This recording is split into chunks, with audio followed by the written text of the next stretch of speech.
Good morning, ladies and gentlemen.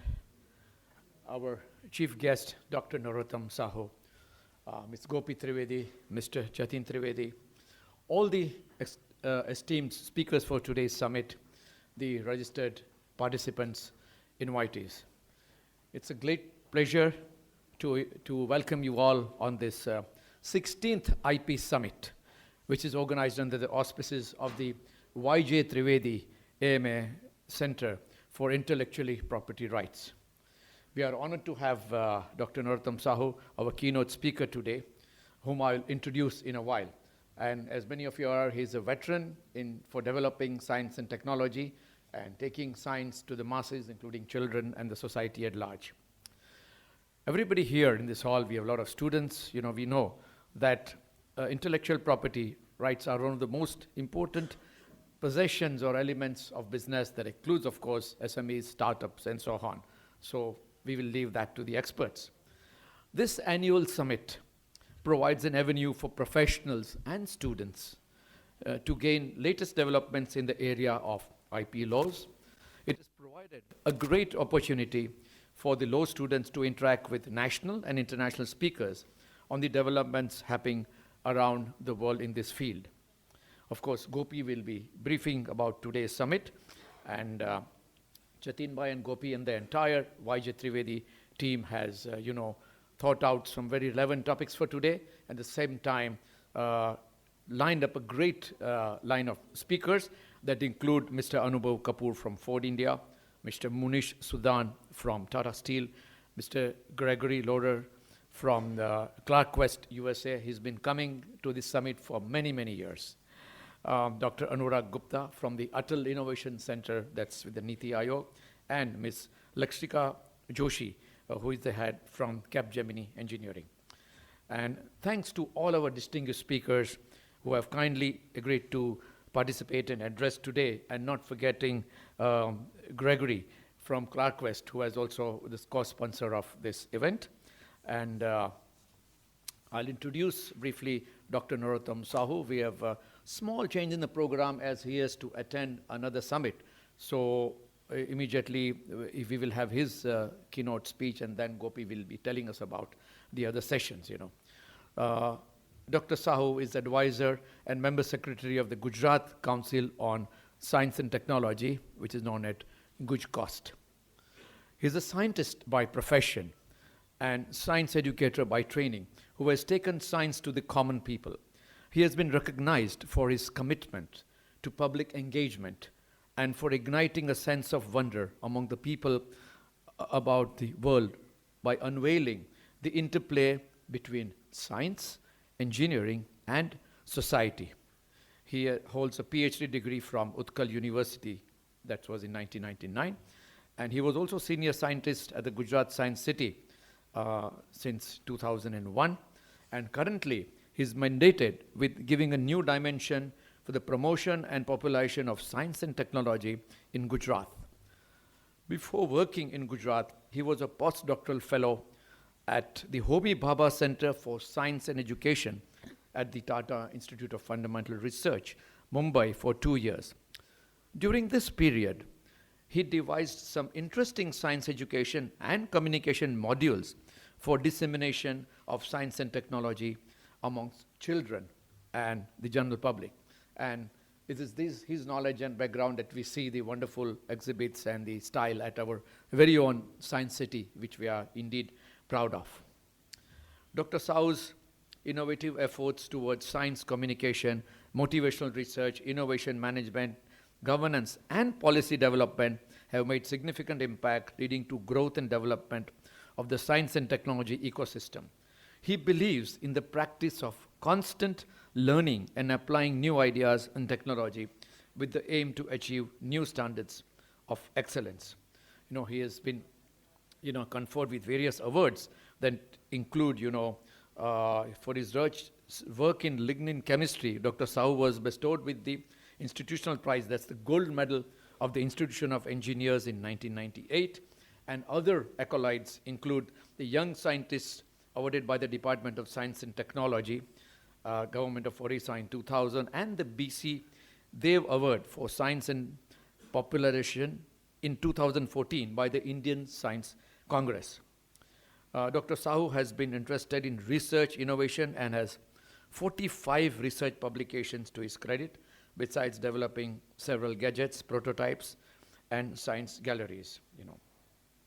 He is, lastly, and he has been a fellow of the Sustainability in Science Museums, that's Arizona State University in the United States, and has participated in the programs of International Urban Cooperation, that's with the European Union, on climate change at Brussels in Belgium.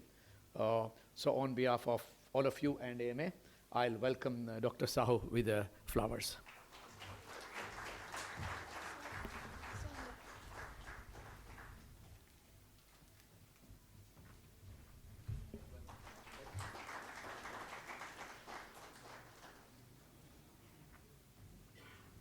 So before I invite Dr. Sahu to address, we'll have our traditional lamp lighting.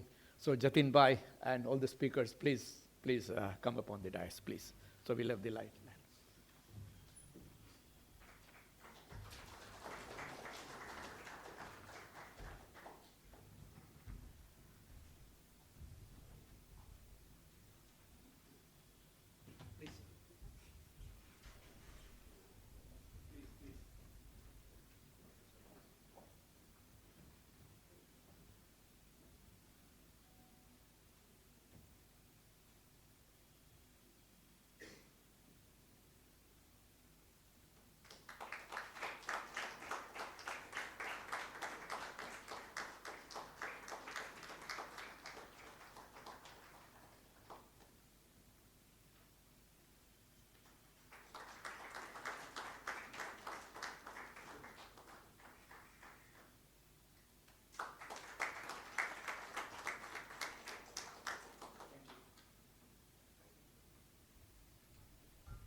Dr. Sahu, please, so that you can be relieved earlier. Yeah. Thank you all.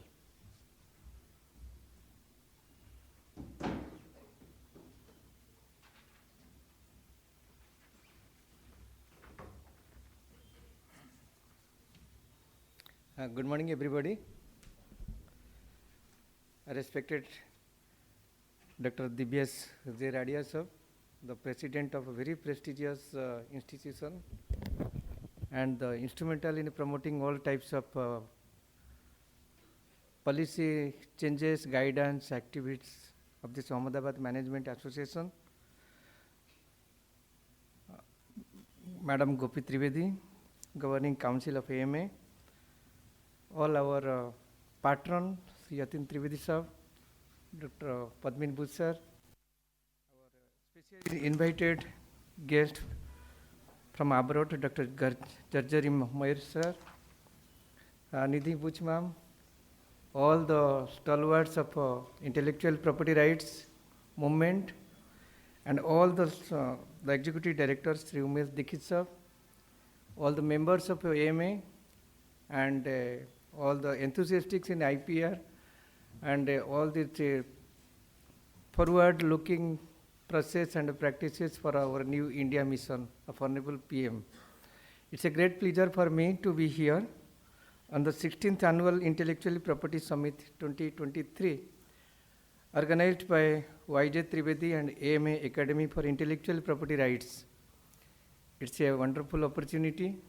It's really a great celebration and sharing of knowledge, expertise, and our know-how and updates also in this IPR domain and IPR, and creating and contributing to this IP cultures in the state and country. I was just discussing that it might be eighth year with Yatin sir, but I was sorry and I was amazed that it is 16th years, the continuous spirit, continuous process, continuing this celebration, so that today in Gujarat, in particular, and India also, in general, we are having in a very good and very decent position in IP index as per the standard maintained by Niti Aayog and other ranking institutions. This IP festival is a very unique concept because it is not like that much of a glamorous earlier, like any entertainment show or something like that.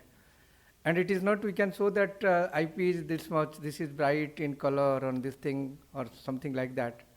It's a very abstract concept, but it is the key of all our development. When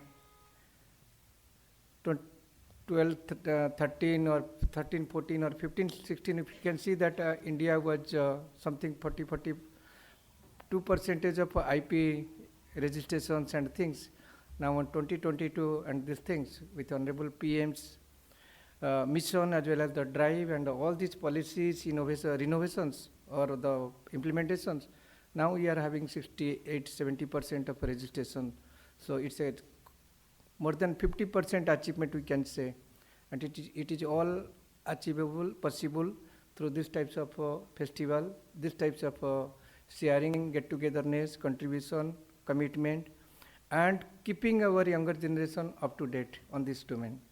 So in that way, like we are celebrating Uttarayan, some Navratri, some sort of other festivals in a very wholeheartedly attachment, preparations, taking part, active role, and also following up and looking for the next festival to come another 12 months after. So in that way, this we can try that this IP festival, which is supposed to be known as a very dry and very abstract things, that how can I put color and flavor to these things.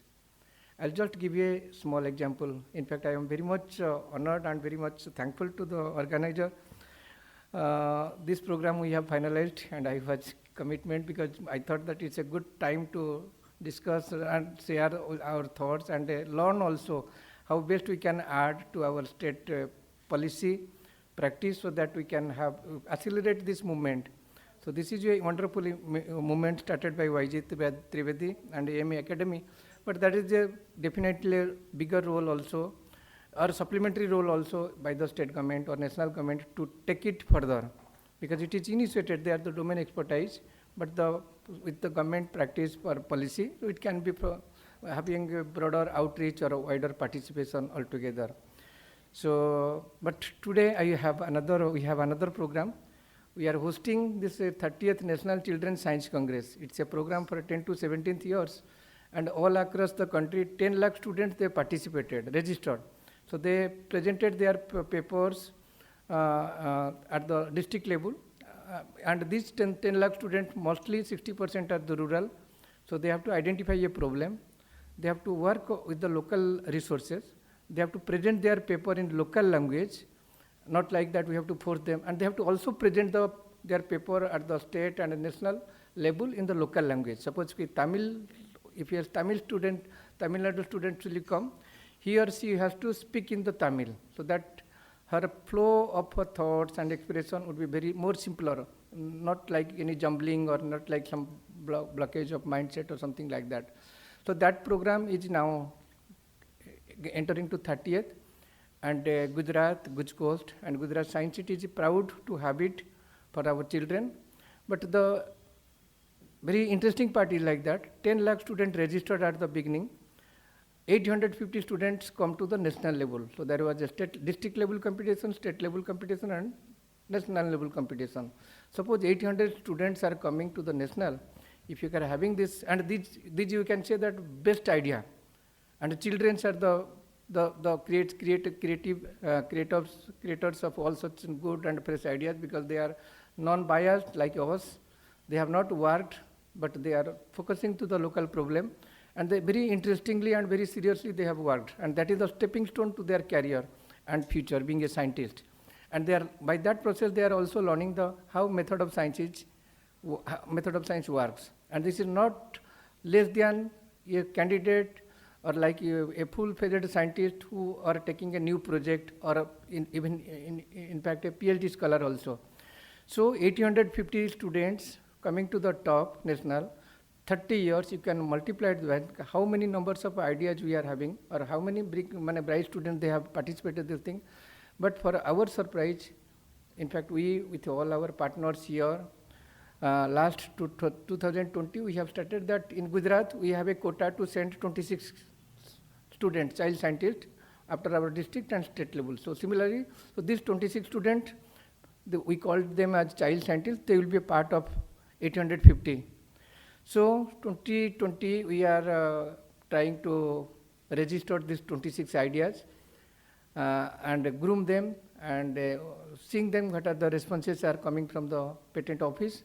And for all our surprise and all our excitement, on the December 2nd week, we got the first patent for our child scientist. And she's a girl student, she's a 14-year-old, she's presented, she's worked on the regional language, Gujarati, and right now she is in class 10. And when you discuss this thing to the government of India, we say that this is the first product we are getting, so you can take a note of that thing. They were also surprised. They didn't think of that type of things, so that you can imagine that how many fresh ideas we lost that way. Suppose you were catch them young, we worked on that thing, and 850 students, suppose 50% or 20%, I'm not talking about the patent, giving patent to everybody, but if you have tried the process, so that means we can catch them young at that early stage, 10 to 17 years age. So the 30 years of a journey, so we got the first patent by a child scientist. So that will show the way. So that's the reason this year 1850 child scientists from India and another 50 child scientists from Gulf countries and Asian countries, they are participating in this program. So in that way, if this becomes a culture, like our Navratri, Dasara, Diwali, Uttarayan, so we can put lot of things in a very artistic way, in a very emotional way, in a very practical way also. And we can also think that like we are waiting to another way, another year to come, Diwali or Holi, something like that. So this becomes another aspirations or opportunity that how best we can also add new type of matter or interest. So in that way, I was just thanking to our organizers, so they have very giving me that opportunity. We have another meeting for updates for all these arrangements, so that's the reason I are seeking your excuse to leaving this platform, but I am very happy that this program has a a great opportunity to ignite, to excite, to educate and engage our students particularly, and the practicing scientists also, those who are working. So Jatin Bhai and in association, Dr. Padmin Butsab and Nidhi Madam, and those I know very personally, they are very closely associated in our Guj Coast program. So Guj Coast, we have also this Patent Information Center, where we help the innovators, both from grassroots innovators to the full-fledged faculty or research scientists, to get them patent registered for the patent, and also help them think. In fact, we are having the first Center of Excellency in IPR with GNLU. Dr. Nidhi Butch, Madam is here, she is coordinating. And last evening only that they have entered having that orientation for third group of IPR, PG diploma in IPR certificate, like that way. So that's GNLU, that's AMA, this YJ Trivedi organizations and associates, individuals like Padmin Bussas, they have literally gone to the school level and they are orienting and motivating these things.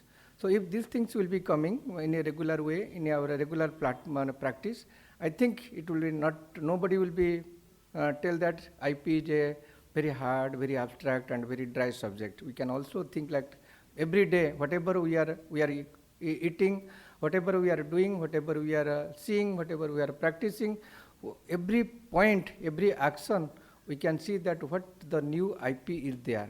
Suppose if you are wearing a new dress, or we are going to visiting a place also, we have to see that like a reporter, they have to every sense, they can sense what is the news part of this one. So that's why we can identify that what would be inspiring this thing, then this is the newness. Similarly, I will be just giving another example. In GI also, you see the Gujarat is a wonderful place. I am last 22 years I am here, and first 10 years I was little bit uncomfortable, not uncomfortable, not sure that I should be landed, staying here or not. Then I think last after 10 years of study, seeing the ecosystem, seeing the people, seeing the organization, I'm now a full-fledged Gujarati here. So, but what I am seeing that it's a wonderful state, beautiful culture, lots of respect to each other, that ecosystem is there. We have different type of ecosystem. In not other states in the country, we are having that type of a grassroots, that type of wetland, that type of a desert, that type of deep forest like that way. Not here. Even in, we are seeing that southern part, which is very green and very, but it's only one type of habitat is there, rainforest or something. Here you can see every type of things. In fact, you can imagine in this Bhelabadar, which is nearer to Bhavnagar, that's the world's largest grassroots ecosystem. So that also, that is nobody in here, in our academic systems also they have not understand. So whenever we took a group of students to there and we camped there, and the next day we see that lots of photographers, they are just lying on the grass and they are taking close-up of this photograph, what is the developing. And when you ask that interaction, they are saying that they are from National Geographic Channel. Okay? And see that the National Geographic Channel reporters or this photographer, they are capturing our own site and showing that in their TV. And we are seeing this thing on the TV, National Geographic Channel, and we are saying that, wow, such a wonderful grassroots system of this thing. But we never tried that we can go and spare our weekend time, it's like that way. So similarly, we have that Marine National Park. It's also first and the largest marine national park of the country. But people who are not visiting that Narara or Piroton Tapu here, so they are going by air and seeing that in Andaman Nicobar, and they are seeing only one few parts of the coral, and they are exciting like that one. And whenever they come to this Narara bed or something like that, when we took our student to there, and they have to literally walk around the 5 kilometer, and they see that how much variety of corals are there, what are the other ecosystems are like that way. So a lot of things, a lot of opportunities there. So I was just sharing this experience because we have seen that Gujarat having such a variety of culture and vibrancy in nature, but we have very limited number of geographical indication, GI. So last before 2 years, we have our team in PIC Guj Coast. They have identified, and we have a network of 33 community science center. And we have asked that community science center coordinator, see that you can, in your district, you are the resource center, you put whatever the best thing out the districts are available, you can put into the notice board. Suppose somebody is coming to Rajkot, so they have to see that Rajkot, these 10 things are very important and very unique, like what are the sweets are there, what are the dress materials are there, what are the other things are there, so that when a visitor coming from apart from Rajkot, they can get that things. So in that way, we identified 100 such unique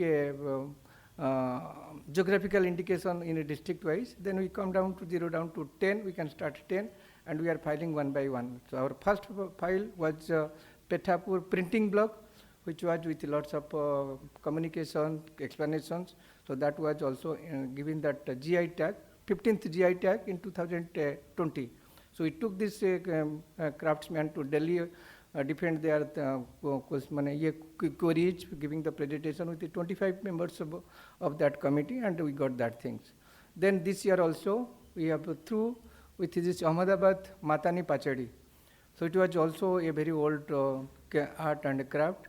So that was also presented, defended, and now the matter is in their, published in their journal, GI registry, and within 3 months we can get the formal registration. So every year, similarly that Balsad Chiku, some sort of sweet, Baroda ka Lilach, Chevda, all the things we are trying that what the best flavor is there and how we can propagate it's a good GI from further state.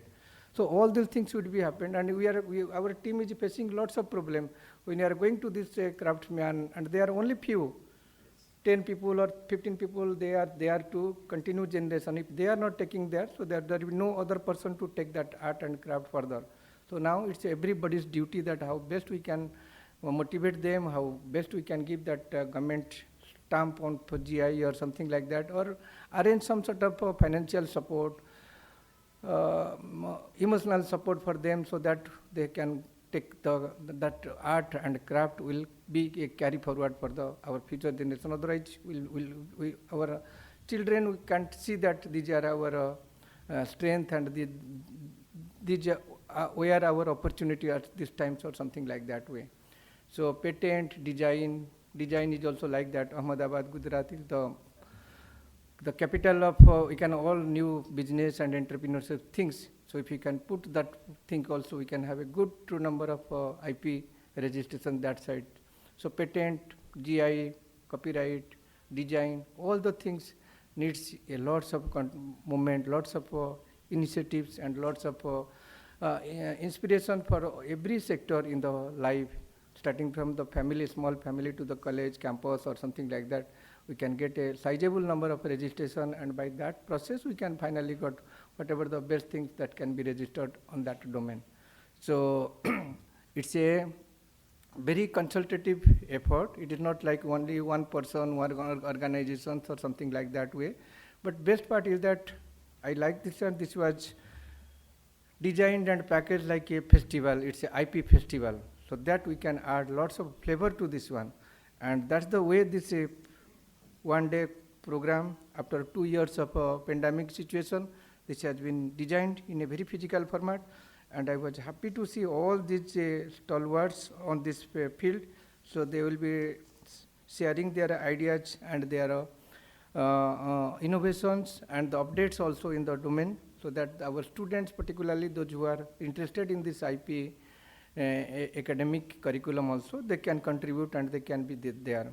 So there are lots of opportunities also available, and every sector. In fact, I was discussing with the newly inducted students in a PG diploma course in IPR by GNLU, that lots of organizations, they are looking forward for such IP certified persons. So every sector will like that way. So they have to see that what is the IP and how best benefited we can see that one. And our booth sir is very creative in that way, to excite and to educate and empower our younger students. So they are also taking something like that way. So I think this is a great initiative. I would like to congratulate this Jatin Bhai and the foundation YJ Trivedi, AMA Academy of Intellectual Property Rights, for continually having this program. In fact, we are thinking that how best from the Guj Coast or the DST, Government of Gujarat, or even the Government of India type of things we can bring or supplement to your mission, so that we can reach more and more students. And when our last presentation on this Matani Pachadi was there at that Delhi office, in fact we are very proud that the Controller General of IP office is from Gujarat, Mr. Dr. Pandit. He is very young and dynamic. So we are discussing that this is our second GI from the office, and Guj Coast, and we have a couple of things. So and we discussed that please come and also guide us. And with his that brief discussion, we are planning to have a GI festival type of things, getting a clue from this one. But that has not been planned. We have just conceptualized that one. But sometimes in February, March, we can have this one. So that can be a supplement to this one. That can be an addition platform to this platform. But we are committed that Guj Coast DST, Government of Gujarat, and our Government of India also, we can bring the best for your foundation, your mission. And we see that whatever the deliberations will be coming from this today's very senior and very experts in this field. Suppose if you can get some guidance that these are to be the doable work, which can be also taken care of the fast track basis. So you will be seeing that can be also taken care of. In fact, last 1 year, even before just this pandemic time, we are trying to bring out a IP policy, dedicated IP policy for our state. Because once we have policy, then we can guideline that these are the areas, these are the scope, these are the deadline, timeline, so that we can have any time bound schedule. We can have that. Yes, in next 5 years we have to achieve this one in terms of patent, GI, trademark, or whatever these things, or this type of a graduate or postgraduate in this field also. So that also will be under pipeline. we would like to seek your kind support, cooperation, guidance, participation in preparing that draft policy also. Then we can put into the government platform for necessary approval and implementation. So we both way, in a festival mode, in a policy mode, in a practice mode.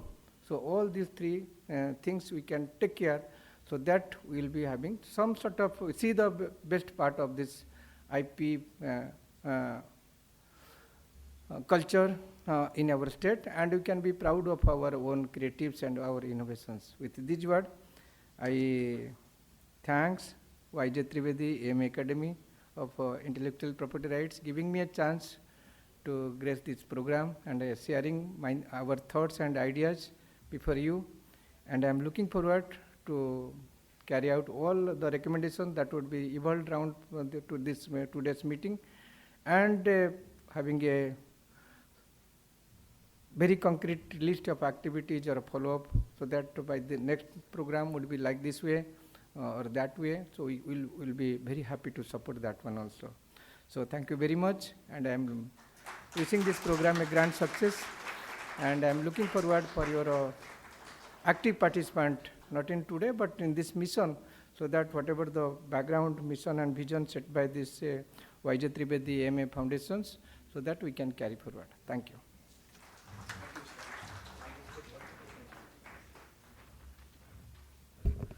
Thank you very much, Dr. Sahu, for your really enriching and informative address, sharing your thoughts. We appreciate the wonderful work you are doing for the dissemination of science and technology, not only to the students, but to the masses. And we also appreciate what things you highlighted regarding the GI registrations and all that, what initiatives Good Cost is taking and how people can really participate. And you gave those wonderful examples that we see some clips in National Geographic, but then we don't realize that this is actually in our backyard going on.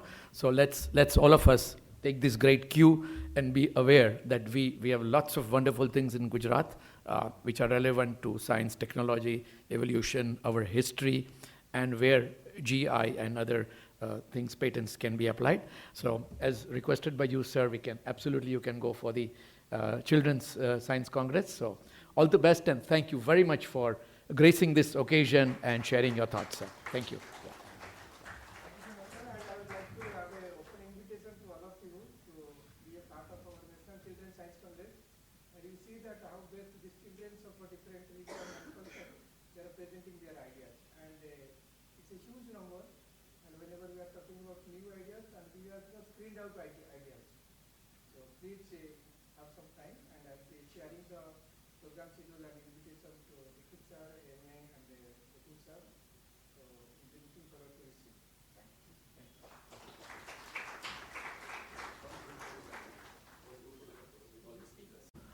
Give the bird's eye view about today's meet before we have the break, and then we'll start with all our technical sessions. Thank you all.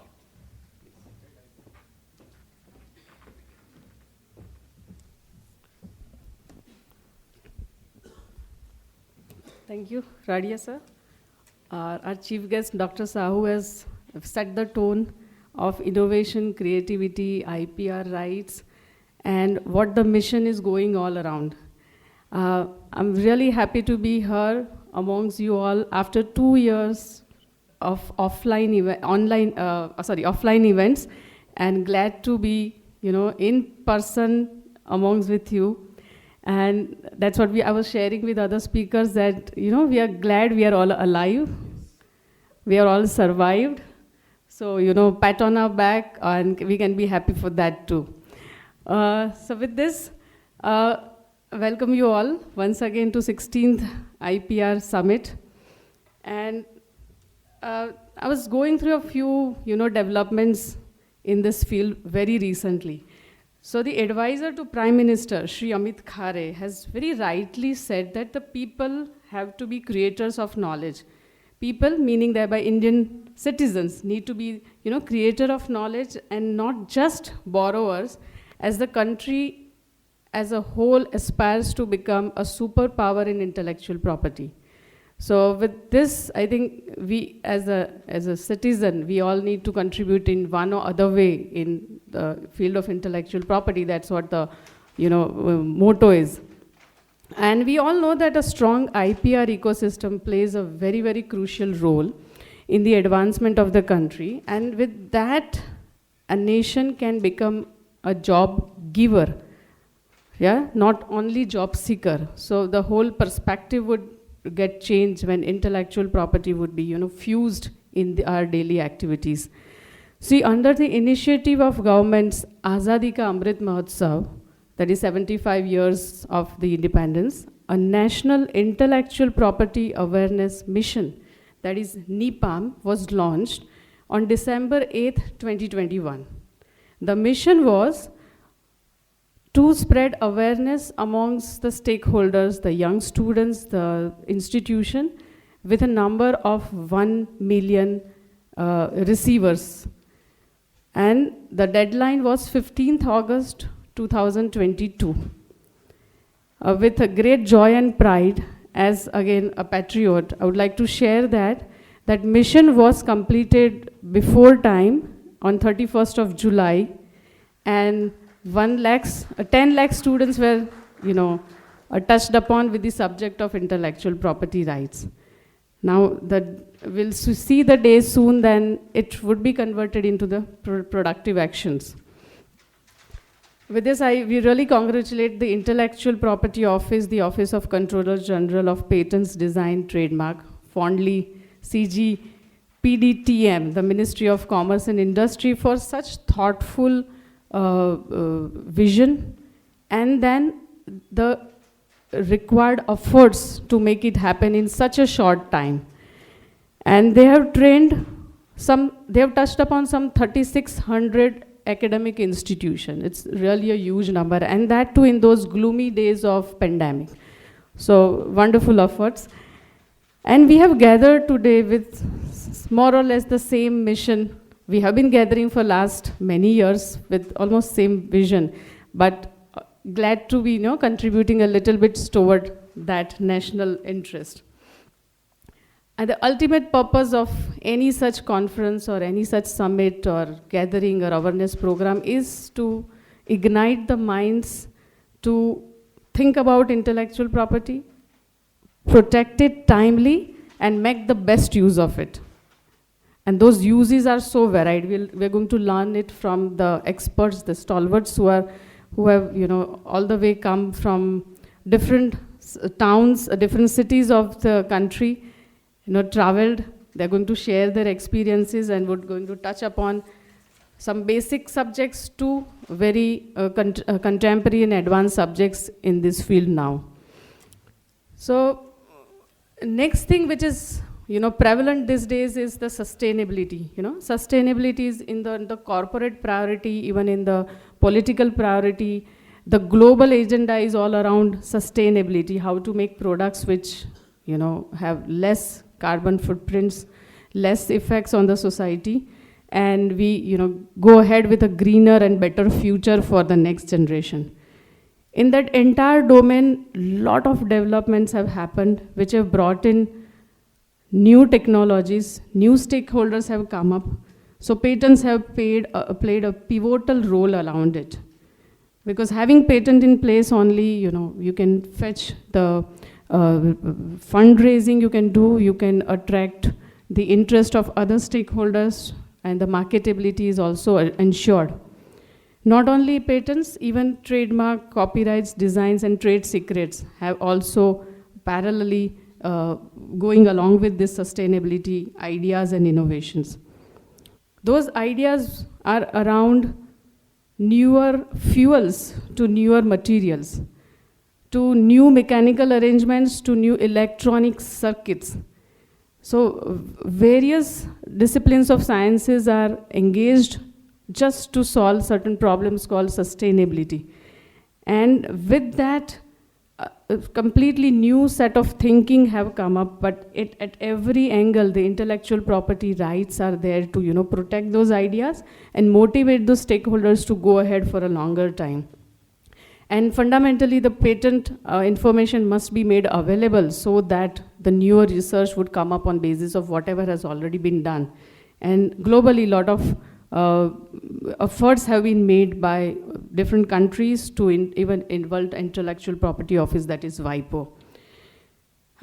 Further to that, the department-related parliamentary standing committee, that is DRPSC, on commerce recently presented its report on the action taken by the government on recommendation and observations to its earlier report for the reviewing of intellectual property rights regime in India. And this report has strongly emphasized upon a suitable legislative framework on IPR in conformisms with the changing dynamics of innovation, and to encourage, fundamentally it is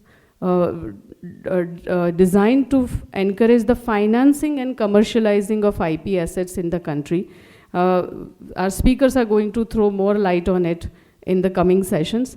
And even not forgetting behind the artificial intelligence, which is an emerging and unavoidable subject matter as far as intellectual property is concerned, to cover it in the new legislation so that India as a nation, as a legal framework, is ready to embrace the changes which would come up along with artificial intelligence. The artificial intelligence has not left any segment, any industry, any framework behind. In fact, the latest news around artificial intelligence is that a robo-lawyer, so I'm talking to the budding lawyer, and the robo-lawyer is going to present a case in the court of US, right? So it's not far ahead that we are going to see, our competent arguing lawyer as a robo. So a mix of humans and lawyers would be arguing together. That would happen. And various emerging technologies are coming up, IoT, blockchain, and a few others, which are all imbibed with our current industries. So solutions would be completely different, not even living behind defense for that matter, right? So we will be having a few soldiers on the field. Parallelly, we'll be having a few robots fighting for the nation. So these are not going to be a long future. It would be very soon this is going to be happen. Even the assistive technologies are going to get changed. Our hearing aids, our spectacles, our lifts, all these are going to be completely different than what we have been using. That is what has been projected. And at every segment, of course, newer things, so intellectual property would definitely be there. So in this summit, we are going to touch upon all such subjects. And I'm glad, once again, that all the speakers have come from different places and graced this summit. We are really grateful to them, and look forward to dissemination of knowledge, experiences, and data, and a very productive and wonderful summit ahead. Thank you so much, and all the best.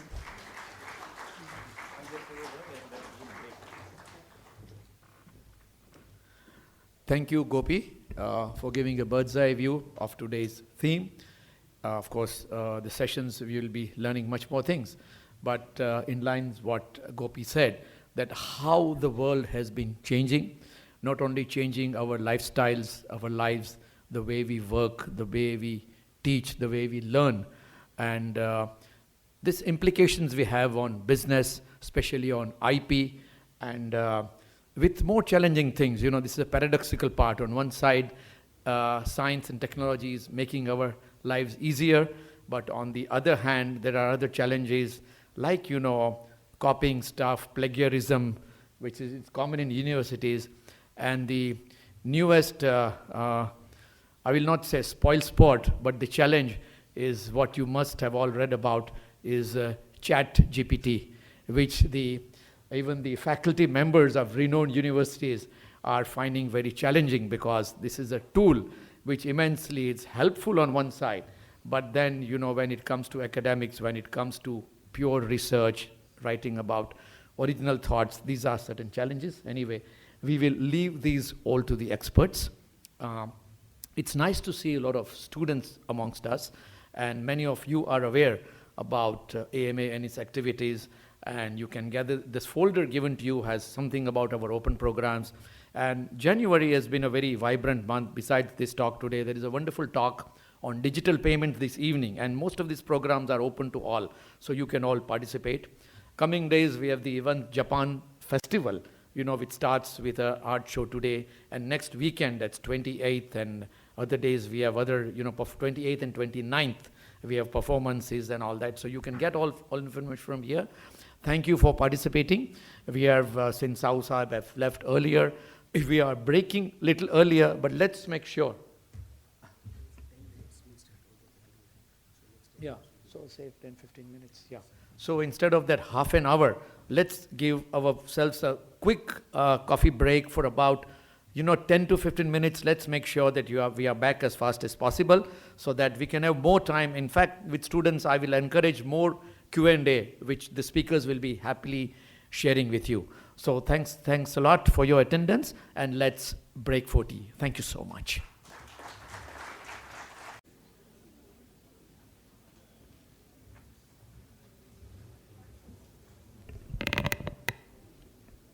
Hello.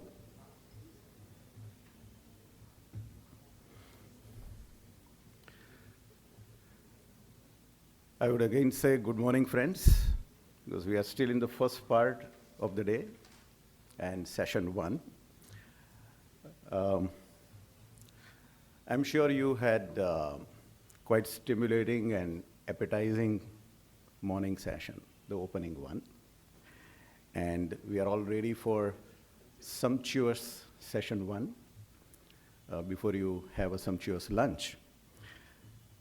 We have two very experienced and distinguished speakers for this session, Mr. Anubhav Kapoor and Mr. Munish Sudan.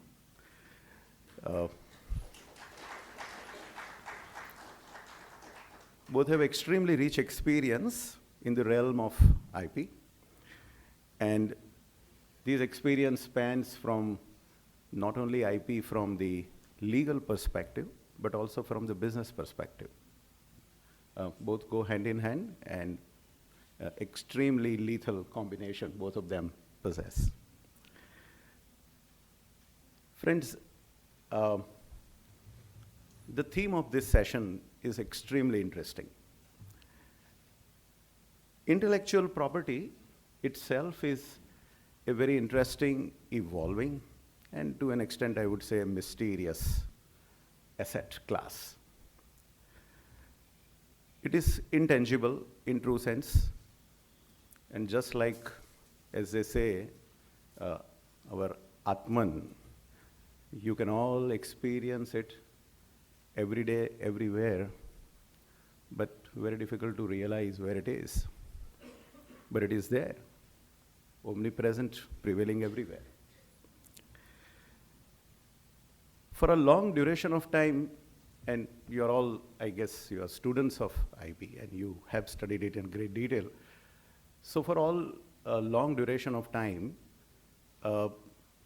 IP was more relevant to a very small section of the industry or business or commerce. It all started with our engineering revolution. Pharma took the charge, had most of the IPs thereafter.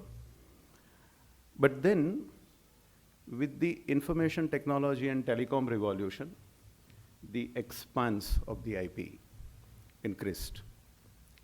And finally, during and post-COVID era, the IP mushroomed around digital assets, which is going to be our first subject today.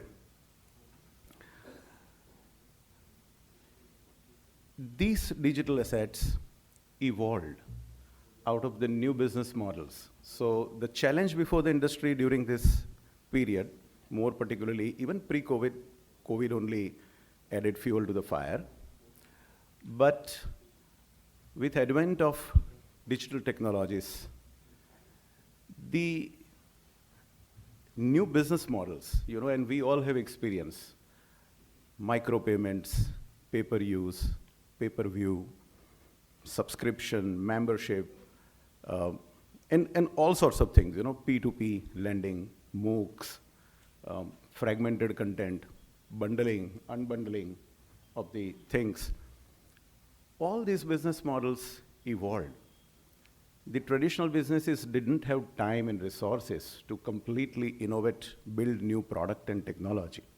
The best way for them, the quickest turnaround, was to tweak the business model around these digital assets.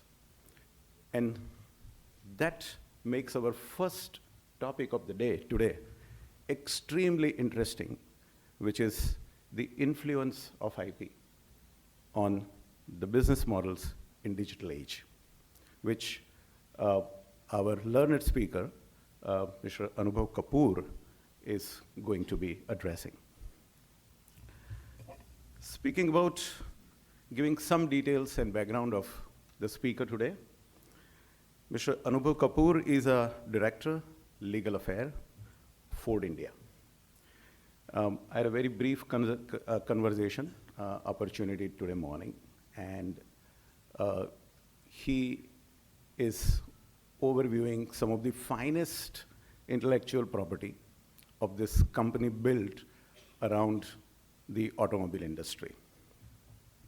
With 28 years of experience in-house and lots of achievement. So the work experience with the companies engaged in information technology, BFSI, software, food, pharmaceutical, manufacturing, and finally, Ford engineering. That's the rich background of experience Mr. Kapoor brings to us. Mr. Kapoor has, to his credit, some of the most lauded accolades. And just to speak some of them, the list is very long. He has been listed as the elite business world legal world top 100 General Counsel of India in February 2021. He has been awarded honoris causa, that is honorary doctorate, by Young Scientist University, California in 2018. He has been listed in World's Leading General Counsel 2018 by the Legal Era Group. He has been listed under World's Leading IP Strategist by IAM. He has been awarded CSR Leadership Award and Best In-House IT Legal Team Award, Education Excellence Award, so on and so forth. So friends, I welcome today Mr. Anubhav Kapoor.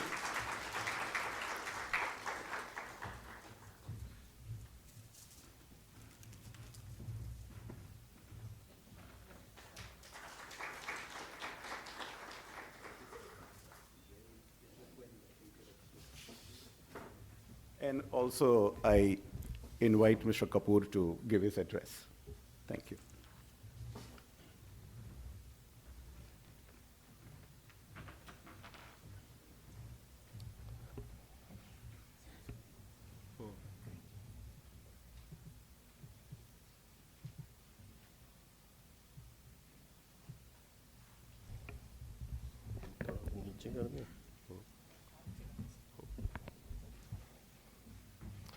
Good morning, everyone. Thank you, Nipam, for the very eloquent introduction. It didn't sounded you were introducing me, right? So, so thank you so much.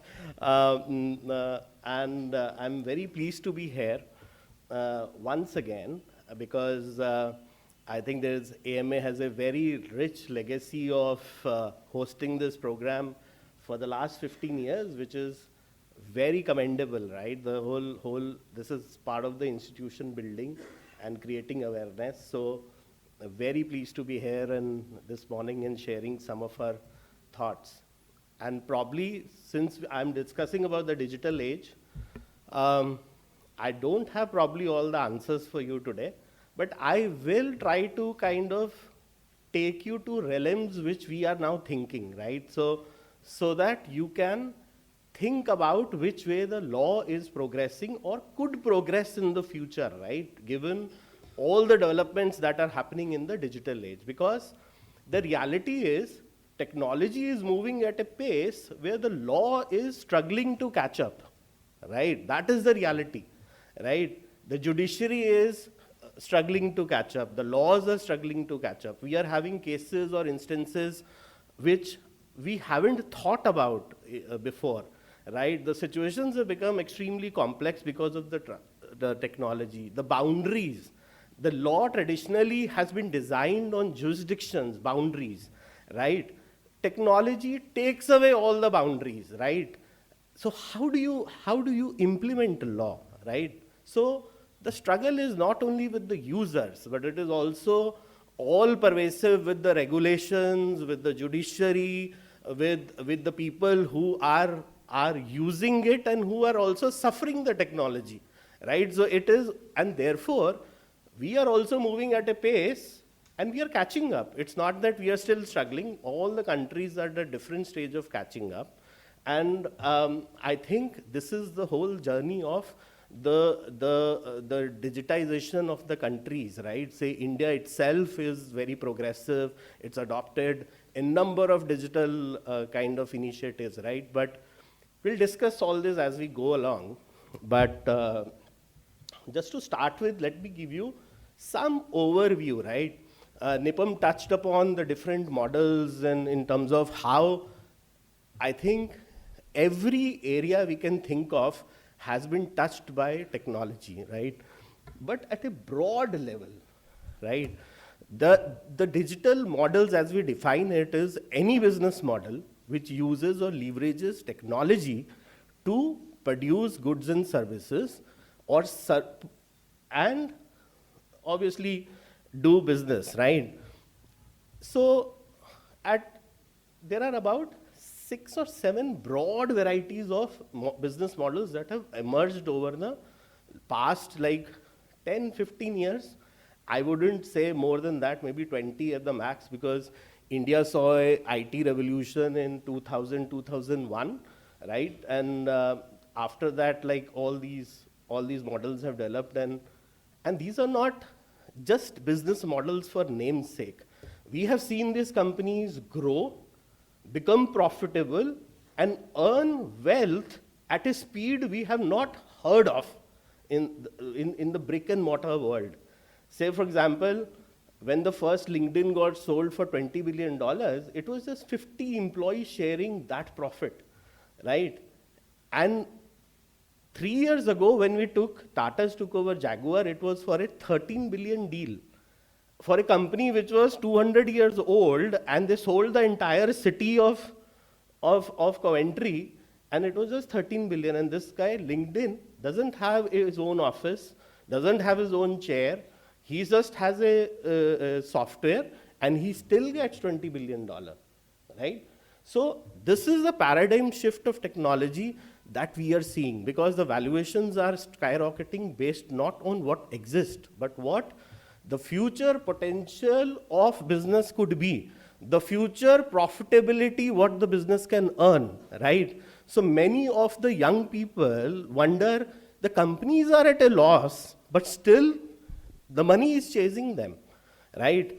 All your new startups who are getting listed probably share the same story. Byju's and all, they are sponsoring cricket, but they posted 5,000 crores of losses, right? So the Bharat Pay is the latest in the list, right? They increased their losses 3 times, but still, I think they are one of the celebrated companies in terms of the startups, the unicorn startups of India, correct? So I think technology has changed the way we are started thinking about business, right? The way we live, way we consume, the way we kind of eat and play, everything has gone through a paradigm shift because of technology.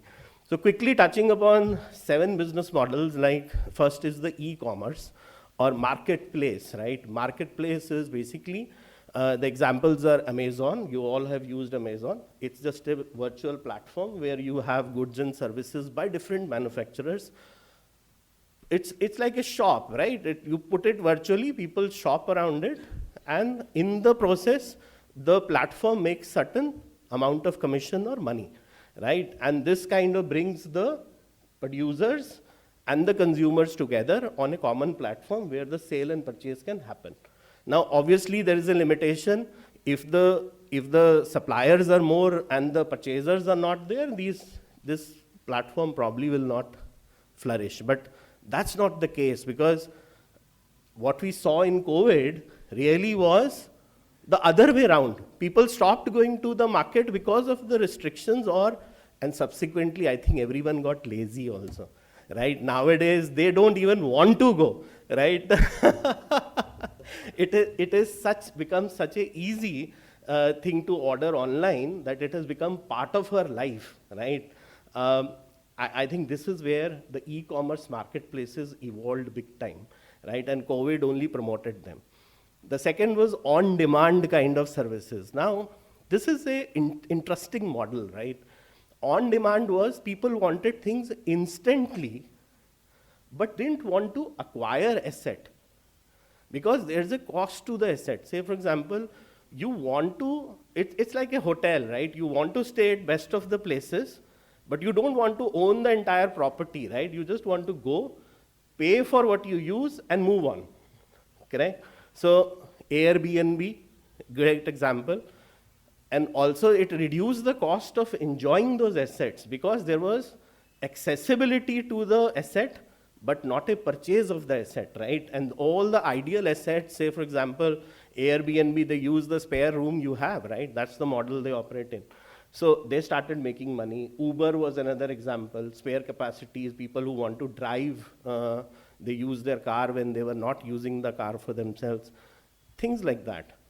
Then one other model emerged, which was the traditional model also, the subscription-based model. Netflix is a common example. You pay for the services, you get the services for a fixed period of time, and there is a cost to it. The hidden revenue model, which is basically your Google. The funny part about Google and the hidden model is, it is free. But the trick is, you become the product,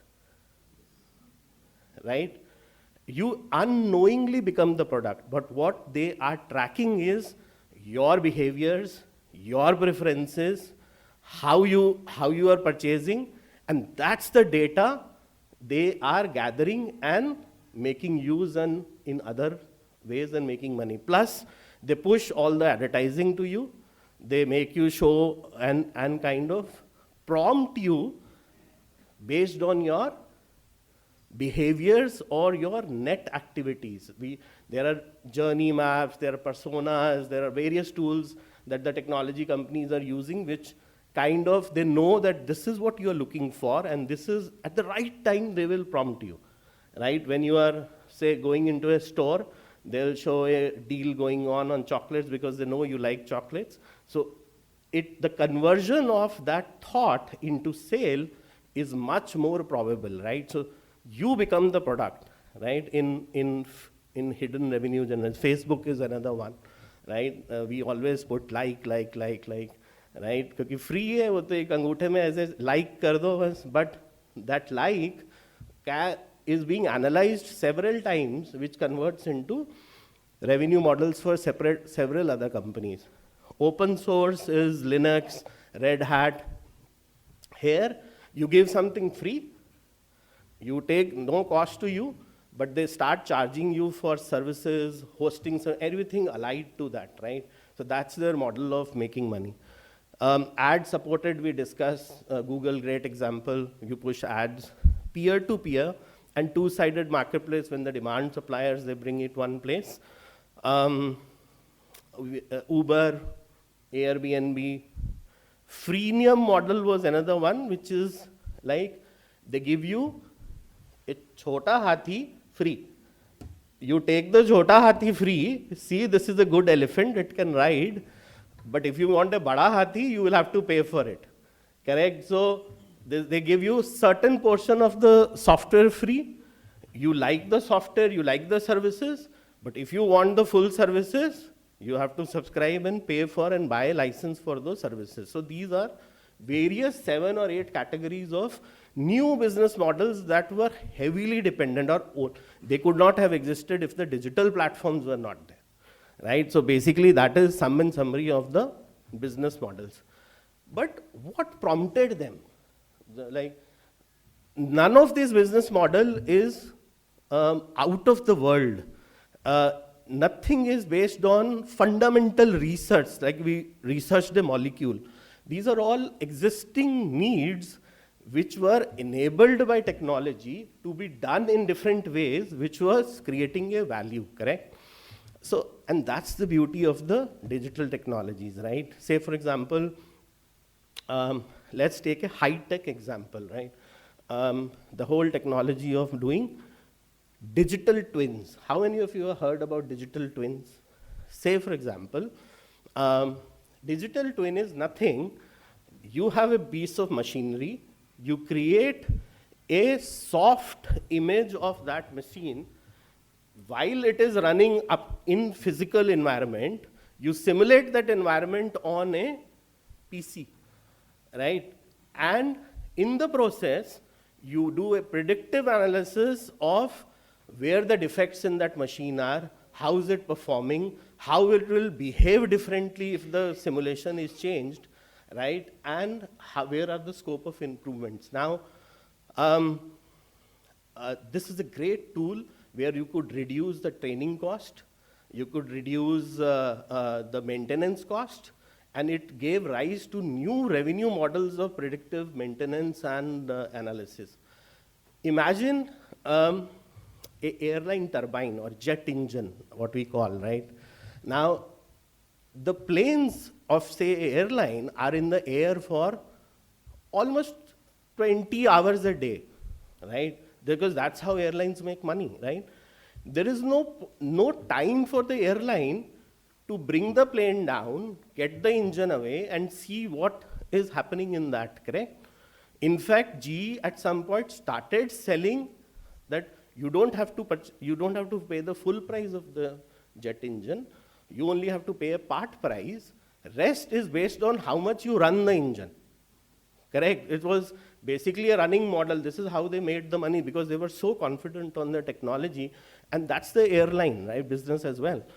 So a digital twin becomes extremely useful in case of a jet engine because while it is running, that same jet engine is being simulated on your computer. If it probably shows a defect or the working conditions are not adequate, then you can even prevent or improve the machine to prevent a disaster, right? So the use of digital technologies, say in a digital twin technologies, are becoming enormous. Simple thing, simple concept, but what changed? Why was it not possible before? Because now we have chips who can run such a large amount of data at a very low cost, right? This is why the things change the way they are. Bandwidth cost became very low. You must be paying like for your phone, like what, 700 rupees for a full plan, unlimited, right? This is nothing, right? If you see 2 movies, you have already downloaded several GBs, right? It's peanuts, literally free. WhatsApp calls, free, no cost of communication, right? You can call anywhere in the world. Network access became easy. Most of the villages now have network access, right? Because it has grown over the years. Storage cost became minimum. How many of you have ever bought a storage space for storing your photos? Google, Jindabad, right? Everyone does that, free, right? So, similarly, let's take a model of a Fitbit, right? What is Fitbit doing? Measuring your steps, seeing your heartbeat, right? And if you buy a more upgraded model, it will measure your blood sugar or blood pressure. That's what Fitbit is doing, correct? Anything new in this? We always knew pedometer was there, blood pressure machine was there, right? But it all combined into a small gadget which fitted on your wrist. But what happened, the implication of it? The moment you start analyzing this, there are a whole host of services which developed around it, like health, foods, right? There are now companies who deliver health food to you at a very, very economical cost. There are companies who sell you health plans, right? If your BMI is not good, I will subscribe you an exercise plan, a diet plan. The whole apparel industry, right? They start selling you things which will help you in running and exercising and home appliances, and all sort of industry developed around this simple analysis of these 4 things, correct? And people really now believe that, right? I've seen people wearing Fitbit like a religion, right?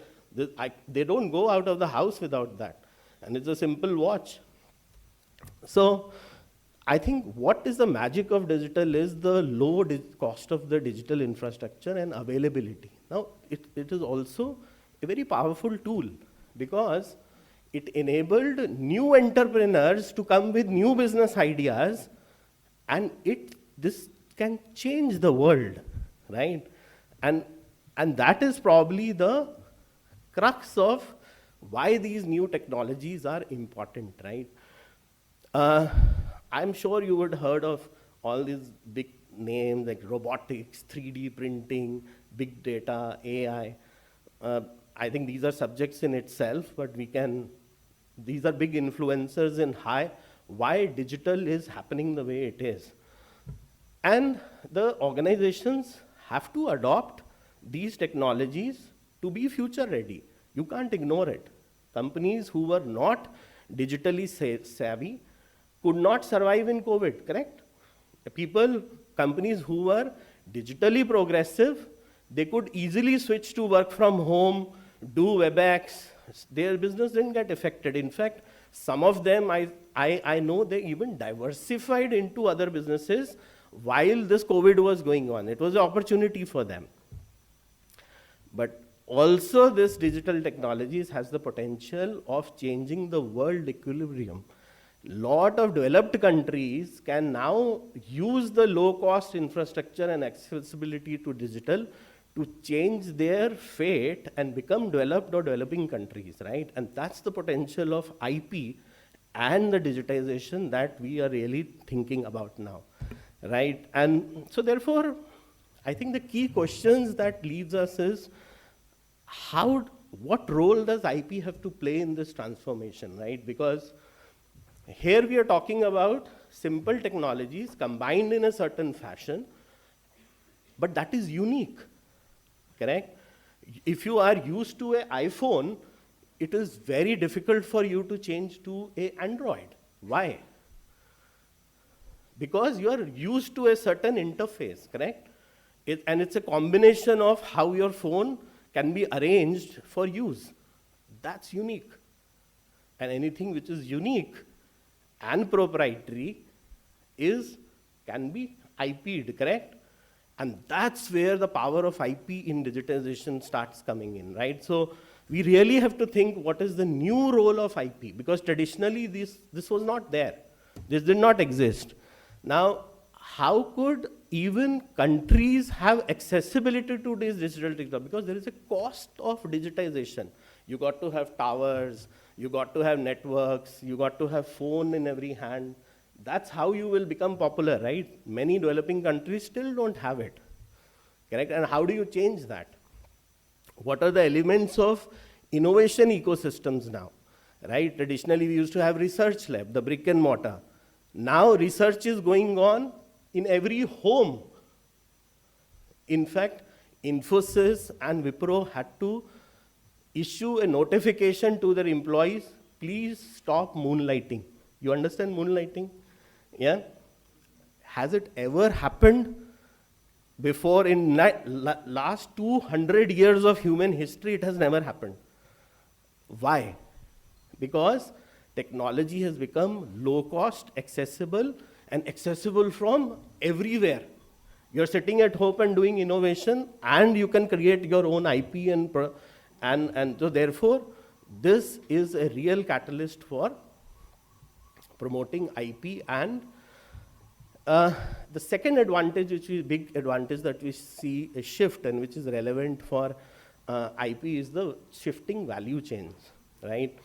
And Nipam gave a good example of a newspaper.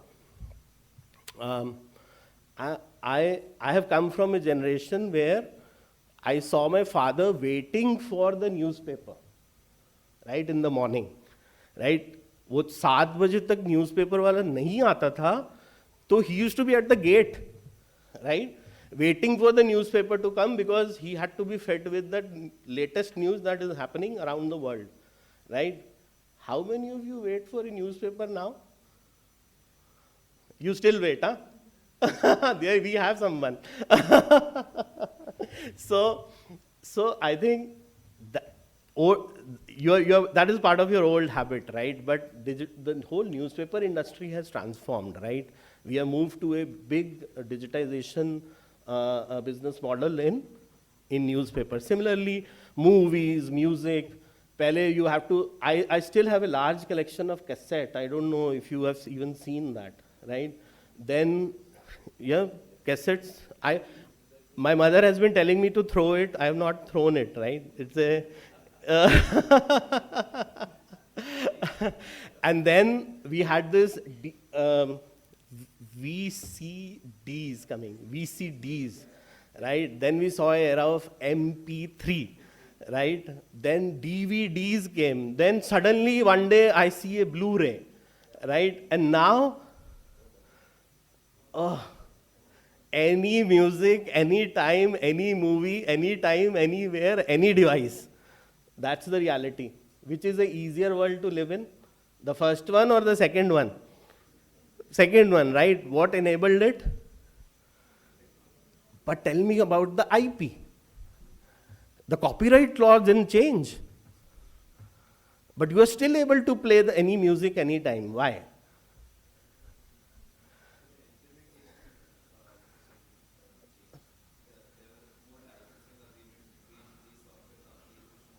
Correct.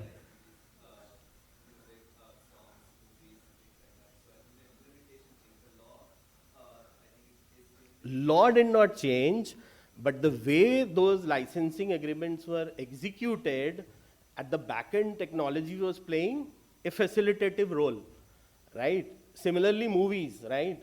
Hollywood releases global release. Pehle kya hota tha? Have you seen the chakkar wala movies? Yeah. 17 reels used to come in a box, and it used to be moving from one picture hall to other, and then this guy used to put on. Now there is a global release of a movie in digital format. Someone sitting in Hollywood releases it with the press of a button, and it gets beamed to thousands of movie theaters at the same time. How is it possible? Digital technology has enabled it, right? So we are slowly moving from a physical world to a digital world, which is making things easier, competitive, and also it is creating more value. And that is the essence of shifting value chains. Now, if you shift value chains, what change does it have on the IP?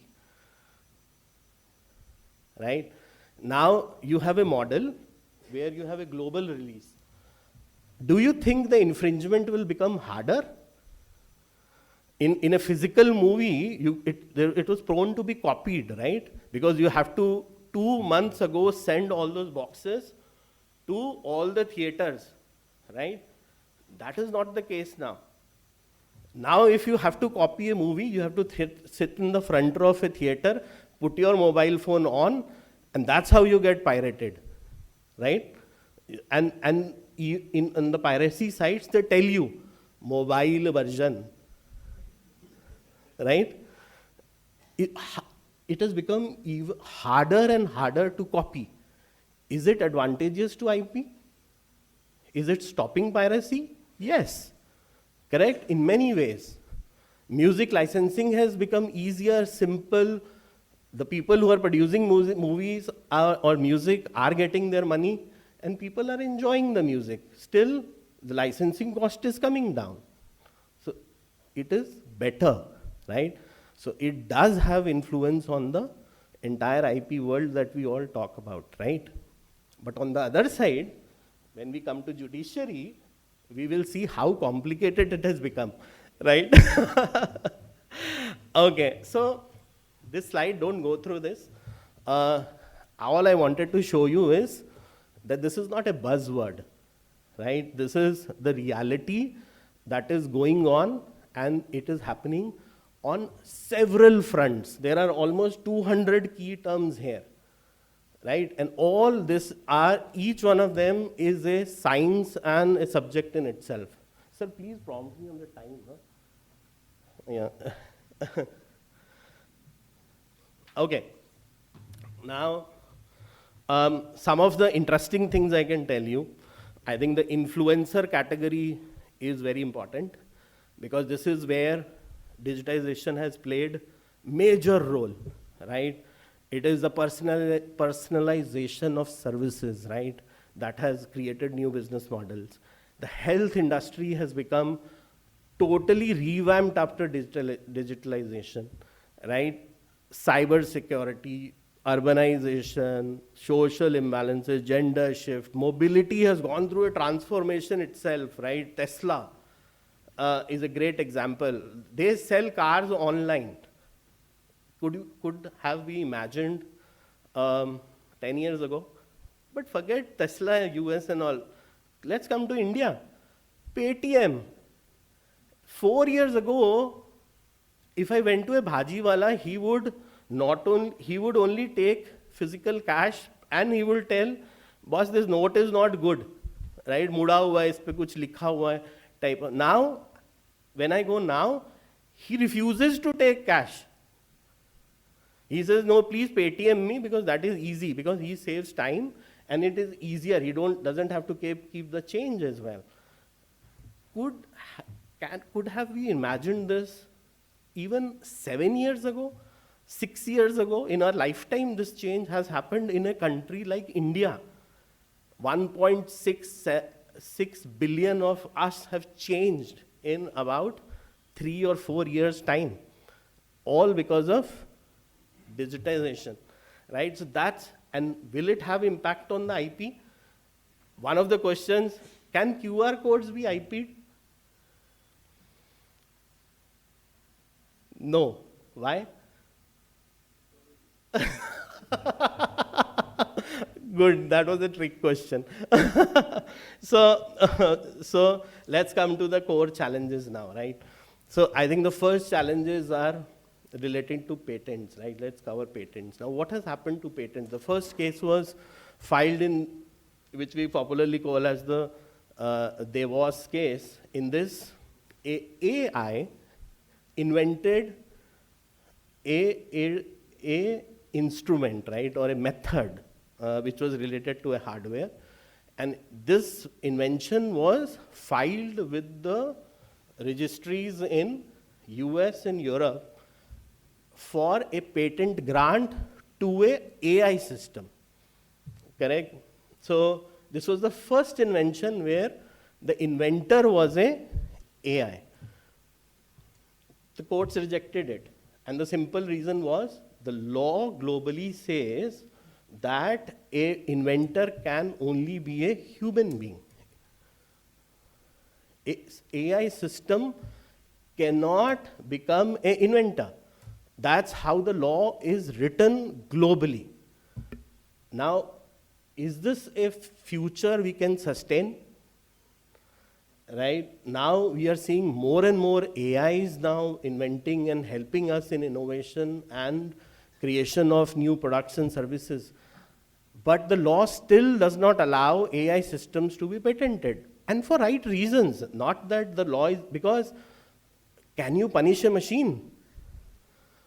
Right? You can't, right? How will you control the infringement? How will you control? There are so many aspects of novelty and on which the whole patent law is written, that moves to a new dimension if you allow machines to kind of be granted a patent and they become the inventor.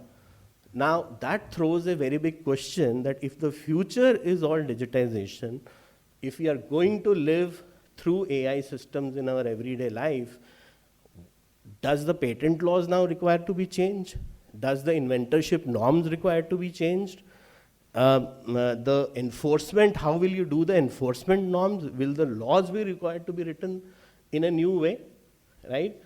These are the things that now nations are starting to think, including WIPO, right? That what is the change required in the patent laws to enable this?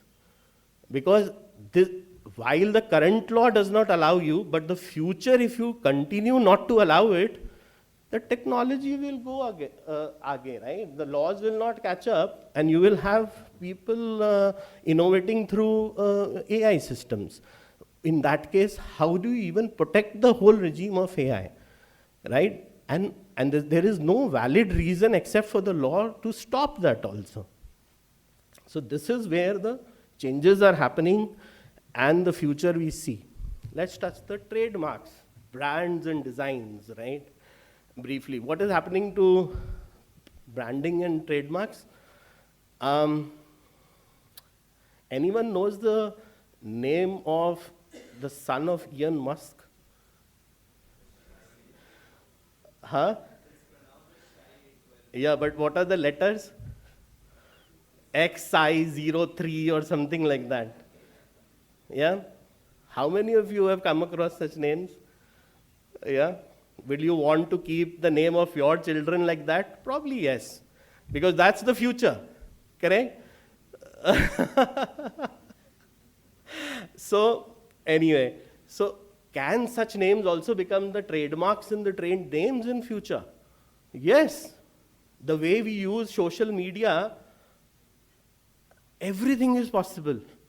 That is why the regulators had to jump and bring the IP laws even in the registration of domain names, because domain names were registered left, right, and center, even the popular names were taken.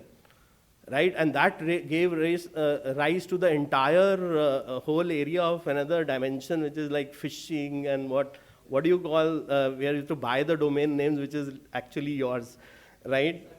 Cyber squatting and whole lot of problems that came in. So therefore, the domain laws had to be changed that if you are a popular trademark or if you don't own the trademark, we'll not give the domain name for you.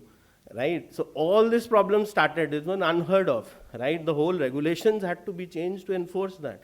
Similarly, GI, there was a huge controversy of this Haldi thing being registered somewhere else or Basmati thing being registered somewhere else, right? And still Titan, even after making such nice precision watches, can't call them the Swiss watches, correct? Why? Because of the IP laws that were written many, many years ago, right? So all the area of GI, all the area of these are all getting influenced with digital technologies now. And what we are, let me give you another example. On the metaverse, if Sham of Ahmedabad produces an avatar, which is called as Sham 2.0 on a metaverse, right? And that Sham 2.0 has a special characteristic that he has a superpower and he's become extremely popular. What? Do you don't want to protect that avatar? Amitabh Bachchan can protect his voice.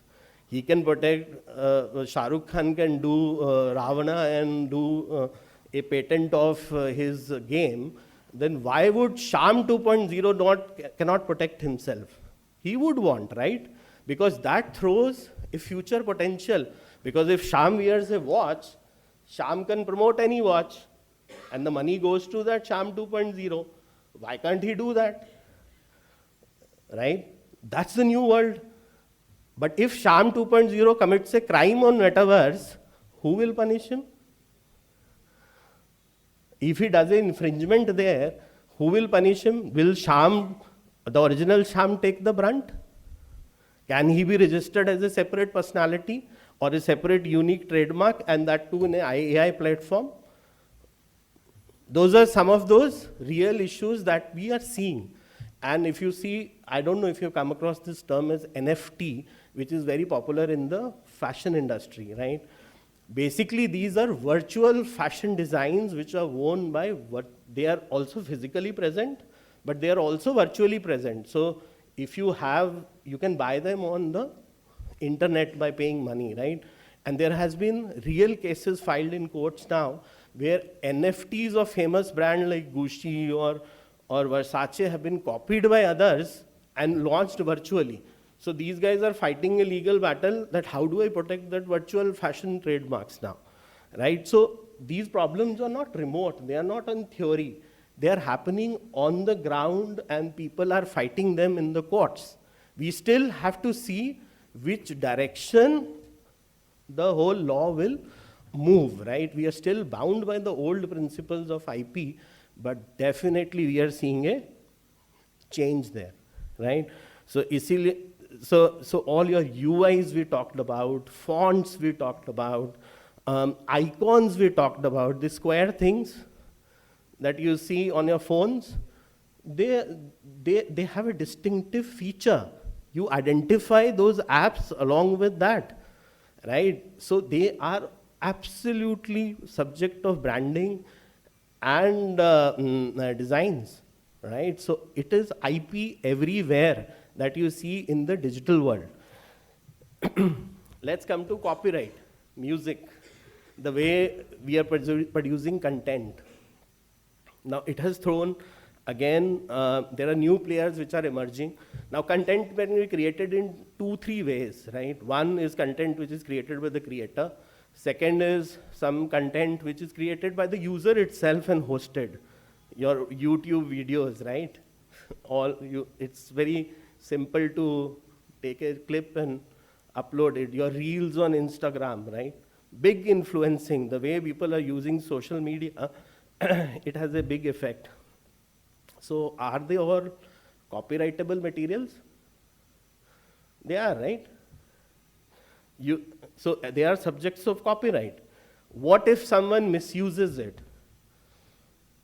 Think about that, right? Who should be sued? Like recently there was a notification by the government where it was a notification against the intermediaries, right? Now intermediaries are marketplaces who host the products. Now on Amazon, there were many fake products which were also getting sold, right? So people complained to Amazon that these are fake products, why are you selling it? Amazon said, I have no control over it. If I have a customer, I don't control what you sell. If it's a fake product, you do your due diligence, I have no liability.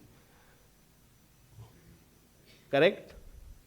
So the government had to come with regulations where they are putting restrictions on the intermediaries now, that you have to do a certain kind of due diligence, otherwise your marketplaces will become places of committing fraud and selling infringed products, right? So that's the change that has happened.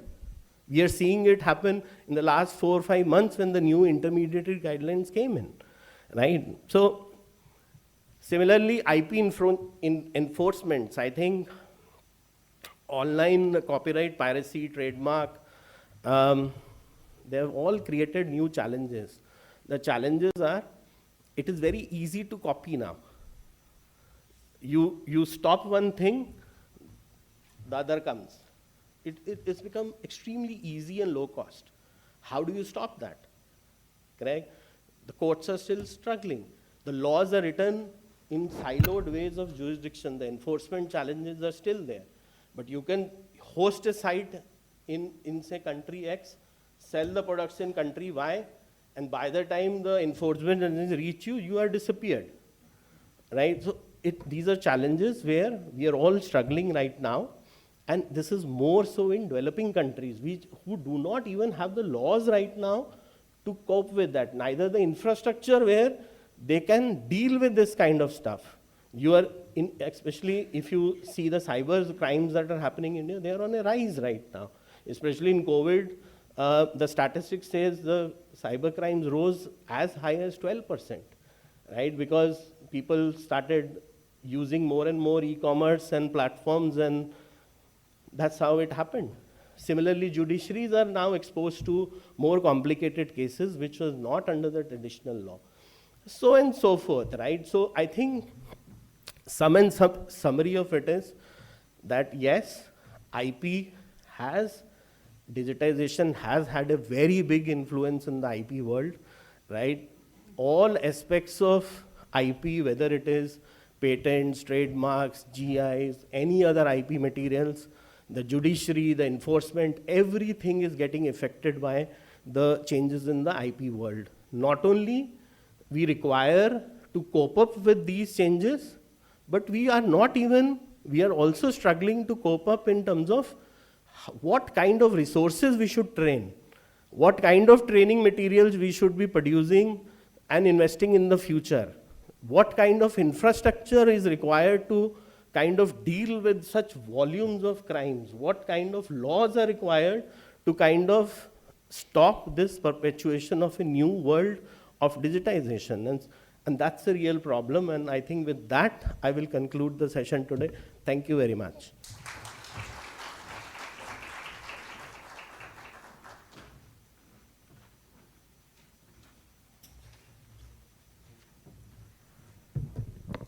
Friends, that was a wonderful compilation of the whole journey, you know, from the beginning of innovation to all the way how IP need arises, to all the way to the challenges of creating the laws to, address those challenges and all that. I think it's a whole new world waiting for us with so many mysteries, so many new things. Quite a bit of an excitement for all of the students here for their journey onward. So thank you. Friends, the next topic of our session today is the role played by IPR in strategic alliances, mergers, and acquisition. And we have a very learned speaker of the day today.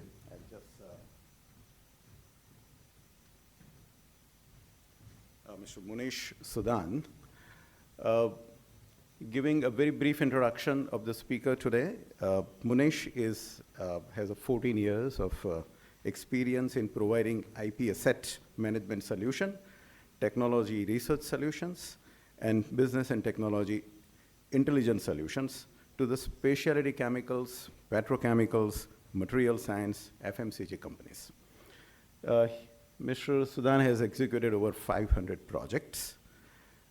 His main specialty, friends, probably you'll be tracking him more often than anybody else for this. His specialty has been decision-making on integrating third-party technologies into existing technology portfolio, very unique activity.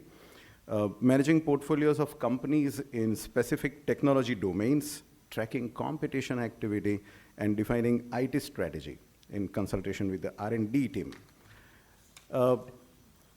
Munish has been working on the focus areas like technology scouting, technology landscaping, open innovation, patent portfolio management, patent drafting, technology strategy, and team management. So, very experienced, knowledgeable speaker we have today. Subject is equally interesting, friends. IPR has emerged as one of the most valuable asset in the business asset portfolio. This can be actually viewed when we look at what is the value of this intangible asset as a percentage of the total business value. So a study of all the companies of S&P 500 that reveals a very startling number, very astonishing. In 1975, the IPR value was 17% of the total business value of S&P companies. In 85, in 10 years' time, this 17% went up to 32.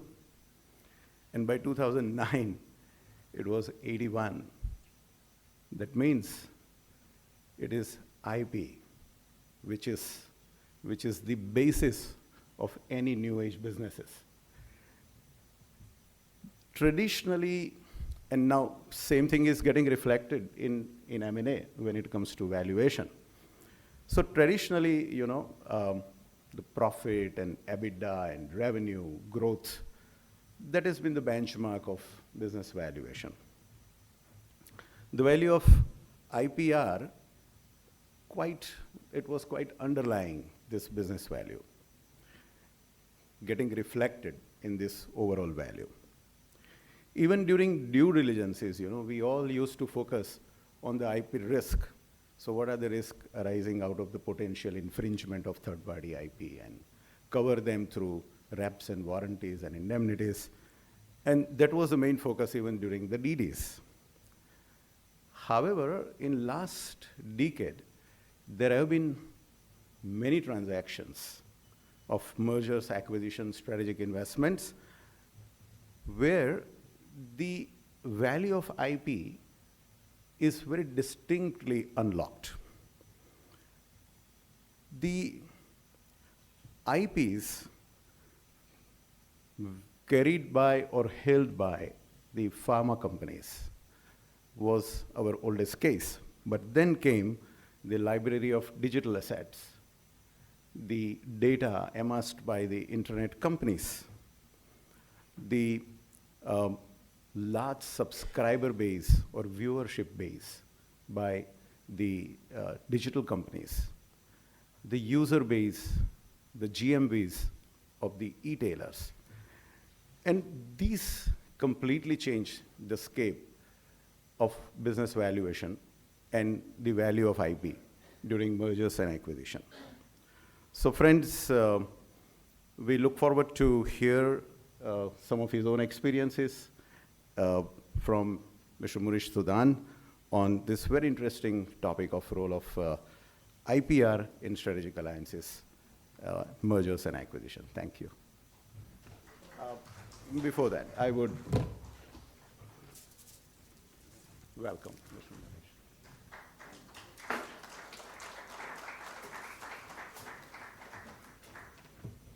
Please. Murish, please start there.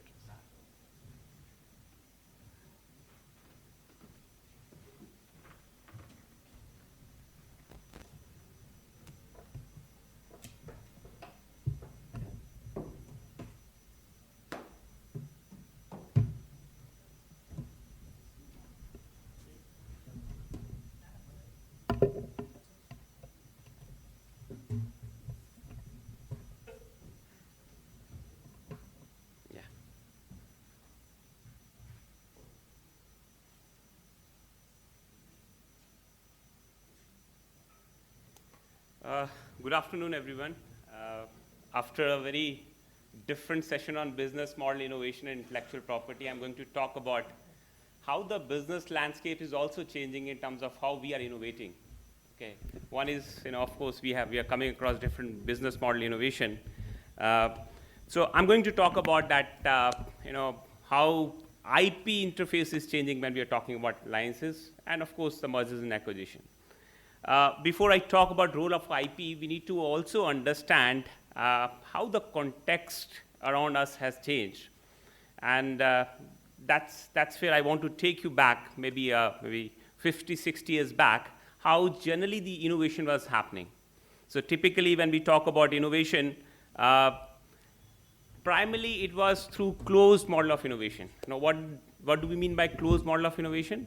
It primarily based upon the fundamental premise that you invent first, you market first, and you exploit first, and you control the intellectual property to have the competitive edge in the market.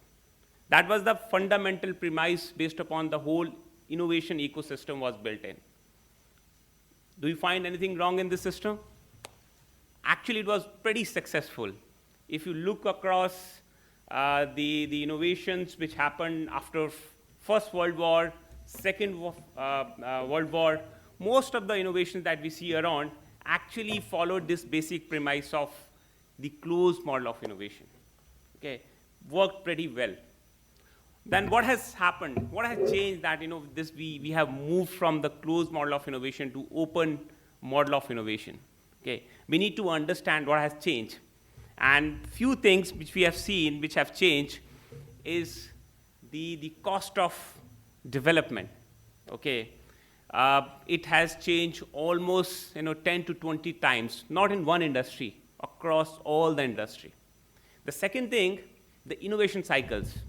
Okay, now earlier the innovation cycles across different industries, it was varying from say 5 years to 20 years. Now we are seeing that innovation models are expediting like anything. Thank you. So the shift from closed model of innovation to the open model of innovation. And today when we are talking about open model of innovation, let me just tell you, Mr. Anwar was talking about business model innovation. If you look around different digital-based technologies also, digital-based companies also, the days of innovating in isolation are largely over. I'll give you multiple examples across different industry. And that's why it becomes very important that if days of innovating in isolations are over, we need to understand how we can make the alliances work. How can we understand that we can still make use of intellectual property to ensure that we can leverage the effort and the research that we are putting in. Okay, that becomes very, very critical. And as I was discussing that what has changed, of course, the cost and technical domains have very, very they have become very much interlinked. I come from a steel industry, but you might be surprised to know that IoT is equally relevant in our industry. Biotechnology is equally relevant in our industry. So is case with the computer science industry.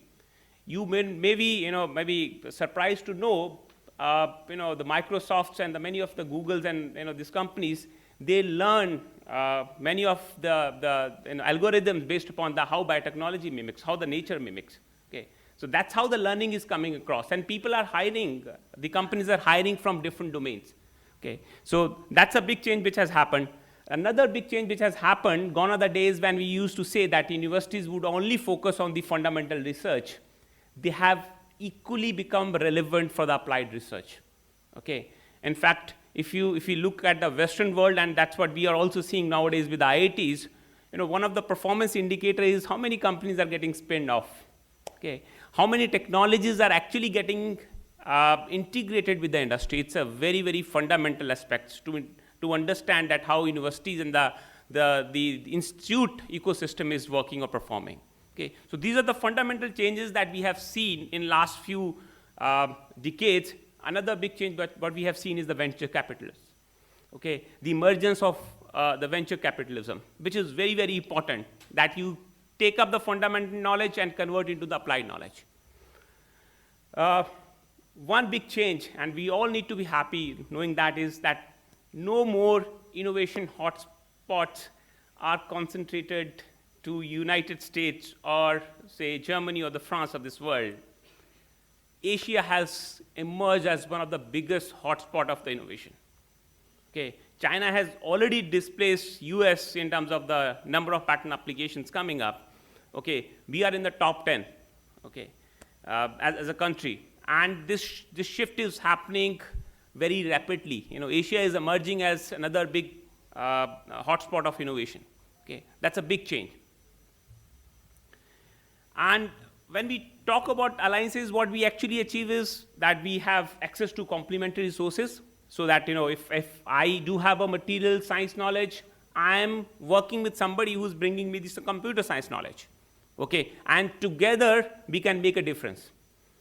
But while we are making that difference to our industries, it becomes also very critical that how we are able to leverage that output, because that's very important from the business model perspective, and that's where the whole discussion lies. That's where the debate lies. How to make use of that? Okay, it also leads to the faster product development. Okay, and of course, when we are talking about ambitious project, we need to also understand that when we talk about research and technology, it's risky. Okay, less than 10% of any new product development actually becomes successful. If that's a success rate, we need to also understand that when innovation is imperative, but we also need to understand that how we are hedging the risk, and that's where you need partners who can share that risk. So these are the new models, these are the new ways which are coming across, and that's where we need to understand that working with ecosystem around you has become necessity on multiple reasons. Okay?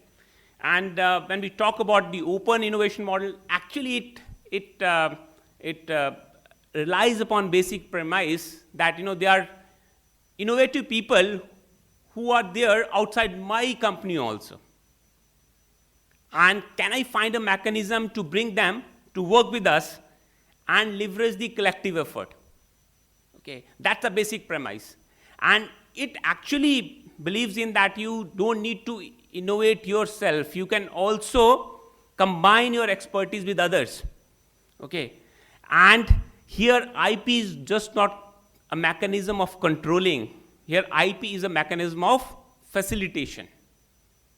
And let me just tell you, in this open innovation paradigm that we are talking about, actually intellectual property has become currency of exchange. And when we're talking about currency of exchange, it's currency of exchange of knowledge, the technologies. Okay, people are not willing to work with you because you can give them money. This is the new world. Okay, people are now wanting, can you give me some technology for technology? Gone are the days when we talk about the earlier business models, which was very much prevalent in India. What was the business model? We were known for manufacturing. What we were doing? We were buying technologies from Japanese industry, we were buying technology from US industries, and we were paying them for giving the technology. Now companies are saying, if I'm able to do business in India, I'll do business on my own. I want to have a profit sharing model. The least I can go for is JV. Okay, and if that is the case, actually that has led to people also think upon that we need to also find out means to innovate.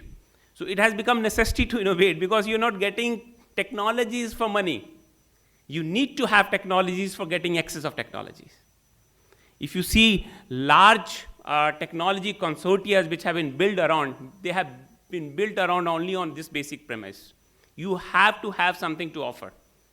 Otherwise, you're out of the pool. And when we talk about the research alliances, actually these are beyond transactional commitments. So what it means, it's not like give and take. You make long-term commitments. Of course, it just before the equity-based commitments, where we have the equity alliances. We'll talk about that when we talk about mergers and acquisitions. But even before that, we're talking about it's a strategic commitment that we are making with our partners. And when we are making this strategic commitment, generally these strategic commitments are longish in nature. And then many times people confuse open innovation with open source, or they believe in this that open access of technology. It's actually not. It's about actually the strategic intellectual property. Okay, it's about that how you are developing a business model around that you're sharing, you're getting, at the same time, both of you are getting benefits out of it. And that's where the business model around intellectual property is very, very important when we are talking about strategic alliances. Actually, it's not about R&D outsourcing also. Because when we are talking about R&D outsourcing, and Gujarat has been hub of contract manufacturing for a long period of time, especially in pharmaceutics. It's not about telling people what to do, it's about that we will together explore something which is not known. And when we are talking about this, it's not R&D outsourcing, it's strategic R&D. Okay? And it's not about cutting R&D costs. It's actually creating a better innovation ecosystem. Okay? And when we talk about alliances, we also need to understand who are the partners across. And there's a very famous terminology that we use in scientific world. That's what we call as a technology readiness level. You take a proof of concept, you develop a prototype, and then you scale it up, and then you market it. Okay? We need to also understand that different players are relevant at different technology readiness level. Maybe at a low technology readiness level, you might need to work with the universities, IITs, or some institutes of prominence. When we talk about scaling up, you might need to work with the engineering companies who bring different kind of expertise.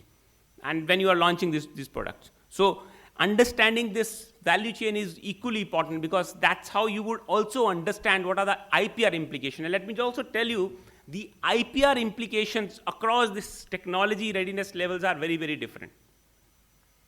And to give you this illustration, when we talk about technology development, on one side we have put the research, that how research involves from concept to research to development to validation to pilot to commercialization.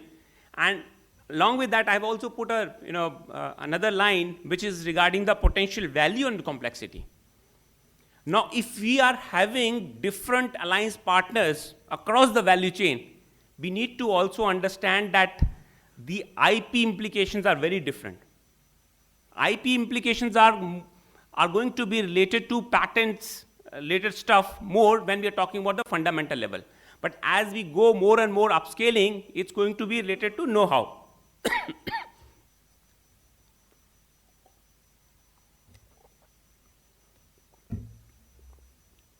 So we need to understand now, of course, as we all understand that know-how and the trade secrets, there are different laws, that's a different story.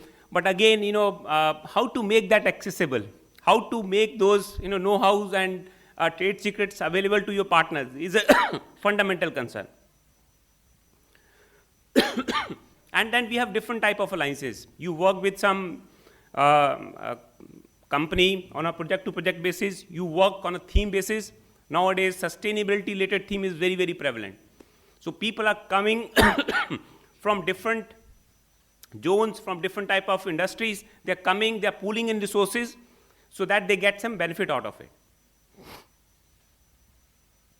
Now let me just talk. I hope I have built the right context, why the alliances have become imperative. There is no substitute for many reasons. The days of working in isolation are largely over for most of the technology that we see around. And if this is the case, we need to understand that how we can develop an innovation model around that we can equally leverage that collective effort. And that's where the role of our intellectual property comes. But when we talk about intellectual property and alliance, on the face of it, it looks very paradoxical. Okay? Why does it look paradoxical? IP talks, yes. Sir, I believe it's because the primary role of IP is to license something, which is basically to get ownership rights because it's a bundle of rights over a certain creation of yours. Whereas alliance fundamentally talks about collaboration, and it means that we should work in concert. Absolutely, absolutely, yeah.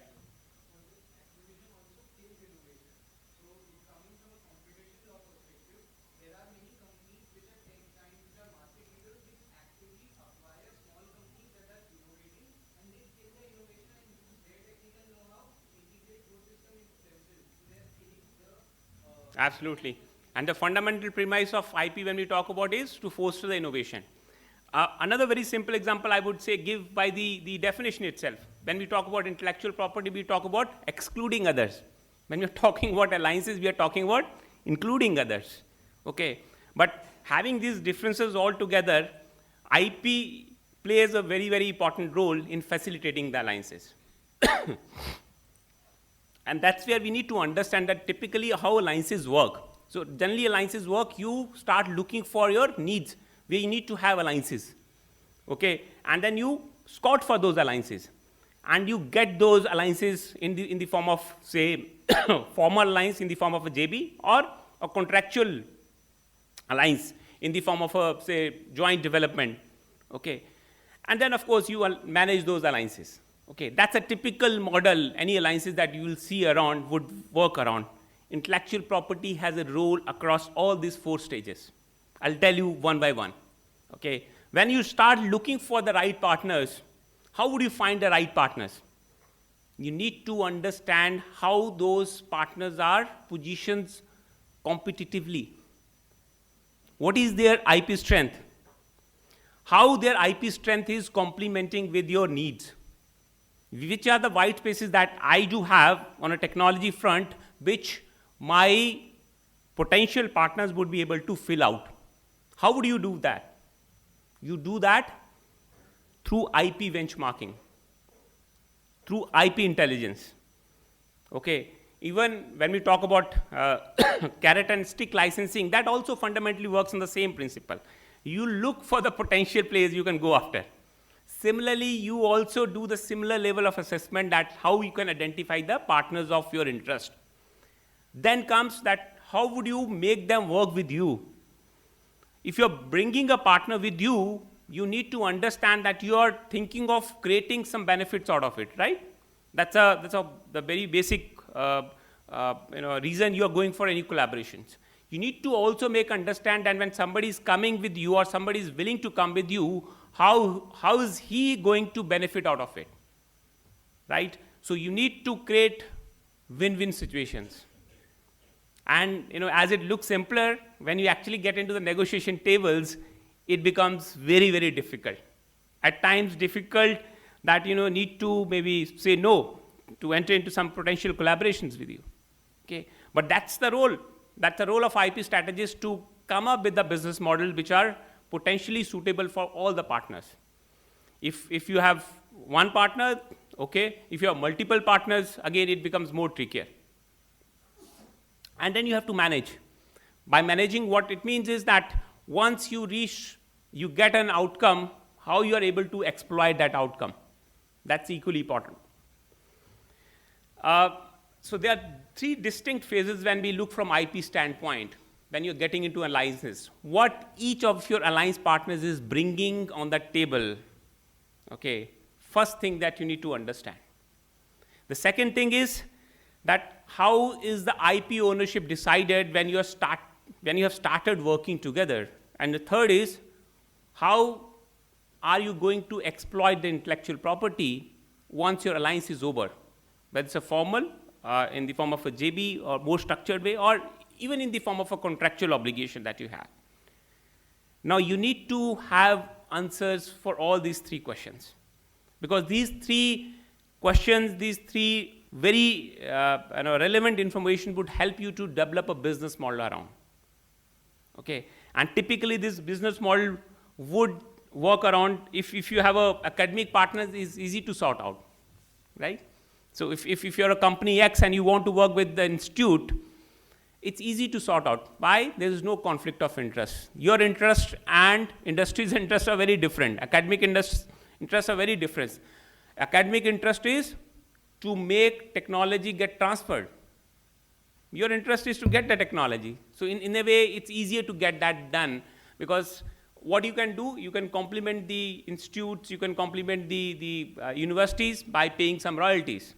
But suppose you have to work with industries only, you would be having potential conflict of interest, especially when we are talking about nowadays the sustainability.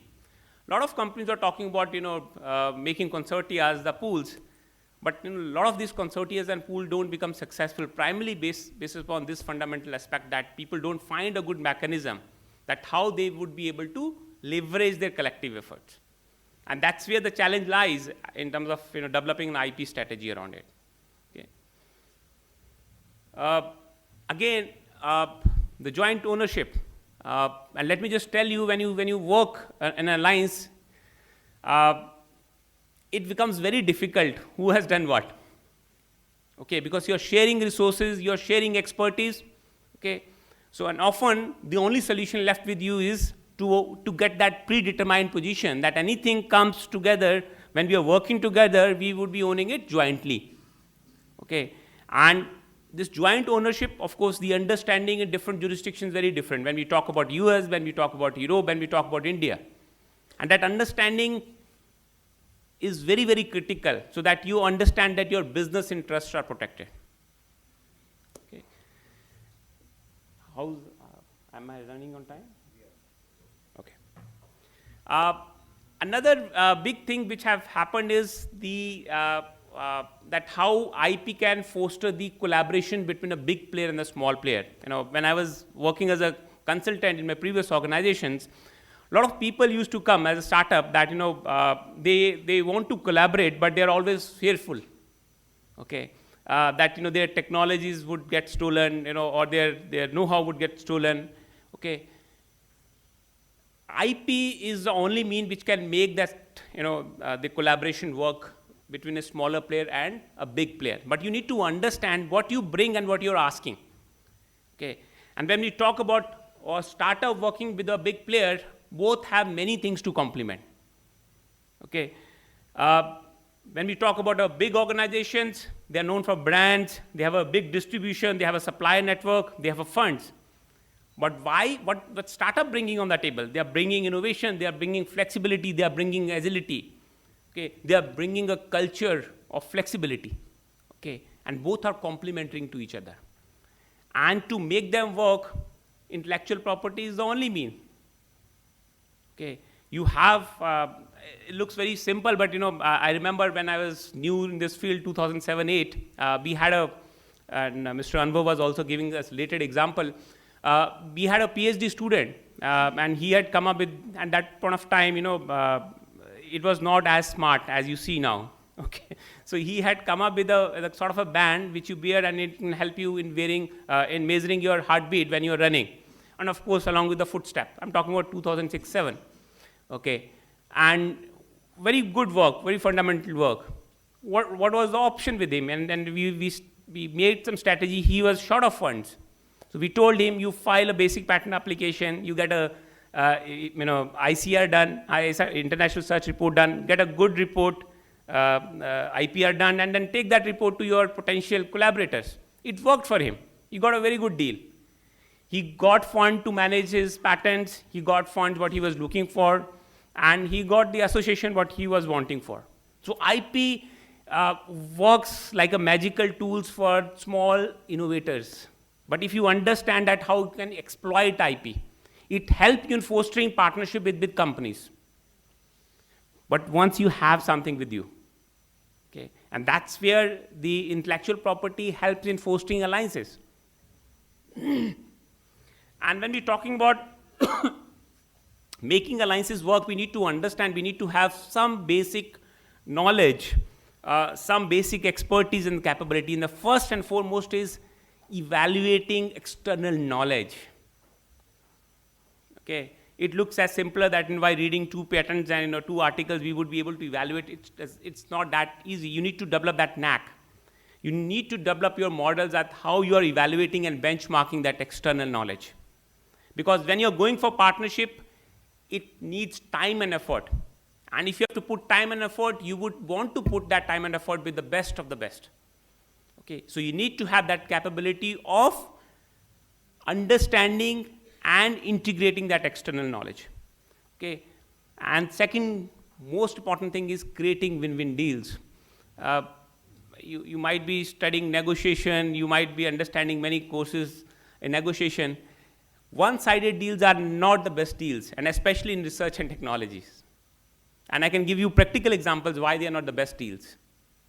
Okay, because if you don't have open and trustworthy relationship, there would be always tendency of hiding stuff. And when you hide stuff, your trust deficit grows up. And when your trust deficit grows up, this is the first sign that your collaboration is not going to work. Okay. So how you can make that, that trust grows? How can you make that happen? The only basic thing is that if I succeed, my partner is definitely going to succeed. Create that model, and you would see that you don't need to force openness. It would automatically happen. Okay. So your success is your partner's success. That's a basic mantra to go for creating win-win deals. Understand how you can hedge the risk, okay, if things are not going well. And of course, you need to also understand that as we talk about alliances, there are always cultural issues, structural issues, okay.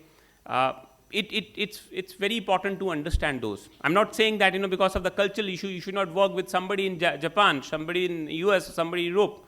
But understanding those cultural issues is very, very important. And of course, from a legal standpoint, you need to have the right agreements at right point of time. Okay, when you're starting your discussions, you need to have proper confidentiality agreement in place. When you're working, you need to have JDAs in place. When you're going for licensing, you need to have licensing agreement in place. Feasibility studies, you need to have all the agreements in place.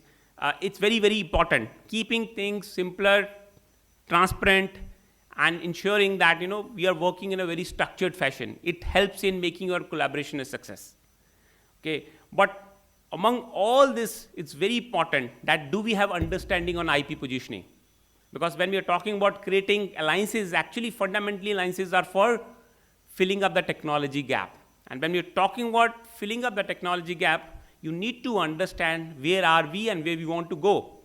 And for that, the understanding of IP position in a given technology space is very, very important. And more importantly, among all this is the business model.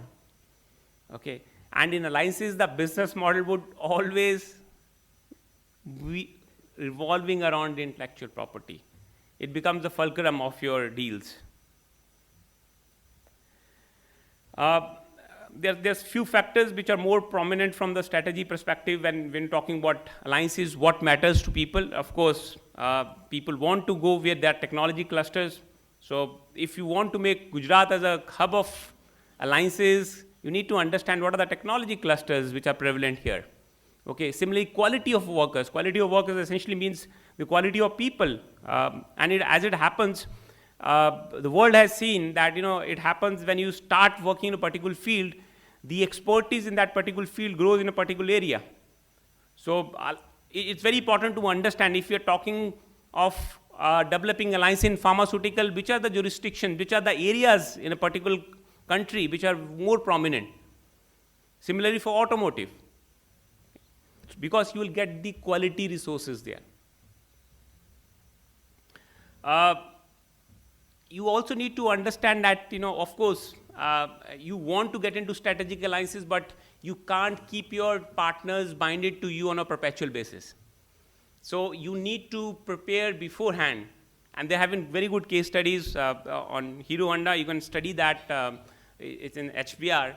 Okay, you need to prepare beforehand when you are thinking of, or when you have, that what is the future like. You can't have the people, with you on a perpetual basis.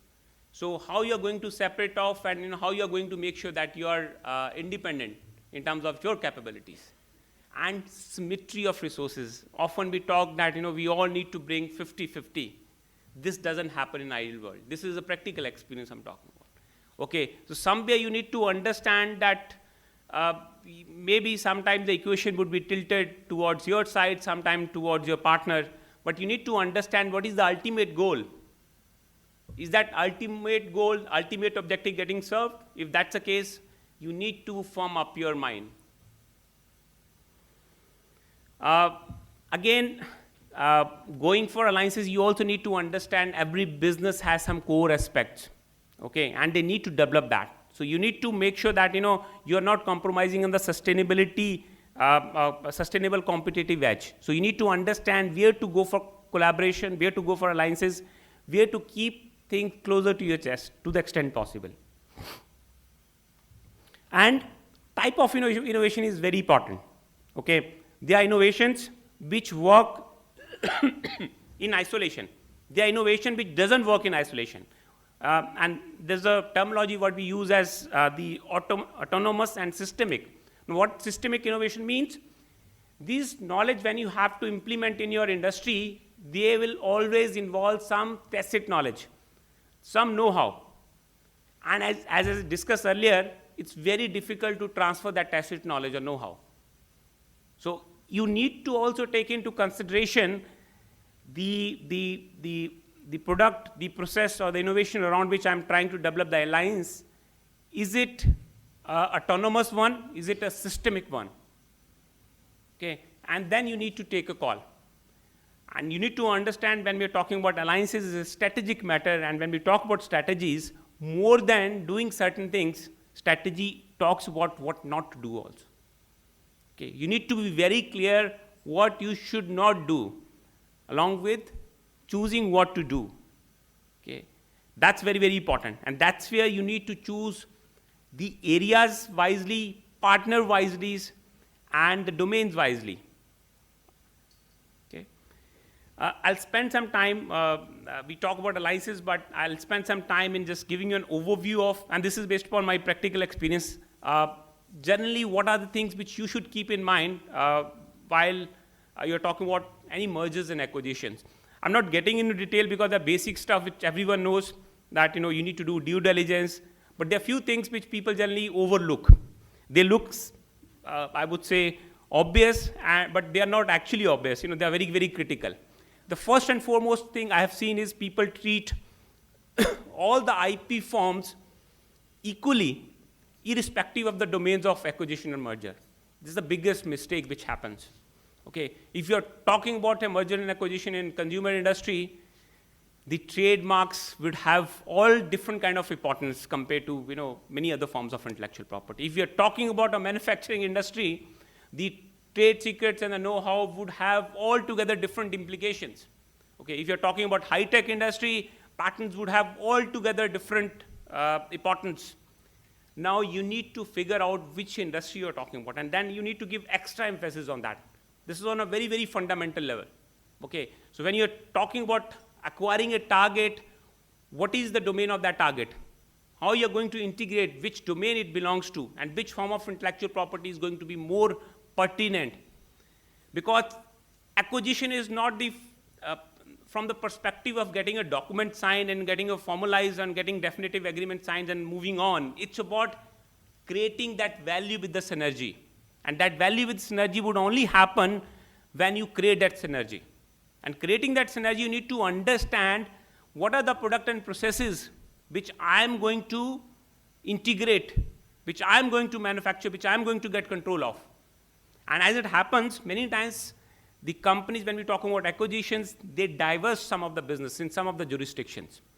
So as it happens, the part of IP or the IP exploitation in certain areas remains with the partner itself. It only comes to you for a particular jurisdictions or for a particular purpose.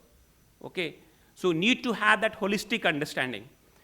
Very, very important is that people generally ignore looking at the contractual obligations of your target. Okay, people generally go with the laws, but you need to understand what are the contractual obligations people have agreed upon. As especially we are living in the world where open source software is very common. Okay, what are the obligations that you have already agreed upon? I'm saying that your target has already agreed upon. You need to have a holistic understanding because your IP policies are going to be very different than your target. So having that holistic understanding would help you in integrating it better. Then you also need to understand, if you're in a high-tech industries, that what are the how your source code and objective codes are managed. Where are they stored? Are they using escrows or not? If they are, what are the implications? What are the terms that you have agreed upon? Okay.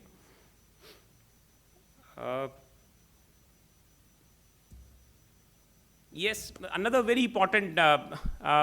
As it happens many times, joint intellectual property in different countries created with government funds.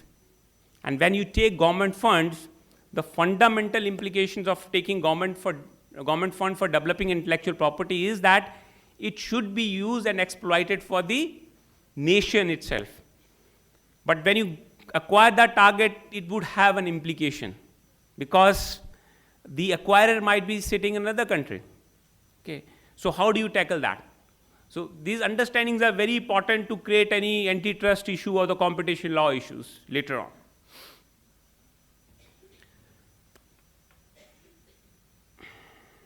Transition support, as it happens from the date of signing and the closing, many times it takes years, maybe more than 1 or 2 years. It should not happen that your intellectual property gets lapsed or abandoned. Nobody is taking care of that. You need to have understanding on that. Who is going to look after and manage the portfolio during that transition period? Assess also that if cross-licensing is needed, especially in the cases where a subsidiary of a company is getting acquired, but that company itself is running its own business also in some part of the country, in some part of the world. That becomes very, very important. And you also need to understand that the buyers and the sellers always have a different perspective when it comes to the intellectual property. Okay, the buyer wants to make sure that everything which comes to me, it's free of every liability. The seller gives me all sort of indemnifications. but the seller has all different perspective altogether, and often a seller relies upon the knowledge qualifiers. Now, these knowledge qualifiers might be okay in certain cases, but you need to understand the implications of that. Have you done enough due diligence on freedom to operate part or not? That's very, very important to understand. Okay. And more importantly, I would end my talk with this quote that alliances are imperative. You need to have alliances in this evolving dynamics. Okay. The key question here is how you are making use of IP to collaborate, at the same time make sure that you are able to leverage your efforts. Okay. That's where the whole debate lies. That's where the whole intellect lies. That's where the whole knowledge of IP expert lies. How they are able to create those business models. Okay. So thank you for listening to me patiently. If you have any questions, I would be happy to answer.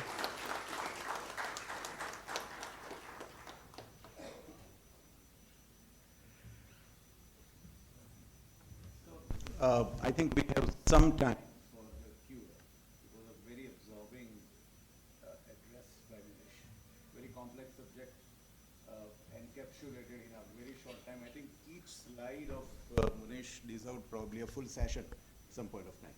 But so questions for both our speakers of the day today, Anubhav as well as Manish. We have some time for a few questions, please. Yes, please.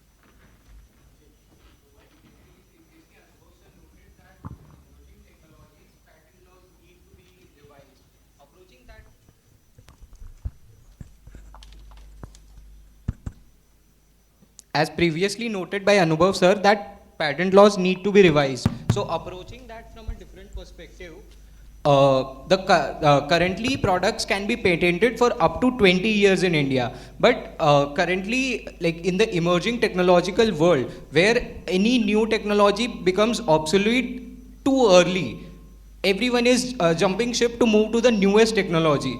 Does it not create an unlimited monopoly till the technology becomes obsolete?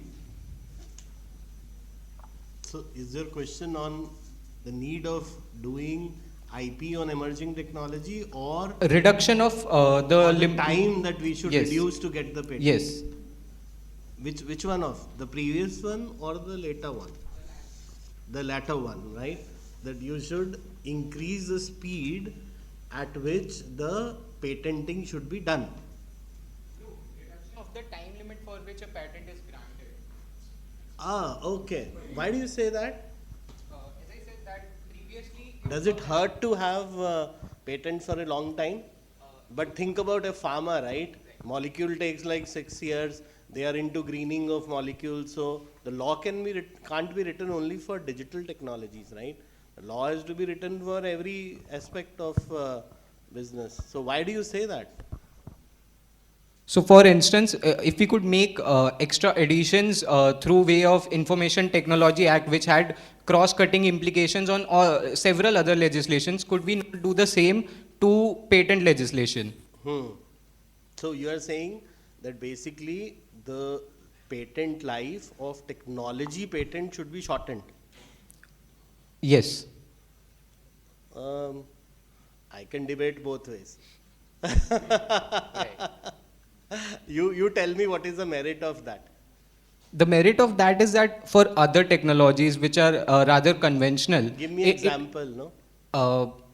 As you all already said, that in say pharmaceutical, which are rather conventional technologies, which can be foreseeably seen to exist even after say 20 years, 25 years, which will prevail. But the same is not the case for technologies, where a technology becomes obsolete. Say like it has a shelf life of what, 5 years, 7 years. So in that case, the monopoly becomes absolute, which is not the case for conventional technologies. No, people move on.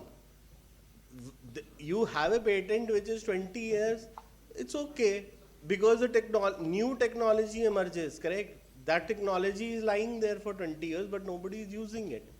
Like for example, I gave you an example of cassette and DVD, and there may be a patent of cassette lying for 50 years or 20 years. What's the use when people have stopped and moved to digital music?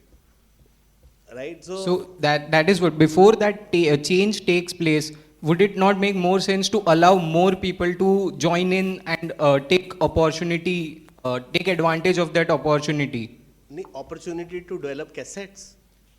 Yes, That has gone. So, opportunity to develop any new technology before it becomes obsolete. That is not stopped by the existing patents. You can go and invent and patent a new technology. So life moves on. Anubhav, I think the answer probably to your question probably would lie in what Monish said. You can exploit that by collaborations, strategic alliances and all. It doesn't need to. Ma'am has something to say, please. Yeah. Can you please say? You asked that question. That's a great question, actually. But now you have to look at the intent of IP laws. The intent of the IP laws was to incentivize the creator. Now, if the life cycle or the use case of that life cycle has itself shortened so much that instead of monetizing it for 20 years, first of all, it's never 20 years. You will get that patent grant in 5 to 7 years or something like that, right? So the creator has a very limited window to monetize it, which is the basic underlying principle of all IP laws across the globe. Correct. Now, within that also, you yourself answered the question. You said that the technology use case is becoming obsolete in 3 years' time. Now, the creator doesn't even have those leftover years to monetize because it's going to become obsolete in 3 years. So उसे उतना तो दे दो 3 years to monetize. Now you're saying you want to take away the term and from 3 years probably sort of 20 years reduce it to 3 years. What will he have in his hands then? The grant in itself may take, let's say, 2.5 years. He'll have only half a year to monetize. Then we're not really looking at the intent with which IP laws were crafted. The intent was to give enough time to the creator to monetize the intellectual property. Right. How are we granting that to them? So we are going against the intent, the underlying intent. That's what I would feel. No, thank you, Lashika. On the other hand, I think we are more worried that because of the shorter life of the technology that is and the fast pace at which technology is emerging, we may not need IP laws. That is a threat actually that is becoming because of this fast improvements that are happening. That is actually happening. So many patent owners, what they're doing is, if they know that the technology is becoming obsolete very quickly, or it will become obsolete, so what they do is they know that there is not enough scope now to monetize it. What they do is they quickly pool it into open source or things like those. They contribute it into those pools. So that has already begun. You know, those are, basically instead of thinking just patent laws and term of patent laws, you have to think innovative business models to make money out of it while you have the time, whatever that time may be, right? Thank you, that answers the question. So I'll just re-articulate it. The fundamental and pertinent question, and Anubhav and Lakshika just mentioned that, is actually the life cycles is becoming shortened. Correct. Okay, so question here is, are we able to exploit the IP in that limited time period? Because in 4 or 5 years, the technology is getting changed, especially in high-tech sector. This is not true for all the sectors. And that's where you need to have alternate business strategy or IP strategies, how you're able to exploit that. Even you need to also think upon, should you file altogether or not? But if you're not filing, you might be losing some advantages out of it. So it needs to be a combination of things. Yeah, only in high tech. Yes, only high tech. If you are in materials or fundamental, 20 years is a less period. It's a less period actually. I guess this gives a new topic to Gopi for the next conference. The threat to the IP laws, from the emerging technology with a very short lifespan. But anyway, great question. Thank you. Please, one more question. A very good afternoon, sir. Sir, I had a couple of questions, one for Anubhav sir and one for Manish sir.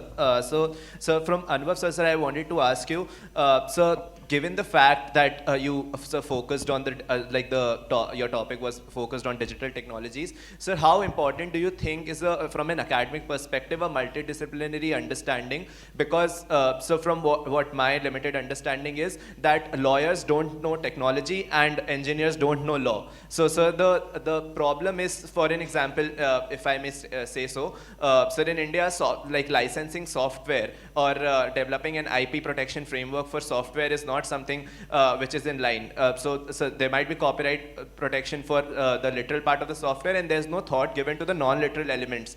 But a computer science engineer or a professional might very well tell you that the non-literal parts are what basically give the software its actual sense. So how important do you think from an academic perspective it's important to develop a multidisciplinary understanding?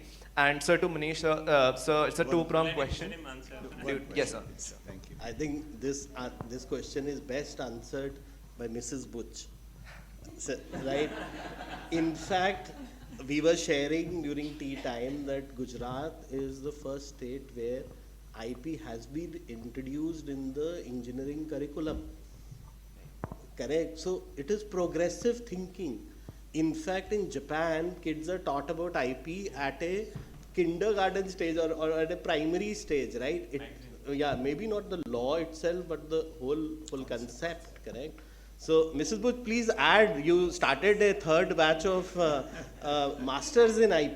Diploma in IP, that's what we were talking, that IP is one branch of law that has not just limited interface with other disciplines, it has become an inevitable interface with all. So those who are working in entertainment industry, they will have a competitive edge if they know IP. Otherwise, it's like, in fact, he's Sarvatna and I'm teaching him Okay. right now. He's in 6th semester, I'm also in Right. So the thing is that with other branches of law, it has that interface like criminal law and psychology. It has. It But has. psychologists or psychiatrists are not supposed to know criminal law. But if the designers, if those who are in entertainment industry, engineers, pharmacists, or scientists, if they know IP, they will get a competitive edge. So that is the type of interface we are talking about, and that's how a multidisciplinary model probably has become inevitable. And we are seeing it ourselves, as you have pointed out. We started with a third batch of PG diploma, and we have got so many professionals who have in a way nothing to do with law, but they feel that they have to study IP. One of our students is the DD of Junagadh district, right? Who was joined. Last time he was GST commissioner from Gujarat state. So there are such kind of government officials also who feel that having appropriate knowledge of IP is the key. So I think for students, there's a lot of competition. That's what I think. In fact, I'm personally involved in a project with COEP Pune, it's College of Pune Engineering, where there is the problem is that someone needs a backbone implant, right? His lumbar vertebra has gone bad, right? Now the problem with backbone implant or vertebra implant is you have to get the exact shape and size, right? And you can't do a vertebra on a machine, right? You can't machine it. So they are doing the vertebra through a synthetic resin using 3D printing, right? That's the technology where you can replicate the exact vertebra. So they're putting the old vertebra in a camera, and the 3D printer they have developed in-house is copying that vertebra and making that artificial vertebra which the doctor is using to replace the backbone implant or the vertebra, right? Now, most of the operations in this, I don't know whether you call it's a doctor job or an engineer job, right? I think both are collaborating together to produce this fantastic result. At the end of it, this is improving the quality of life. The poor guy is now getting a vertebra implant. And not only that, COEP is trying to kind of patent that technology for giving the solution as a low-cost solution to the masses. Because, right, so I think that's the wonder where I think multilateral knowledge and multi-facets of things can come together and produce wonders in the new digital environment. Correct? And 3D printing, the benefits are there, right? You already know how articulate it can be. So does it answer your question? Yes, thank you so much, sir. I think, Thank you. yes, sir.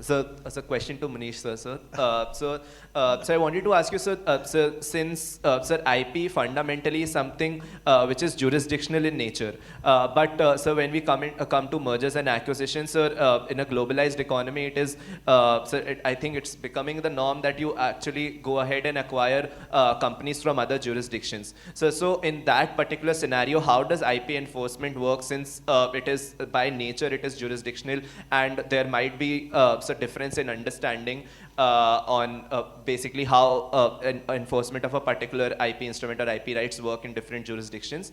So also, so from a professional perspective, I wanted to ask you, sir, while so contracts are being drawn up, sir, does the company, in fact, does Tata Steel also sir, involve IP professionals to evaluate intellectual property assets of another company? Like, do they have specialized people to do so? Yeah, so answering your first question, you need to understand any acquisitions or mergers that we are talking about. IP is an enabler, okay? Ultimate goal is to create value, okay? And I'm just taking a hypothetical example of, say, FMCG industry, okay, or pharmaceutical industry. Now, when we are talking about, we are targeting a target to get acquired, we are thinking that, you know, the synergies, or there would be a market expansion, and that we would create more value. Now, that value has an association with intellectual property. For few industries, it has a lot more to do. For few industry, it has lesser to do with informal intellectual property. Okay, to give you example, in manufacturing industry, you may have patents, okay, but until you have that tacit knowledge association with that patents, you won't be able to create that synergies. So suppose if you're acquiring a target from a foreign jurisdiction, okay, and the ultimate goal here is that you would have that tacit knowledge, or the knowledge also transferred to the mother company. Okay, until you have that basic understanding done, you won't be able to create that value. Okay, the second very important thing is, in terms of enforcement and all those things, of course, this varies. But, you know, at the end, if you're talking about the king of intellectual property forms, the patent is, you know, that's where the most of the valuations would lie around.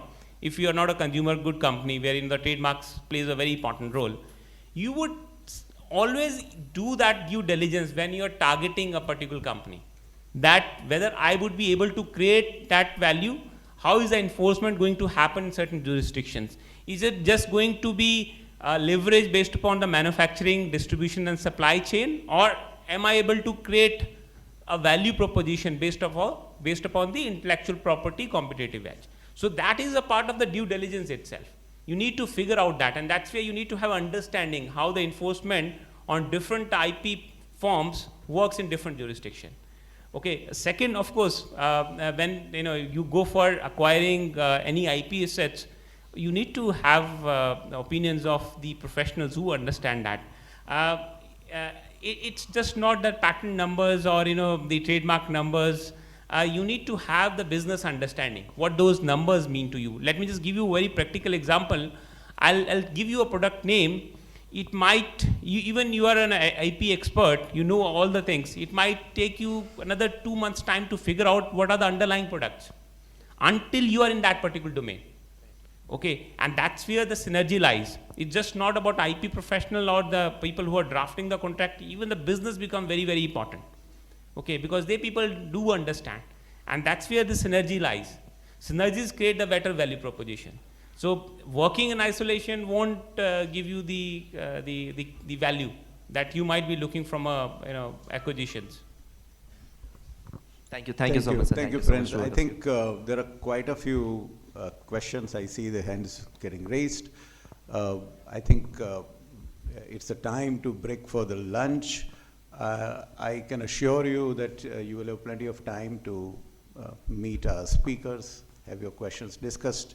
If not, probably we also have an opportunity to give your questions in writing to AMA. We'll try to get the answers from the speakers. Thank you very much. Thank you. Thank you.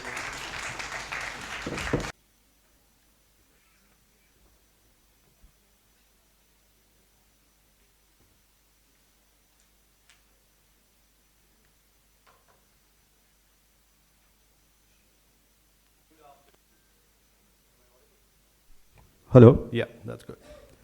Good afternoon, all of you. Can we have it a little louder because I see already people yawning, so can we have it a little louder? Good afternoon! Yeah, no, that's much better. This is something which I'm sure you're all going to enjoy this session that's up in front of us, and I'm sure it will also make you ask a lot of questions by the time both the distinguished guests have presented themselves.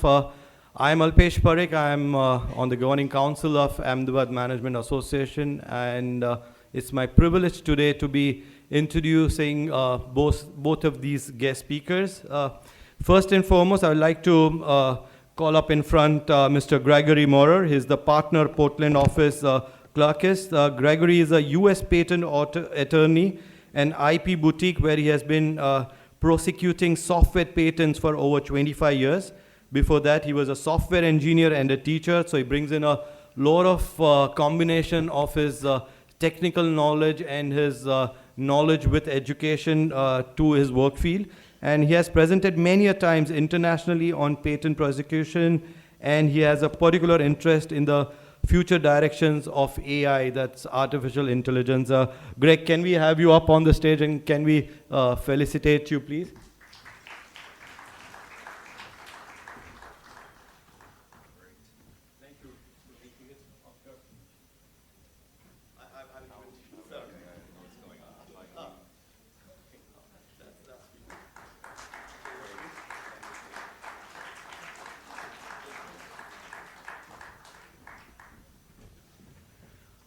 While Gregory may sound a man of few words as far as the introduction is concerned, once he starts presenting, you'll realize he has a plethora of knowledge to share, and he'll be speaking volumes about things which will not only interest you, but also be very intriguing to know more about. But that does not take away anything from our second and a man with patents all around his shell. I have the pleasure of, in fact, inviting Dr. Anurag Gupta to please come up. Is the mentor of change at Atal Innovation Mission, Niti Aayog, Government of India. He's a former executive director, Indian Oil R&D Center. He's a PhD in chemistry and MBA in human resource management. Dr. Gupta has 39 years of experience in the field of petroleum downstream with a focus on products and process development. He has earned a remarkable 90 international and national patents, published 5 book chapters, over 100 research papers in India and international journals of repute, and over 50 internal technical reports.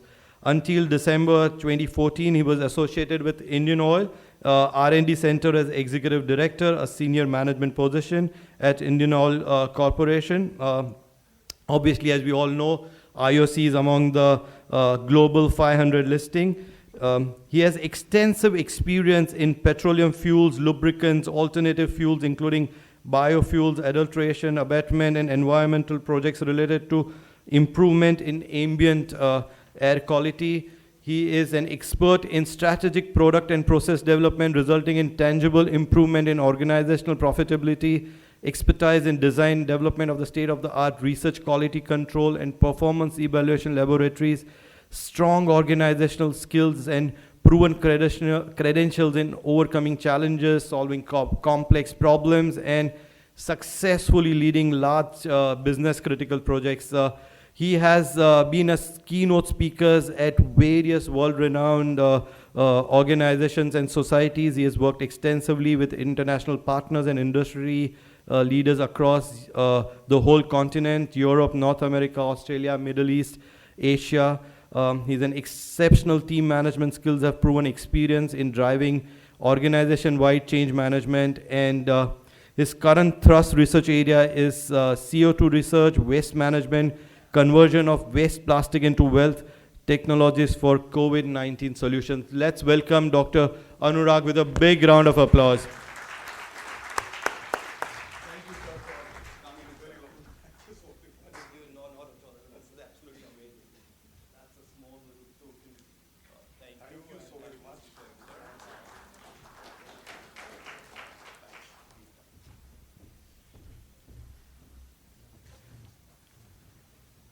without any further ado, I'm going to now request Greg to come forward and tell us more about what's up his sleeve and what we can learn from this, and share his experience in US, in India. He's been visiting India now from a good long dozen odd years, and he's quite acquainted with a lot of things that happens in our own backyard, as well as comes with that knowledge which is from US and across the globe. So Greg, all over to you. Great, thank you. All right, so the sound people, are you happy with this? Is this working? Okay, great. Well, thank you for that kind introduction. I would like to thank the organizers. I would like to thank AMA, YJ Trivedi, and there are also, yes, go ahead. There we go. And I would like to thank those unnamed people who make this happen too, because obviously this is a big event. It doesn't happen by itself. This is an incredible event with so many attendees, and I look forward to this event because of that. Now, let me see, where should I start with this? This is an event that's unique because you are here, right? You are interested in IP, and that's one of the reasons I come, is because you're interested. And guess what? If you're not interested, you will be by the time we're finished, because that's the way we roll here, okay? So this is what we're going to be talking about, and it's just an amazing opportunity for us to look at these things from all these different angles. And look at this topic that we have today, emerging technologies and IP, new frontiers and challenges. So those of you who know me know that I don't shy away from an opportunity to give a presentation. But this is a heck of a presentation, right? This is very, very big. As some of the earlier ones we were talking about, very big presentations, right? So tackling this type of a presentation, what do I have to bring to this that you should even listen to me? Well, I do have some practical experience in this area because I'm a practicing IP attorney, and I used to be, and I guess I still am, a computer scientist. So I do study things like blockchain, AI, all those different things, right? And so we'll take a look at how those things work. So that means I have all the answers today, right? Wrong. Actually, I have a big disappointment for you. I have very few answers. What I have today are more questions. Okay, and if you wanted to play a game, you could count the number of questions that I have. I'm going to try to give you as many questions as I can come up with, and we'll take it from there, right? And that's one of the reasons I really value this conference, is because I get to step away from my day in and day out work and actually step back and ask these questions. And these questions are like almost philosophical questions, right? Which direction do we want IP to go? Which direction will it go? Is it the right direction, or should it go in a different direction, right? And so these are all questions that need to be asked, and let's go ahead and dive in and see what happens.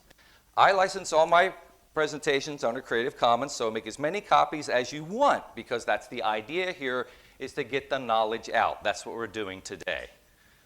So we'll take a look at the traditional IP categories, and some of you already know these, and I won't spend a lot of time on it, but we kind of need a little bit of a background, a little bit of a foundation that we will move on. And then we'll look at these tech disruptors, and there are many of them. And then we'll look at stress points placed on the IP system because of that, and then we'll look at reactions. Excuse me for just a minute. It was a very, very good lunch, by the way. So I like to have a theme in my presentations. The theme helps bring it together. And one of the things I can do, as I said, is that I can tell you about the mindsets of the different people in these different categories of IP.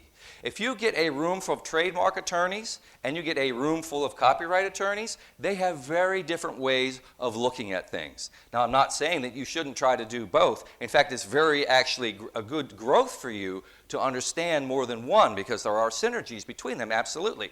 And some of you are going to have to understand all of them. But each one, based on what I researched, they have different mindsets on how they look at the world and the way they approach things that are at top of mind. So the technology will affect each of these differently, right? There's not one answer. There's not one question. When we look at these things, actually, each one of them is going to be different. When you first come to IP, you look at it as one thing. It's actually, of course, it's a bunch of different subtopics that are handled differently, right? And what questions are raised? I told you that, but that's what we're going to look at. And we're going to look at, well, what about money? How does money affect it? How does justice affect it, right? What is the situation as far as balancing these? And how do we do that? And that's the question we have to ask ourselves. So here's a quiz. They always tell me to keep it interactive, so I put a quiz in here. See if anybody can answer this. Can someone here name a new IP phenomenon? I say new, 1985, okay, that's relatively new compared to the others. Can someone name a new IP phenomenon in which a traditional IP regime is leveraged? Licenses are now granted under this regime every minute. The entire world participates in this. And it seems like the world is a better place. Anybody? I'm hearing some mumblings. You have to speak up. No? How about this? It's free. Anybody have any guesses? Am I talking about copyright? Or am I talking about what's the opposite of right? Left. Copy left, right? Share alike provisions. Look how the world has changed based on open source, right? Did the legislature pass a law creating open source? No, right? It leveraged the traditional IP regime that was already in place. So there was this sort of IP framework of copyright that was out there, and then somebody, some people say it was Richard Stallman or whoever it was, created this share alike provision. This is not public domain. This forces the software to stay free. Right? And that means now we have GitHub, we have all these other things as was talked about earlier. Though I think the world's a better place. I hope we can agree on that. We have all this free software that's available, right? So that's something to think about. Because if that can be done, if there is such a thing as open source, and if you don't completely understand open source, that's okay. You can research that later at some point. But just keep in mind that that's one example of where there was some significant change, and it actually made the world a better place rather than a worse place. So now we'll dive into the different categories of IP. First, we have copyright. Now, and I talk to copyright lawyers, the mindset that they have is that ownership is the most important issue, right? If you're a copyright attorney, you want to know if you own it or not. That's the first question when you go to a copyright attorney. And if you aren't sure if you own it or not, guess what? You probably don't own it if you don't know if you own it or not. Because you probably signed an agreement that you didn't read and you're going to be in trouble, right? So anytime you're dealing with copyright, you're looking at agreements. And in today's world, that means terms of service. How many people here actually read those terms of service? Like when you go on to, I don't know, YouTube or Facebook or whatever platform you might be on. You should take a look at those things, right? They're about this long, and they essentially say that they own everything that you do on their platform. That's an interesting question. Should the world be that way, or can we create some other way? Do they have the right to do that? Can they force me to just give them all of my content? That's like question number one that I have, right? And then, of course, when we go through the copyright basics, these are things that people here already know, but we'll just go through it briefly, right? You can't copy, adapt, distribute, perform, or display a copyrighted work. The work must exhibit some small level of creativity, and you have a term. Another question. Do you really have a term, right? Because they keep extending the copyright term. Is there ever really a term? It's supposed to be in the US life plus 70, but it's actually a little more complicated than that. But 1922 is where we have decided, or it just happened, I guess, that's where things cut off. If you have a work from 1921, then it actually has fallen into the public domain. So a question to ask is, why is the term so long? Can we make it a shorter term? I don't know. And then we have copyright examples. I'm just putting these up here as examples so that you can get an idea of what the copyright is about, right? Poems, songs, performance of music, a video, movie, computer program, photographs. Every picture that you take, every selfie actually has some copyright associated with it, and drawings. And again, Agreements are central to copyright practice, and copyrights are automatic. In other words, under the Berne Convention, once you actually take that photograph, the copyright exists. That right springs into existence. You don't have to go off and register it. You might want to register it, but you don't have to. And then open source software. And this is the pitfall there is not reading the license. But let's move on to trademarks. And trademarks, I talked to a bunch of trademark attorneys. I said, tell me about your life. Tell me what your life is like as far as a trademark attorney. They said trademarks are easy. Trademarks are easy until something goes wrong. Then trademarks are actually very messy, because now you have a whole warehouse full of goods that you have to destroy because they infringe somebody's mark. So this is the situation you find yourself in. Trademark attorneys at some level handle risk management. So how is that going to be impacted? We'll take a look at that. Here are the basics of trademarks. Identifies a source of good with word, slogan, design, symbol, sound, color, or other indicia, right? You can get really creative. And prevents others from using a mark that is likely confusing on similar goods. And first use as a mark is important. And term on trademark? Forever, right? Well, that's interesting. Do we want that? Is that something? Yeah, that seems to be the way it's always worked. And here are some examples that we have of trademarks. Now remember, I'm going to go through these pretty quickly because this is just setting a foundation on these things. GIs, right? And it's funny because in the United States, we don't have a GI. We have something like it. We have individual laws that are passed, but we don't have the GI like this. The government-issued tag, it's recorded on a register, and it's exclusive to a region. In other words, it doesn't matter how good your product is, it has to actually come from that region, right? And there's no term on that as far as I know. Then we have designs. Designs need to be ornamental, not functional. And then you have a term associated. That could be a shape of a bottle. There could also be trademark associated with that as well. And of course, apples. And the thing about these designs is they're not expensive, right? If you look at Apple, and they raised their patents in the Samsung litigation, they actually didn't do very well on their patents, but they did well on their designs, right? Trade secrets, it's in the United States, it's primarily state law. There is a federal criminal statute, and it only protects what's kept secret. And there's this action against misappropriating party, and they also can last forever, as long as you can keep it secret. And then I talked a little about trade secret in global context. It's widely known. Trade secrets really, they're enforced differently, different places, right? You might have a theft or misappropriation, but this is the definition that was out there. And then moving to an example, say the Coca-Cola formula. I don't know what that is. It's been kept secret, right? Or let's say two companies come together and they want to collaborate. There could be some trade secrets there, right? Then we go into patents. Again, I'm racing through these because this is just our foundation.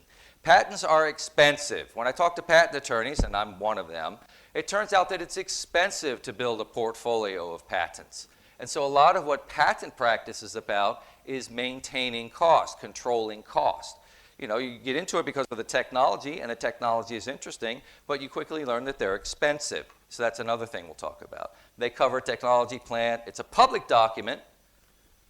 So that means you have to tell everyone how your invention works, how to make and use the invention, and it stops others from making, using, selling, importing. And again, it is an investment in time and money. For examples, Microsoft has patents covering its operating system. Apple has patents covering the iPhone. But again, they spent all that money on those patents on the iPhone, and it really didn't help them. So that's an interesting thing to think about, too. You file an application, you convince the patent examiner, and it lasts about 20 years from filing. And then, of course, in a global context, we have PCT. So again, I rushed through those. Sorry about that, but we do have a limited amount of time. This is the part that's actually a little more interesting, I think, and that is these disruptors. So we looked at this giant world of IP and all these different categories of IP that are out there. Now we look at these technological disruptors. And with every technological disruptor, some jobs are lost, some jobs are created. So hopefully, people in this room, at least one person in this room, will come up with an answer to some of these questions so that we can create more jobs, we can create more opportunity, because there is definitely going to be disruption as you see me go through these things.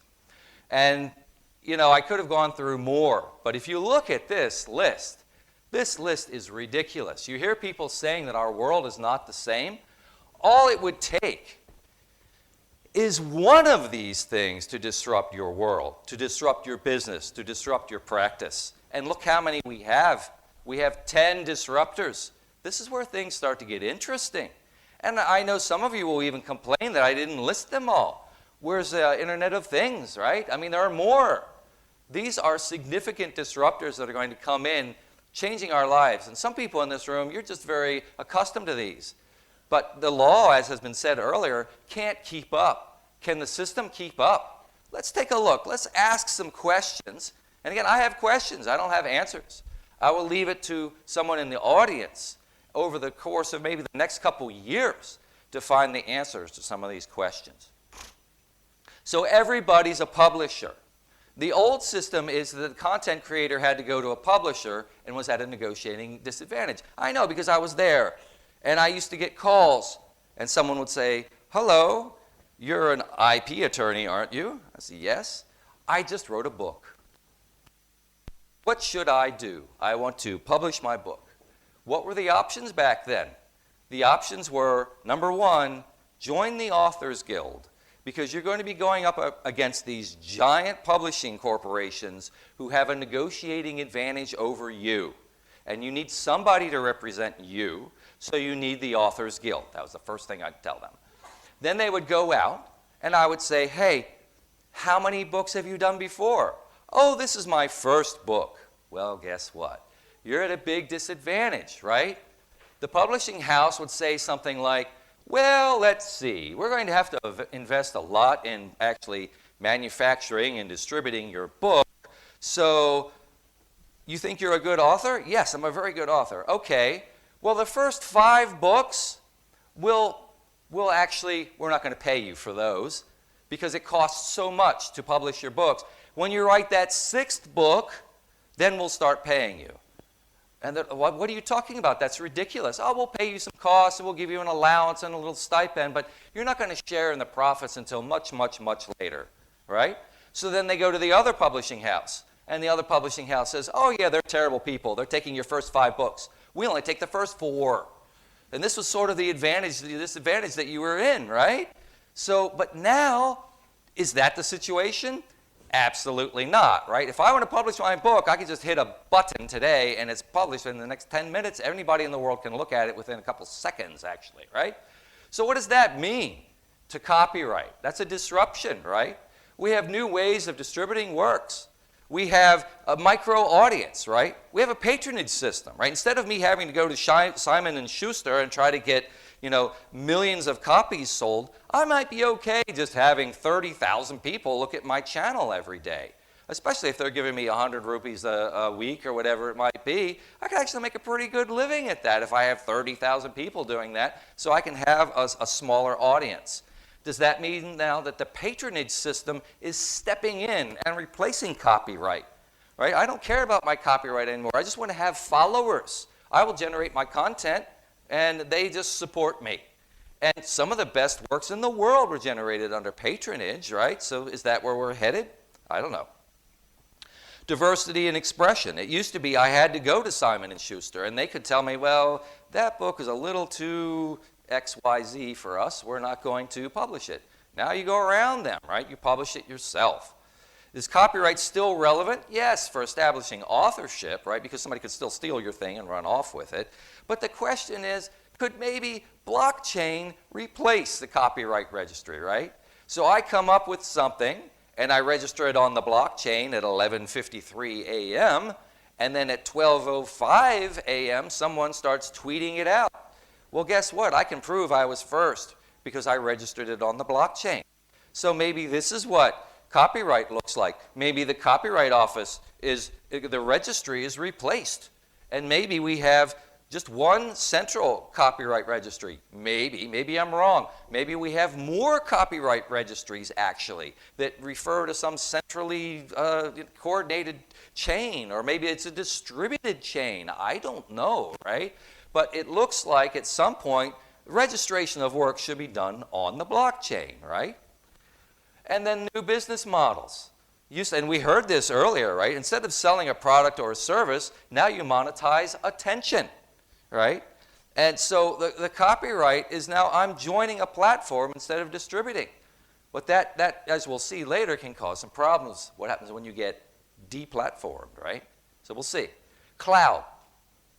Cloud has completely changed things, right? And IP hasn't been able to catch up, and that has led to certain incentives, perhaps. So, you know, in the cloud, well, let's go back to before the cloud. Before the cloud, you used to actually get the book, right? You would hold the book, and you had to buy the book. Well, actually, you didn't have to buy the book. You could borrow. Library. You could borrow the book and bring it back. With the cloud, you know, everybody's pushing the subscription model. You can't really borrow just one. You get the, like somebody said, you have the package and the bundling. You have to do the whole thing, right? So you no longer acquire the work. You no longer actually hold it in your hand, and you never even have it on your computer. It's a consumption-based model, right? It's based on consuming it. And sometimes you can only consume it. You can never have it. Like, for example, an online game, you know, if you're playing Minecraft or whatever, you never actually have the server software on your machine. You just consume it, right? And so that's where we're headed. And it seems like this old static content is losing prominence. Maybe because copyright is struggling with it, right? If I come up with a song, it's easy to just copy it and you consume it, and you can consume it as many times as you want, and I get no reward. But if I have one of these consumption models, I can charge you per minute, charge you per week, charge you per day, charge you per month, what have you. And then I have a subscription model. I can build up a big user base, right? So is that what we want? I don't know, but I asked the question. Then we have virtual reality. And instead of existing in the real world, now people conduct themselves in a virtual reality. So I asked the question on a GI. Can I sip Darjeeling tea in Paris while I'm actually in New York, right? I'm sitting in New York, wearing my headset, at a Paris cafe, I think, and I'm sipping Darjeeling tea. What does that mean? Can a GI keep up with something like that? Do I have to pay for those rights to use that? And where does the money go, right? And designs. Let's say there's an appearance of the Perrier bottle in the virtual world. Is that an infringement? Where am I when I'm in cyberspace? And what happens when that appears? Who infringes? Is the infringer the person, the user? Is it the platform? I don't know. Then we have blockchain. And instead of ephemeral data that can change and or be deleted, blockchain provides digital stone. Someone was talking about non-fungible tokens. If you can't understand blockchain, that's okay. You know, just think of it as digital stone. And people here probably do understand it, but I use that as a tool to explain it to people who have trouble with it. It's just like you're etching something in a digital stone. So for copyright, as I was saying, can I register my work on the blockchain, proving that I was first? Remember, we talked about ownership. Maybe I have to register ownership on the blockchain, right? So if I assign it, I can see the chain of title. And there are assignment regulations already in place for IP saying what, how, and where to assign things, so maybe we could do that. Trademark. Can I register my mark on the blockchain, proving that I was first? And does that help with the risk management that we talked about, right? Now, if I want to use a mark, I can just go check that registry instead of checking the trademark registry. Do I somehow keep it confidential because I don't want to let the world know yet? I want to be the first to use, I have an intent to use it. I don't know. Trade secrets. Again, you could register your trade secrets on some sort of blockchain. It could be maybe a private or escrowed one so that only the court could see it instead of it being out to the public. So you have sort of this, legislatively created blockchain mechanism where you register your trade secrets. Could the judge be an AI? Could I submit the evidence in the form of some sort of a link saying, here's the link, here's the link? Instead of me having to go to court, I can just go to a URL, type in the evidence, hit a button, and I get a judgment. Is that possible? I don't know. Can partners put exchange of information on the blockchain? We talked about collaboration earlier. Is that something that could resolve a dispute on who comes up with when they came up with it? And when you leave your job, do you go on the blockchain, right? So what you knew at some point before you went to your job gets put on, And then when you leave, you say, you know what, I'd like to take that with me. You can't take that with you. Well, I brought it with me, and then I signed an agreement, said that I could take it with me. So put me on the blockchain. I'm taking that with me. So this would be a situation where you would maybe, as an individual, have a little more control, or maybe less control, depending on how we set it up. And patents, same thing. Now, instead of an expensive patent lawyer like me, where you hire me and I have to write out your patent application, and you have to pay a lot of money to a whole bunch of lawyers to generate up your portfolio, can I just register my invention on some sort of a blockchain, proving that I was first? And we don't have to litigate it now. We can litigate it later, if there's ever any dispute. But if we act on faith and goodwill, maybe there's never any dispute, and we never have to even worry about it. Just you could grant access, some sort of limited private access to the blockchain. Hey, I came up with this chemical formula. I'm the first one to come up with it. Here, I can prove it to you, right? Do we still need patent offices if that's the case, right? Why do we have to have a patent office examine if I can just put my invention right there? Or do they just administer the blockchain? Now, having said that, we could make actually the applicants do more for patents. Right now, maybe we have a simple, it seems simple to some, complicated to others, maybe we have a certain set of requirements. Maybe we add more requirements. You want a software patent? Very good. Show me your source code. And we'll put that on the blockchain. And then later, when there's a dispute, we can pull it up. Oh, yes, you did come up with this first. Who knows? I don't know. I ask questions. Then microtransactions. Instead of having large dollar amounts, you can have small payments. We talked about this, right? You could have a minor work. You might be able to make a pretty good, moonlighting or a side job on something like this, right? And new forms of fraud. Will there be new forms of fraud? Absolutely. I was reading an article about this. Can a fraudster leverage online branding in new ways to dupe investors out of their money? They're already doing it, right? They call up. They say, okay, you heard about this exciting new brand. You can invest with us. And then you give them money, and they disappear.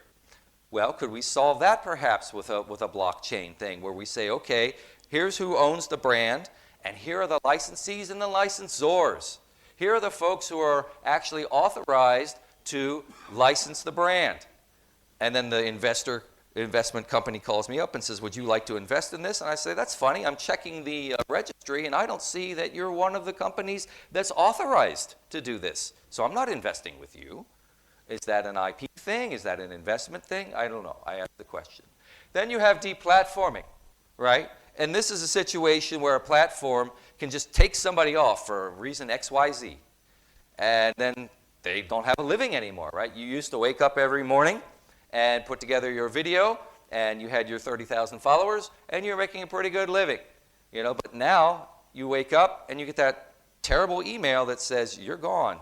And you can't appeal it, and there's nobody there that you can talk to. I guess you could go to court, try to get a court order, what have you. There's always some way. But in the trademark sense, can a deplatformed individual move to a different platform? How portable are trademarks? And do we want to have any legislation about that, right? I don't know. What about copyright contract? Is there a moral right that would override contract, the terms of use? Or can they put anything they want in those terms of use? So they've told me that they own everything that I do. They own all of my copyright, and they can kick me off at any time. They kick me off, and there's nothing I can do about it. Is that fair? Or do we want to have some sort of a moral right, perhaps, to your content where you can take it with you? I don't know. And then you have machine learning. I say the best for last, right? This is machines can now mimic human intelligence fairly well, right? And I ask the easy question, can ChatGPT write a patent application, right? Is that where we're headed? And copyright, contract, should ChatGPT be credited as an author? It already is, right? We already have publications naming it as an author. And under patent, should an AI be credited as an inventor? And there's already a case on this, right? They've already filed applications naming AIs as an inventor. And then that to me is just sort of a media interest story, okay. But then the next question is, who owns it? If the AI came up with it, who owns that AI? Where did that AI come from? Did the training data come from some failed clinical trial? Then does whoever produced, do we go back and trace that to figure out who owned that? So it looks like ownership is going to continue to be an interesting issue going forward. Do these chat GPTs compete or cooperate? Could I have one side arguing one side of a case and the other one arguing the other side of a case? And if I have a chat GPT examiner, can I have a chat GPT inventor that just keeps inventing things until the examiner approves one, right? I could just go, and these things could go all day and all night. You could have a server farm generating up millions of new ideas, feeding them into these automated examiners, and you wake up the next morning and your industry is covered with 10,000 patents. I mean, is this where we're headed? I don't know. And then you have a branded AI, right? So you could have Chat GPT, but I don't like that one. I want to use this one. I want to use Siri or Cortana or whatever it is, right? So you have those things, right? And now we look at the stress points, and I'll try to go through these quickly. How much time do I have about? 10? Okay, good. We'll finish in 10. So these stress points are here. We have traditional institutions, private ownership, territoriality, SME, and independence, right? So the traditional institutions of government authority are under stress, right? What influence do traditional institutions still have? Are they going to be replaced by the platforms and the blockchains, right? So if we're talking in an IPR context, how much control does the government even really have over IPR anymore? And then private ownership, right? Do I actually ever own anything now? I mean, used to be, way back, you bought vinyl records and you put them somewhere and you had them on a shelf. Then that morphed into MP3s that you kept somewhere. How many people bought a whole bunch of MP3s that were encrypted on the Apple platform? Guess what happened? They have decided, as of now, they are no longer supporting iTunes on Mac OS. That means if you have those songs that you paid for, you can't play them anymore because you never really actually had them. You had an encrypted version with some kind of a key up in the cloud, and now they're taking that away from you. So this is what happens if you don't ever actually have something. Do I have a right to have it at some point? I don't know. Now we're getting into almost like human rights, cyber rights or what have you. Now nobody has a copy. Nobody wants a copy. Nobody can get a copy. Do we want that? Territoriality, right? We talk about the global reach. Why is infringing in Paris different than Jaipur? Has contract replaced IP law? Now, the laws of your country might not matter too much because the platform just specifies the terms of use and you have to follow them, whatever they might be. And where is there in VR? And then you have SME, and of course you could have the giant monopolies taking over the infrastructure. Can the government step in and do something to protect SME? Can IPR keep up? And then we have independence, which is a similar thing. How is my unique voice heard? Can I have a voice of dissent? Now, like I said, am I moving from IPR into rights of expression? But maybe somehow they're related. Maybe somehow if I say something and I'm shut down, do I still own that content and I can take it with me to some other platform? I don't know. Is there a national identity still, or are all these terms of use sort of making us all become one global thing? And then, of course, I talked about open source, and the reason I do that is to invite you to think about that as a model, as a template, as a new way of thinking about IPR. And instead of legislating rules, can we legislate frameworks? This could be a whole different way of legislating. We legislate a blockchain, and we let the participants figure it out, right? That might be a way of going forward. And on global scale, you could have some global something. The rules of your country are going to be different than the rules of another country, but we all use sort of the same registry and we apply it, right? And contracting, there's a long history of contract in the law. It goes back to the 17th century as far as if IP doesn't work, people will contract. And that's why we have these terms of service. But are there some terms in a contract that a court should strike down, right? Like GDPR, right? Like right to be forgotten. If the terms of service say you have no right to be forgotten, it doesn't matter. In Europe, you still have a right to be forgotten. It's sort of a fundamental right that you have. Is it an IPR right? Should you have a fundamental right of portability to go to some other platform? I don't know. And then finally, we look at ethics. And if machine learning and AIs are making these important decisions, do we have a right to know why they're making that decision, right? So let's say two people apply for a job. AI picks candidate A.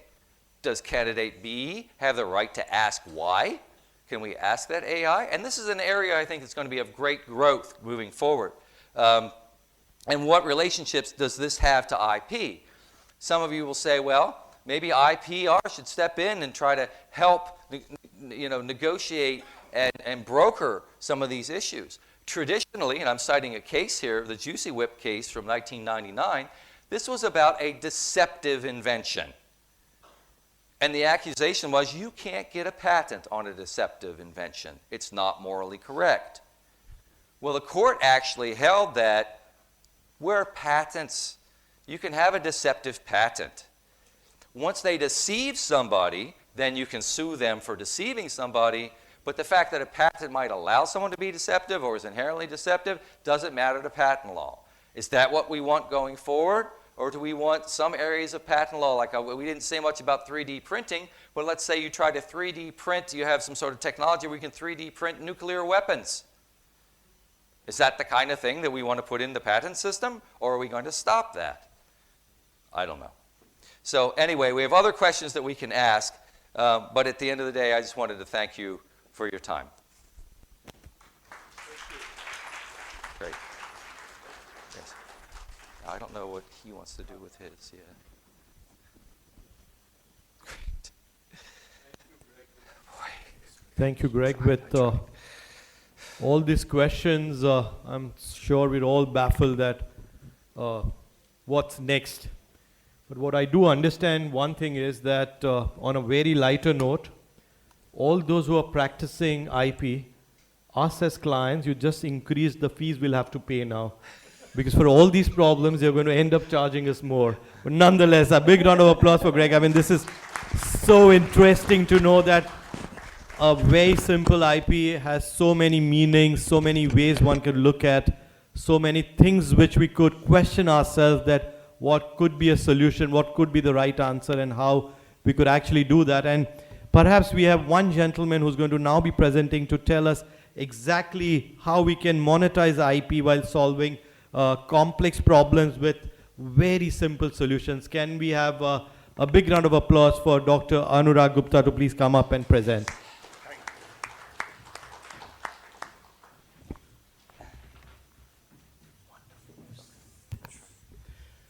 Friends, a very good afternoon to all of you. Feeling sleepy? मैं देख रहा था पीछे से काफ़ी लोग जो हैं. So I'll try to make my presentation little lively. And you can ask question if you feel like, anytime, right? There is no restriction. So far, you have heard about what is happening at the fag end of the value chain of intellectual property. That is, once you have the intellectual property, what would happen? You'll be doing licensing, you'll be outright selling your technology, right? But unless you have IP, all those things would come. So in my presentation, to make it little interesting to all of you, and before that, are everybody technical? For example, engineer or scientist. How many scientists and engineers are in the hall? Only 2. Oh. Anyway, don't worry. Don't worry. I'll make everything very, very simple, right? Very simple. So this is the basic premise. So I'll be discussing about the start of the value chain. That is how IPR is generated. And then, as you all know, as has been discussed, there are so many IPs. So I'll be concentrating only on patents, right? And that too, the real life examples. So I'll be discussing with all of you 3 case studies, right? If time permits, because the third case study is what the chairman of session, he asked me, that which one is your first IP out of 90, which one was your first IP? So the third case study was my first IP. So if time permits and if my chairman permits, I'll be discussing that particular part also. So this is the sequence. I'll give a brief introduction right? It could be a repetition. आप सब लोगों को पता हो because you are all from the IP related legal issues, so you must be knowing about innovation, invention and all that, but very briefly, I'll refresh your memory in the background. And then 3 case studies, though they are technical, but I'll try to make them very, very simple so that all of you can understand. And then I'll take just one example. I have so many examples to monetize IP, right? But I'll be sharing just one fact sheet that how internal IP monetization would result into huge amount of revenue. And I'll cite one very live example, and you'll be surprised to know that monetization, I mean, it's the thing.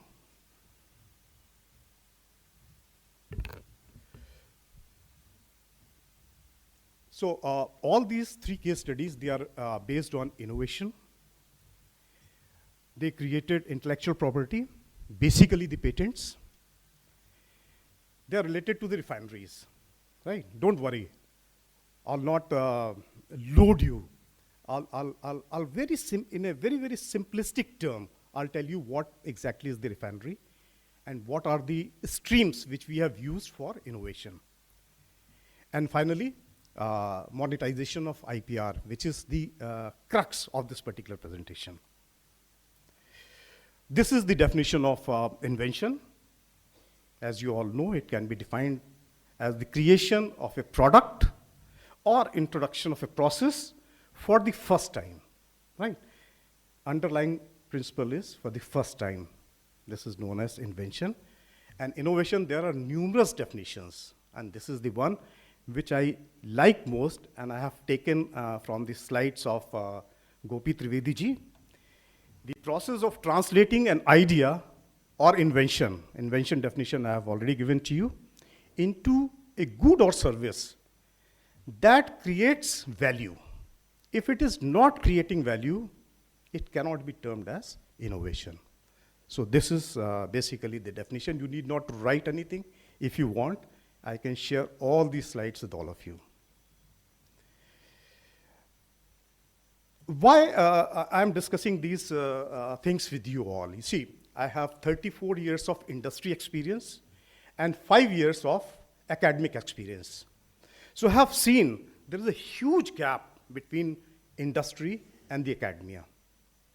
What is that gap? In industry, they normally prefer intellectual property in terms of patents because you can monetize and you get a lot of money out of it.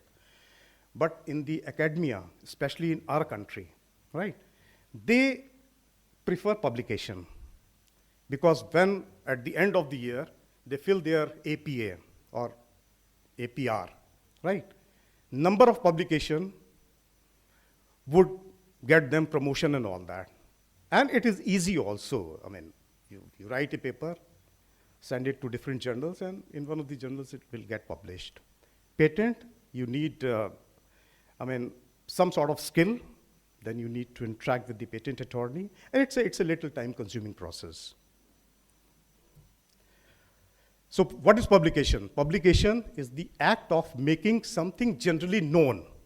If it is known, anybody can copy, anybody can do it, but if you have a patent, it will give you an exclusive right. In a particular country, this is country territory specific, and it will exclude others for making, using or selling his or her invention in that country during the life of patent, right? ये मैं आपको कोई बहुत ज़्यादा पढ़ा नहीं रहा हूँ. This is a very simple sort of thing, and I think as IP students, you must be knowing all those things.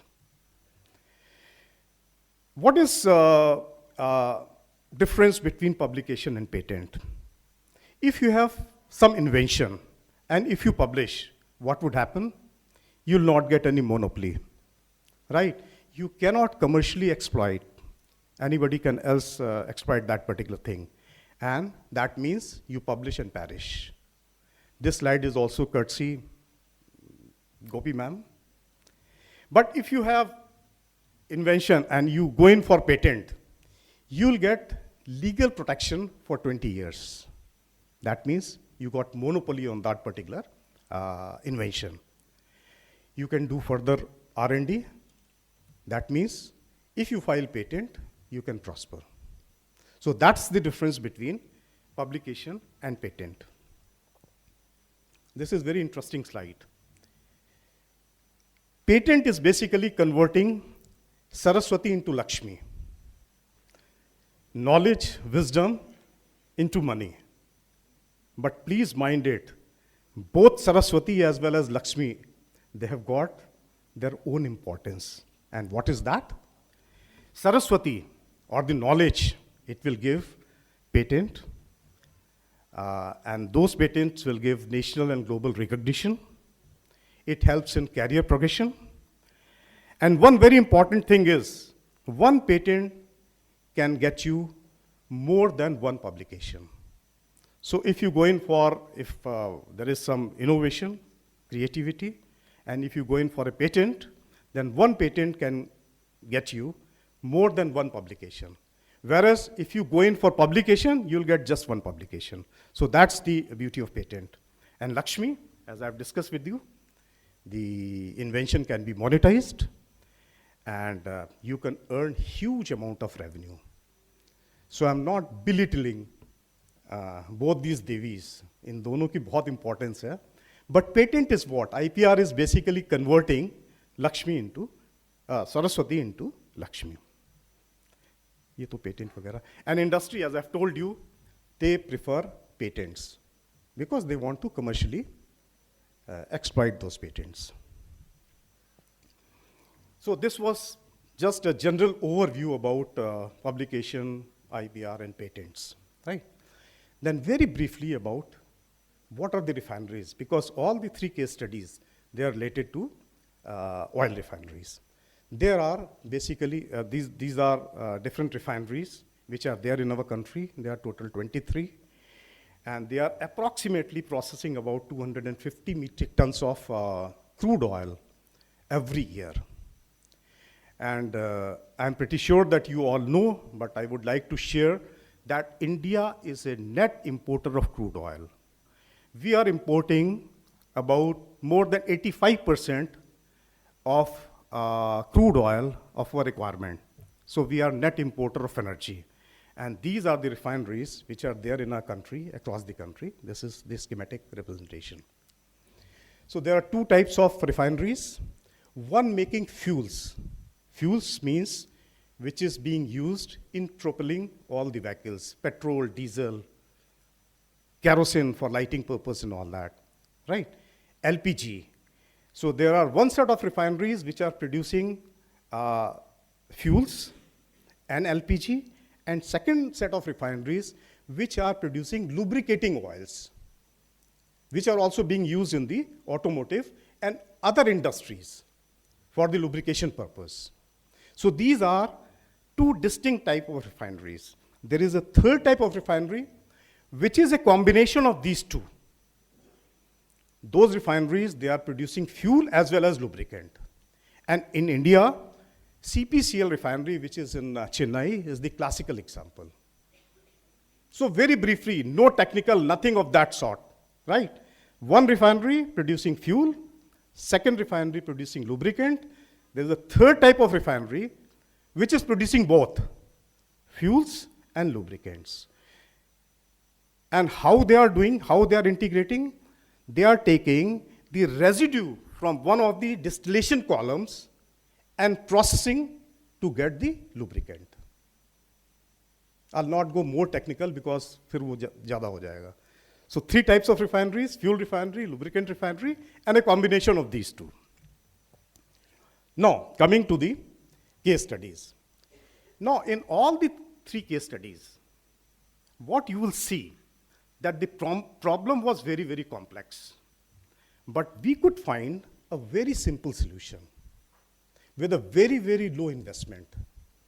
And it served the same purpose, right?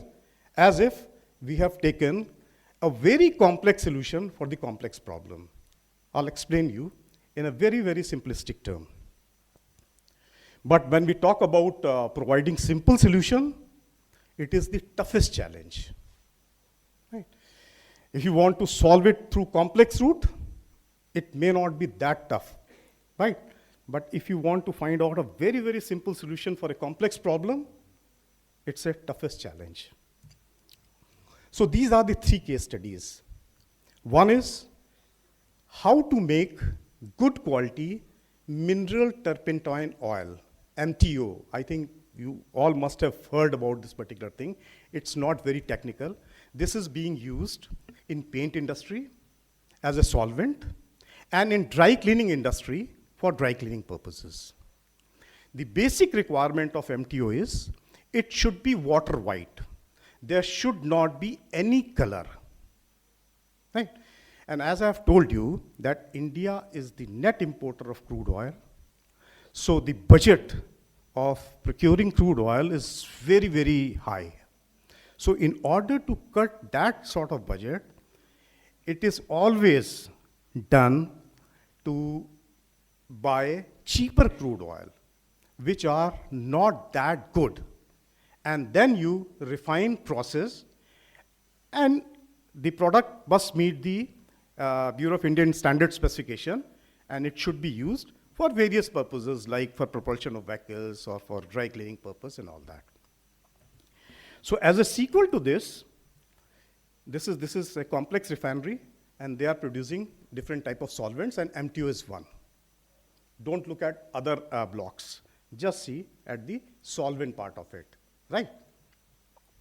So as I've told you, that this is a kerosene type of product, but the requirement is it should be water white.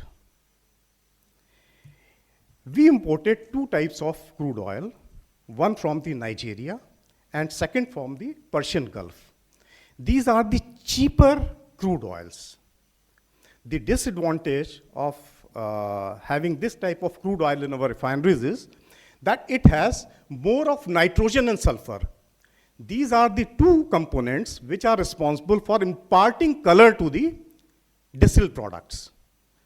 So the MTO generated through these 2 types of products would have slight color, right? And that particular color is not acceptable either by the dry cleaning industry or by the paint industry. So there are 2 options. One option is forget about the Nigerian crude and Persian Gulf, buy the best quality crude oil and you solve this particular problem. Second is, can you do something to improve the color of MTO so that a cheaper crude oil can be used, and that way around you can help the total economy of our country. So this is the challenge, that can we produce MTO from high concentration of nitrogen and sulfur, right? That was a big challenge, and that particular challenge was accepted by my team. And they looked at what are the options available. So there are 3 options by which you can remove the color. One is you treat it with sulfuric acid, very strong acid, or you treat it with caustic, very alkaline product, or you do hydro treatment. That means you treat it with hydrogen, and once you treat it with hydrogen, nitrogen goes as ammonia, and sulfur goes as sulfur dioxide. But handling sulfur dioxide in bulk and caustic in bulk is a very big problem at refineries. And hydrogen is a very costly product. If you do hydro treatment, the cost of the product would definitely go up. So these 3 options are therefore not being practiced at the refinery. So when this particular problem came to us, what we did was, the challenge was to have environmentally friendly, low energy, and low cost, or the cost-effective option for removing sulfur and nitrogen so as to get good quality MTO meeting Bureau of Indian Standard specification. So this is basically how MTO is produced. You do the distillation, you do one treatment, then you do the distillation so that you can get a cut in the range of kerosene, and that is MTO. What innovation or invention we did in the total process is that the downstream kerosene, which we got from the process number 3, is subjected to a very cheap clay, which is available at the refinery itself. It's a very, very cheap clay. And that particular clay has got the capability of absorbing polar products, because nitrogen and sulfur both are polar. And by passing the stream of colored MTO through a bed of clay could solve this problem immediately. We did trials and all that, and then we found out that this is one of the simplest solution to a complex problem. So this is one case study, and in the process, we got Indian as well as US patent. And I'll share with you that how this particular process has been monetized by the Indian oil and resulted into huge money. So this is one case study. Case study 2, it is from your state only, Gujarat state. This is primarily to support the customers. This problem was given to us. Can I just take some water?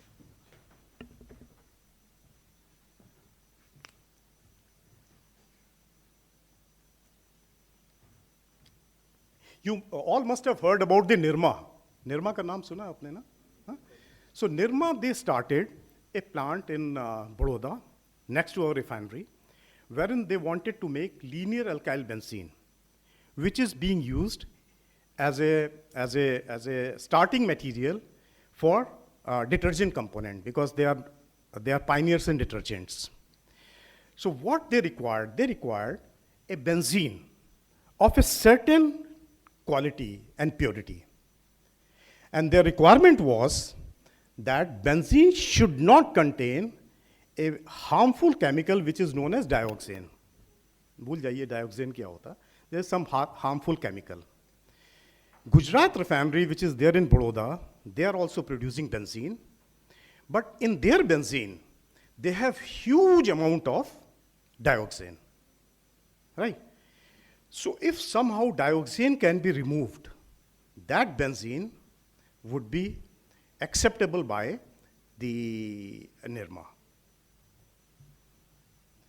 So their requirement is that this particular dioxane should not be more than 1 part per million, whereas the concentration of dioxane in the benzene being produced by the Gujarat refinery was more than 1,000 parts per million. So this particular process was, in fact, supplied to Indian Oil by a company called UOP of US. So the management of Indian Oil, they went to the UOP, the license supplier, and they said, okay, can you give us a solution? They said, no, you'll have to change this particular technology, because this technology is an older technology.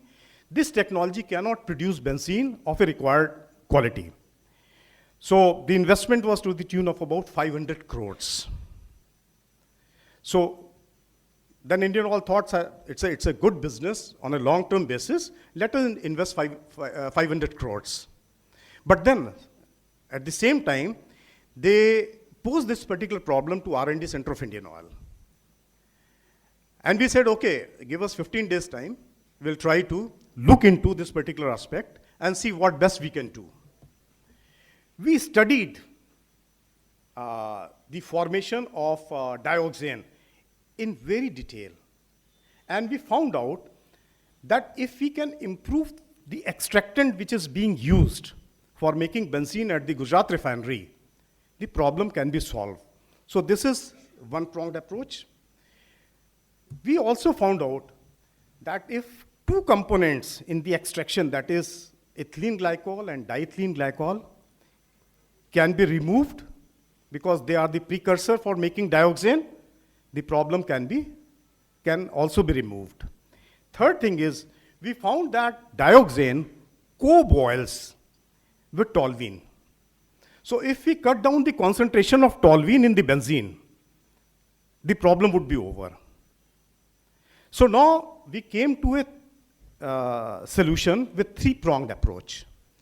Improve the extractant, minimize the toluene concentration, right? And this we tried in the laboratory. Then we upscaled in IPCL Baroda, and we found that yes, these things work. We submitted this particular proposal to the refineries. Initially, there was a lot of restriction that, okay, when the supplier of the technology cannot do it, how can this simple solution can solve the very complex problem? But when we put up the data, when we discuss all the technical details, they said, okay, it's worth giving a try. They tried at the refinery, and they found that they got the benzene which is acceptable to the Nirma. So that way around, with the investment about 5 lakhs, an investment of 500 crores was avoided. So through this particular case study, right, a very complex problem involving lot of money could be solved with a very, very simple solution.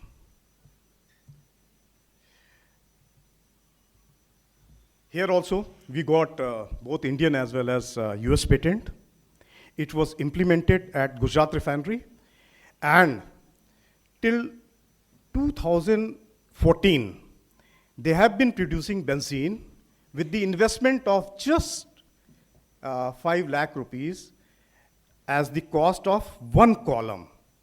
So this is the power of solving a very complex problem with a simple solution. How much time do I have? Sir, still have about 20 minutes, okay. Question and answer. Okay. So these are the two very complex problems which could be solved through the simple solutions. Now, third is very interesting. It is basically to convert waste to wealth. Don't get confused with this complex structure and all that. Forget about this thing. Just see this coker, right? See, what happened was, way back in 90s, there was a lot of problem in our northeastern refineries. Northeastern refineries, they are the oldest refineries. They are not getting Assam crude. So all the refineries, they were running at low throughput. Profitability was a very big issue. Then they said, can we upgrade some of the streams which are lying at the refinery, right, to add cost, to add profitability to the refinery. So this is one stream which is coming out from a coker stream. It's a very cheap. It used to be used for burning purpose only. So this was, it was an industrial fuel. So we tried to upgrade this particular product to take out some very, very value-added compounds, right, which can be sold at a high price at the marketplace. So they contain two types of chemicals. Those are value-added, straight-chain olefins and straight-chain paraffins. भूल जाइए, ज़्यादा सोचने का नहीं है. There are two chemicals in this particular waste streams which are value-added products. If somehow we can separate these products from the coker stream, it can fetch very good value at the marketplace. We developed one technology which is known as urea adduction process. What is that technology? Look at that technology. These are the urea. If you look urea under a microscope, you will see this sort of structure.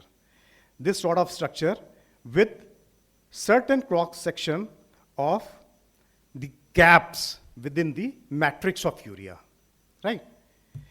So if you treat urea with linear products, these linear products have got cross section or the size equivalent to the channels of urea. And if these straight chain products goes into the urea lattice, they form urea duct. You separate this urea duct, either dissolve it in water we develop a different technology altogether, right? It will separate urea as a solution and hydrocarbon as a non-soluble material. And this particular product is a value-added product. It is being sold at that point in time, it's about 60-65 rupees a liter, compared to coker kerosene, which was being sold 3 rupees a liter. It's a huge value addition. Now the advantage is that all the bigger molecules, they cannot intrude because of the bigger size. So this is basically size exclusion exercise. Because the size is lower of these value-added products, they can go into the urea lattice, and once you break that adduct, you'll get a product which is value-added. So this, again, we did lab scale studies, small pilot scale studies, and then we put up 1 metric ton plant at our Barauni refinery. So it has 4 processes: adduct formation, means formation of urea adduct, then separation, decomposition, and the finishing step. The innovation or the inventive step was that we separated pure and reusable urea, not by putting it into the water, but by mechanically shearing. जैसे juice निकालते हैं juicer से, what you do? You crush the lattice in which the juice is lying. So we experimented that particular thing in the laboratory, right? And we found that without disturbing the quality of urea, we can separate olefin, paraffin product, which is a value-added product. So this is the inventive or innovative step. So this is a very simple solution to a complex problem. A 3 rupees a liter product can be upgraded to more than 60 rupees a liter. So we sold this particular product to Baumann Lorry at a price in the range of about 55 to 60 rupees a liter for about 3-4 years. And it fetched lot of money to the defunct refinery at that point in time. You can always ask that why this particular thing was stopped. It was stopped primarily because they started getting crude oil. And once they started getting crude oil, उनका अपना process जो था वो शुरू हो गया. They started making different types of product. Here we also got Indian and US patent, and this particular patent, we got it in just 1 year. Because nobody has done such type of work across the globe. So this is the first time such exercise was done. Though the problem was very, very severe, very, very complex, because the refinery profitability was at stake. And with a very simple solution, we could solve that particular problem at that point in time. So this is the power of solving complex problem with simple solutions. Now coming to the final part of my presentation, monetizing IP. So you can do 2 types of monetization, internal and external. Now these types of technologies, they are refinery specific. It may not be used, it cannot be used in other refineries, right? So I'll be discussing only the internal monetization process. The first case study, if you recall, MTO. This technology was developed in 2001 with an investment of just 5 lakh rupees. We filed patent in this same year itself, 2001. And similarly, we started the production in the same year. It ran beyond 2024 also. But since I superannuated in December 2014, so I have taken this particular date as the cutoff date. So total period of about 13 years. We collected data from the refinery that how much profit the refinery accrued over a period of 13 years. We had 5 persons in that particular team who did this sort of exercise. We did just back of the envelope calculation and look at what we got. The MTO profitability the profitability from the case study 1, right? It covered the entire salary, all the perks, all the bonuses, all the travels, the entire, all the 5 scientists had during their entire service period. So that's the power of solving a complex problem with simple solution. 5 लोगों की सारी salary, all the perks, all the bonuses, all the travels, and all other investments which were done on the 5 scientists, it was all covered by just one innovation. That is upgradation of MTO so that it can be sold as a product which can be used for dry cleaning purposes as well as in the paint industry. So this is the power of simple solution to complex problems. With this, I would like to conclude that, friends, whether you are a technical person or a non-technical person, innovation and creativity is not a property of a technical person. I mean, anybody can do innovation and creativity. They are the key for new product and processes development. And my experience of 34 years of experience is that always one should aim to provide simple solution to complex problems. And it is possible also, though it's the toughest challenge. You require extensive simulation and modeling, etc., to come to the conclusion that yes, this can be done. And IPR, especially the patents, are very, very important tools. As you all know that they exclude others for marketing, using, selling of invention, because they are country specific to in that particular country wherein you filed. We filed all these 3 patents in 5 countries. Initially, we filed in India and US, but then, based on the requirement in different countries, we filed another 3 patents in 3 different countries. I would like to acknowledge Dr. A.K. Bhatnagar, who was the then Director R&D, who bestowed a lot of trust in my team. And so therefore, I'm thankful to him. And I'm also thankful to the brilliant scientists of my team at IOC R&D Center, who really, I mean, I cannot do everything. So it is basically a teamwork. So this particular team has basically developed not only these 3 types of products, other products also, which are being used in the oil industry, and they are minting a lot of money for the company. So friends, thank you very much, and wish you all the best.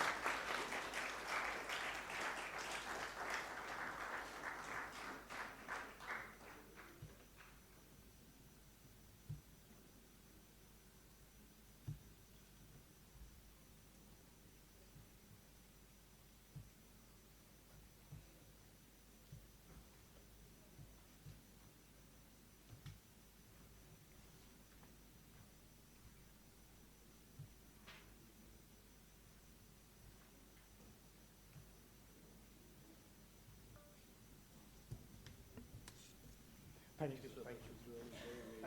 Inspiring. Wow, this was really inspiring, wasn't it? With simple solutions is generally great minds. Simple solutions is what we always hear and learn about. And there's one right here in front of us. Let's congratulate him with first a big round of applause.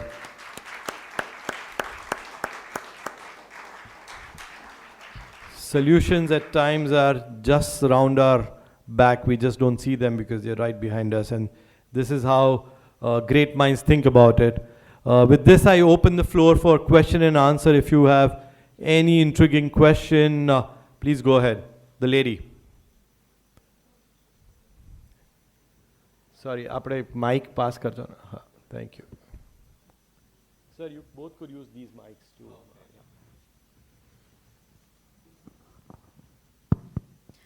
Good afternoon, sir. First of all, thank you for the great session. My question is to Gregory, sir. So it's about the metaverse. So my question essentially is that given your knowledge and you've been a scientist before, how plausible do you think it is to create a system for the metaverse wherein we have a framework to live in rather than rules to abide by, wherein we restrict the conflicts to the metaverse itself instead of letting it go to the judiciary, because as Anubhav sir mentioned, the judiciary is already overburdened. So do you think we can come up with a system like that? What is your question? We can So- confine a conflict to the metaverse? Sorry? Can we confine a conflict to the metaverse? Yeah, as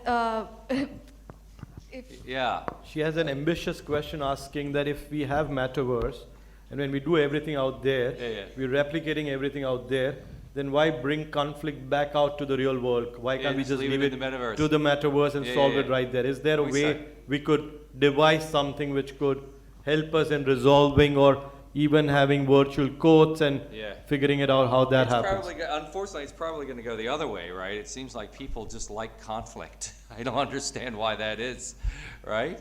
I mean, it seems like people want to bring their conflict to this metaverse and increase conflict. Yeah, I don't know. I mean, I never even thought of that question. Let's think about this. So would this be like an IPR free zone? Is that what you're thinking? Like I live in the metaverse and so there's no IPR in the metaverse, or? in the other way around, rather, wherein it's like you said, framework instead of rules. So wherein we have a framework where the IP is so strong that it's a very long shot, but there is almost no conflict. There is no room for conflict. Like automatic resolution of these Yeah. things? So- Well, yeah, I mean, you can hand everything over to the AIs and have them automatically adjudicate everything that comes. So you try to create something that's not permitted and the code won't let you do it, right? I try to create, I try to make the Darjeeling tea and it says, no, you don't have a license, you can't do it. Boom, you can't do it. Yeah, I mean, that's an interesting thing. Then you have no privacy in this metaverse, right? Everything you do is being watched by some eye that makes sure you follow all the rules. I mean, it depends. I mean, then you sort of live in the metaverse, you sort of live in an authoritarian, totalitarian regime where you can't do anything that isn't on the list. I don't know. I mean, you tell me. That's a bigger question that I can never answer. What do you think?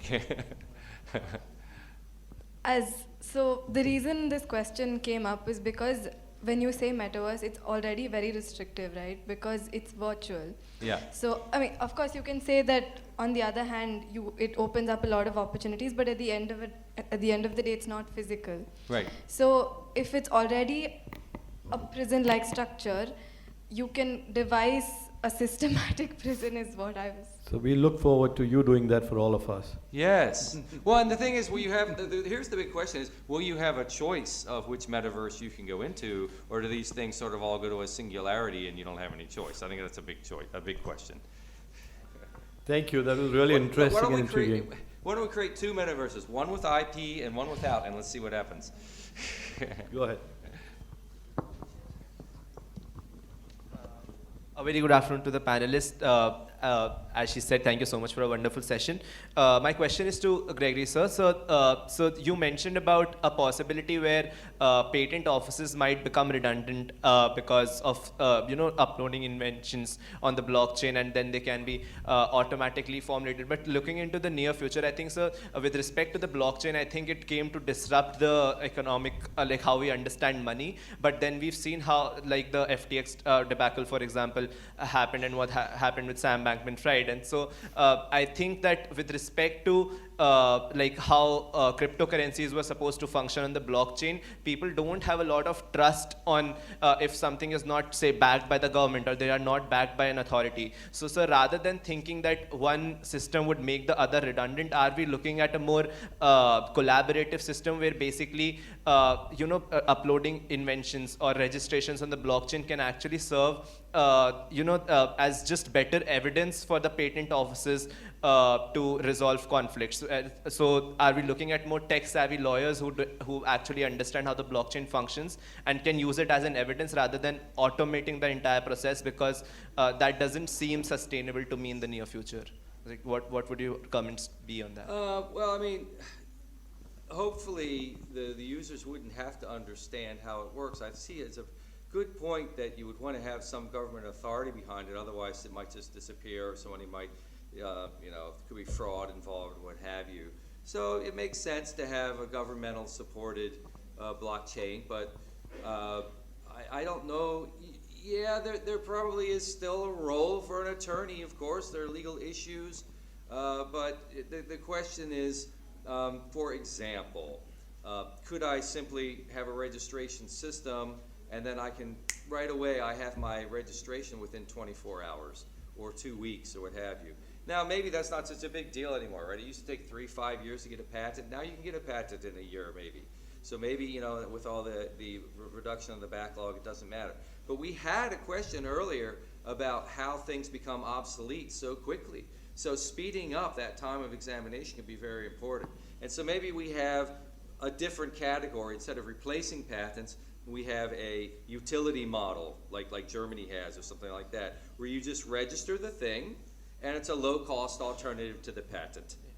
That would be a possibility. And then you don't have to go through an examination process until there's some sort of conflict. It's just a thought. I might be totally wrong on that. Somebody here maybe came up with something better. Right. Thank you so much, sir. Thank you. You had a question, yeah. Okay, so sir, my question is to you, Gregory, sir. So you spoke about how ownership is very important when it comes to IP. When we are talking about NFT, so when the creator transfers the copyrights to the NFT owner, the ownership in case of NFT is decentralized and is linked to digital wallets. It's very hard to trace these ownerships after a point.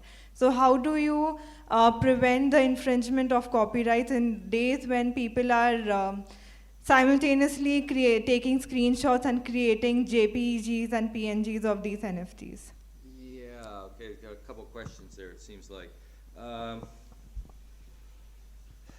Yeah, I mean, if a bunch of stuff, yes, so simultaneous creation of very closely related works, like within seconds of each other, right? That would be like a new form of litigation, right? You would have sort of this micro-timing litigation. I created this at 1158.103, and you created it at 1158.105, but really, actually, the reason I created it after you was because I couldn't get to the server in time. I mean, we could have something like that, right?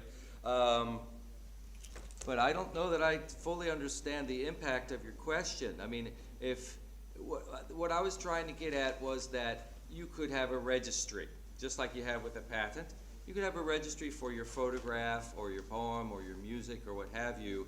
And again, it would probably be some government curated blockchain that you would register that thing on there, and then it's just a registration mechanism.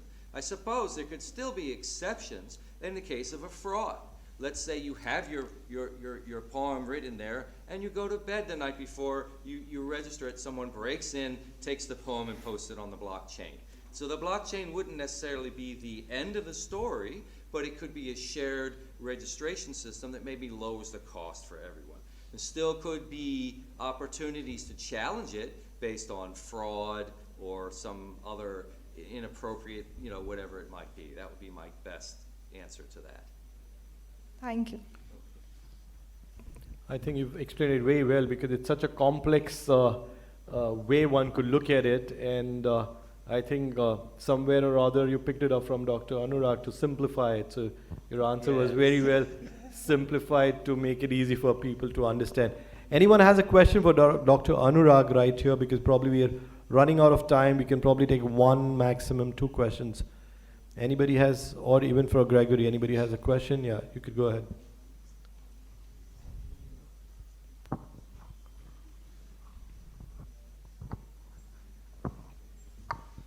Sir, so my basic question is that I was reading a report online in which I came across the terms and conditions of being a seller on Amazon. So when you file a product onto Amazon for selling purposes, they eventually require you to file all the patents and the patent regarded informations. And what it leads to subsequently is that Amazon manufactures their own products by the name of Amazon Basics. So the patent details are actually in some kind of way, not directly, but I feel indirectly are infringed. So how do you suggest that these kind of problems can be combated in those regards? Oh, I don't have an answer to that. So your solution, your problem seems to be when you become a seller on Amazon, you have to talk about any patents that cover your product, and they see that you have no patents, so then they turn around and copy your product. Is that what you're saying?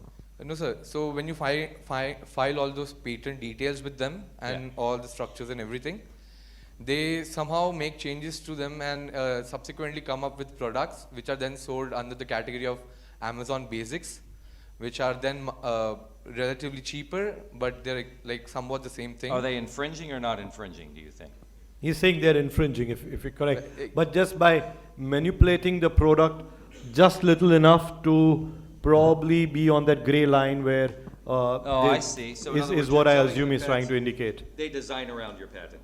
Is that what you're saying? Well, unfortunately, I mean, that's one of the things that the IP system permits, is designing around. If it's in the gray area, as you say, then maybe it's close enough that you could, you could, the problem with the Amazon situation is, and it's not the case in the United States because you have you have at least one competitor to Amazon. In India, you have at least one competitor to Amazon. In the United States, we really don't.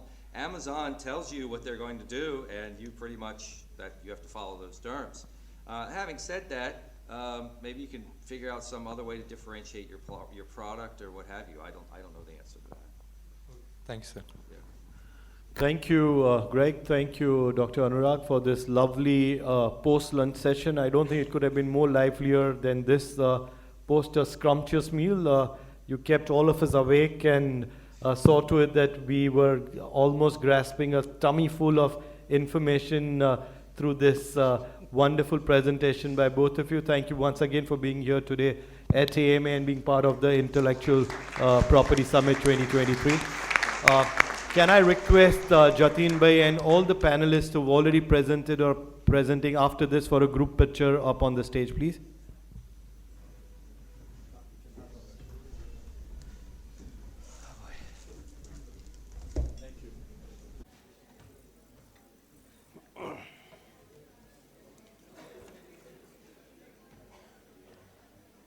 Good evening, friends. Say today, this is the last session of the day. I think from morning till time, you have been apprised of various happenings across IPR and what to do, what not to do, what you should take care. So this is also similarly important session, which is more on a technology transfer. And today we have with us Lakshika Joshi. She is considered to be a master as far as IPR is concerned and technology transfer. It's my privilege to introduce her to all of you. Mrs. Lakshika Joshi is the global lead for Capgemini's intellectual property licensing of software frameworks and solutions. Capgemini is a company, is a global leader in consulting, technology leaders, services, and digital transformation. She is lead IP counsel for Capgemini Engineering, which is a world leader in engineering and R&D services. Lakshika has worked across sectors ranging from fintech, newspapers, books and guides, music, films, media and entertainment, publishing, e-commerce, IT, software to healthcare, and so on. So you can see that in which sector she has not worked. Lakshika was the general counsel and head of IP and licensing for Nucleus Software, a large publicly listed Indian company providing lending and transaction banking software for banks and financial institutions. She is a dynamic professional with rich and varied experience across legal and business functions. She is Vice Chair of the High-Tech Committee at Licensing Executives Society International and Co-Chair of Global Industry Advisory Board for IT and Software at LESI. She is the Honorary Secretary and Board Member of the Licensing Executives Society India. She also serves as jury member on several prestigious global IP and legal awards such as Thomson Reuters, IDEX Legal, and others. She is a guest faculty for IP, innovation, and entrepreneurship courses at various engineering institutes and law schools in India. She is actively involved in numerous discussions with academy, startups, government, and the industry on changing business and legal ecosystem and its direct impact on IP, licensing, and commercialization. She is often heard speaking at various conferences, seminars, and discussions across the globe. She enjoys conducting training on IP, asset management, IP licensing, commercial contracts, negotiation, and risk management. She has been extremely recognized for her efforts towards making a difference in the IP and legal fraternity and has won several awards and accolades for outstanding work done. Variety and innovation are her driving forces. She describes herself as a student forever. It's great to introduce Lexika. I would like to honor a bouquet to her.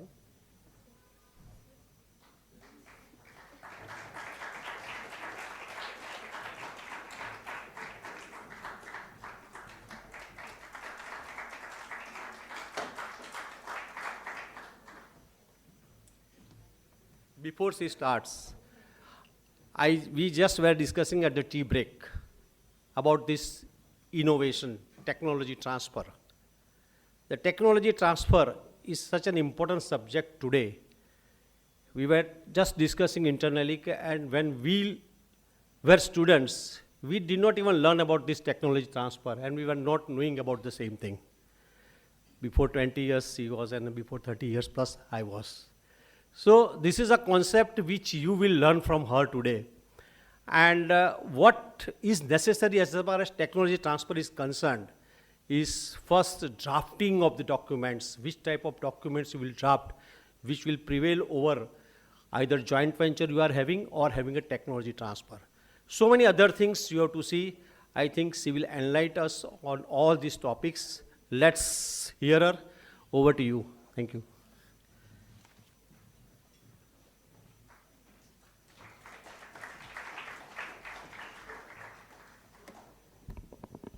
Thank you so much, Jatin Bhai, for that generous introduction.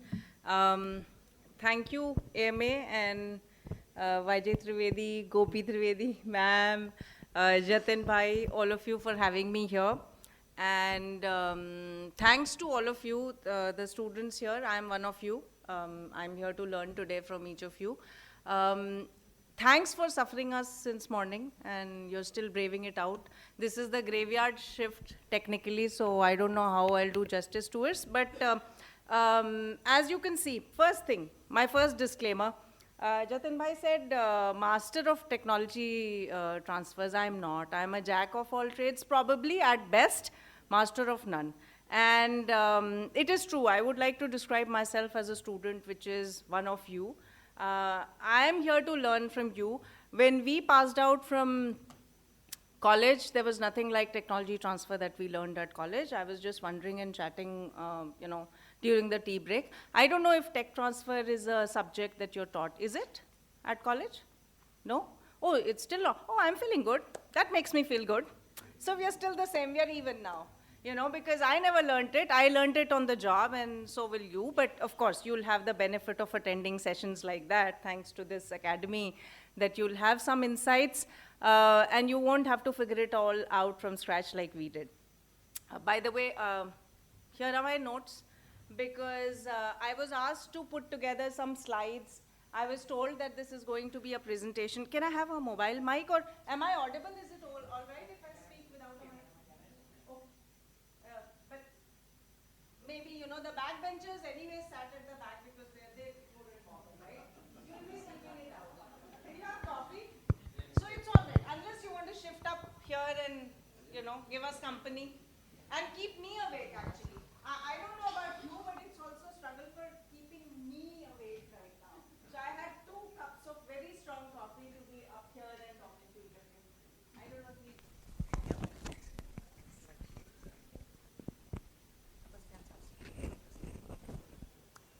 Is this all right? Yeah. Okay. So I'll make sure that backbenchers have some background noise. I don't know if they'll really listen to all this or not. But again, so I was told to put some slides together, which I did around, I think between 12 to about 2:15 or so. I put together some slides. Are they here? But again, I'm still carrying notes here on my mobile, and I've opened up those slides here on the mobile because the challenge is that I've forgotten what I put together. So I didn't want to go off syllabus and stick to what I was told, and here it is. So, okay. And will I control it from here? Isko aage karne ke liye? Okay. Down. Okay, sure. Anyways, you guys know the topic. But after the topic, you see these 3 blurbs here. This is basically the structure, how we would like to structure it, or how I would like to structure this session, which is how I structure most of the problems in my life. This one was the biggest last night. I had to get these slides together. So the 3 things that I like to think about are, what is it? So if it is tech transfer, what is technology? What is technology transfer? I'm supposed to put together slides. So what am I supposed to put together? Why? Why do we even need tech transfers? Why are we talking of tech transfers today? Does it make sense? Any significance? What importance does it have for you and me? And if at all we do prove in the end, to some extent, it may be pertinent to some of us, then how do we do it? And I personally feel this is how I solve, and I have solved most of the complex situations in my life, and I'm going back to what Dr. Gupta said in his problems. This is my personal mantra of solving complicated issues and coming to a simple solution, which is when I can answer it in just what, why, and how. I know that I've covered it all. But beyond that, everything is irrelevant. It's not of interest. So let's see if we are able to. So please, and maybe I'll ask you a question somewhere in the middle. This one was for what? Okay? It's full of too many question marks on it, in its head. So this is the what, because we don't know anything about what technology transfer is. So we'll try to figure out what tech transfer is. But even before we do that, can anyone here tell me what you think tech transfer is? Because that will give me a sense of, or forget tech transfer. What is your expectation of this session? What do you think we'll learn here today? Yes, sure. I believe on technology transfer, so I think where we talk about transferring a kind of property or a possession, it's usually a product or a service. But technology, I don't think that it can be categorized into either of those. It's just a manner of doing things. So if I basically develop a process, a technological process to probably do something, so I think like that is supposed to be a technology transfer. If you as a company B and I as a company have developed a technology to do something, then I transfer that kind of technology. It's not necessarily a product. It might not be a service as well. It's just a manner of doing things which is facilitated by technology. I think that's what technology transfer. Sorry, what is your name? Sarvagya. Sarvagya, fantastic. And you know, there's are you a teacher's assistant or something at college? You should be, you know, because this is what teachers will want. So that's why I actually asked that question. Half my job is done. So I'll pick on one of you and all these slides will be done. Just about 12 slides. We need only 12 students. Backbenchers can relax. So anyways, so yes, Sarvagya, exactly what you said. Technology is a systemic knowledge. It's not actually, and it says here in my notes that it's not the finished product or service. It is actually either the process or the application of that process, how you manufacture that process, or how you render or deliver those services. So then what is technology? It is the knowledge, the know-how, exactly what Sarvagya said. So I'm not repeating that. Let's go on. So we already know then what technology is, and since we know what technology is, it's obvious what technology transfer would mean. Now trying to transfer that to another organization, entity, or individual is a means to disseminate it to public at large, and that's what a technology transfer is. So the key thing throughout the presentation, forget the slide, forget everything, keep in mind knowledge, know-how. Don't lose track of that ever, because people may transfer patents, they'll transfer all other stuff with it, their registered IPs and stuff, and somewhere you'll realize that the technology still doesn't work because the know-how needed for it to work never got transferred. You know, there weren't enough training sessions, there weren't enough knowledge transferring, knowledge sharing sessions, and so on. So that's exactly what it is. We'll move on. Well, it's very clear. We're talking about evolution, and I've tracked 3 dates. Maybe I'll just, sort of skip through this slide very quickly because it'll take a lot of time. We can come back to it. Not that I'm going to skip this, but we can come back to it. This is just evolution, tracking some of the important dates in the US regime, actually. And why am I talking about the US regime? There's a reason for that. Because, technology transfers, pretty much like water, flows from higher level to lower levels. Technology transfers from developed nations to developing nations and so on. And therefore, I tracked the evolutions or the historical dates for US regime with these. All of you can Google, you can study, this is all pretty obvious. I'm going to move on from this one. We can come back to it if there is interest in it. We can surely touch upon it.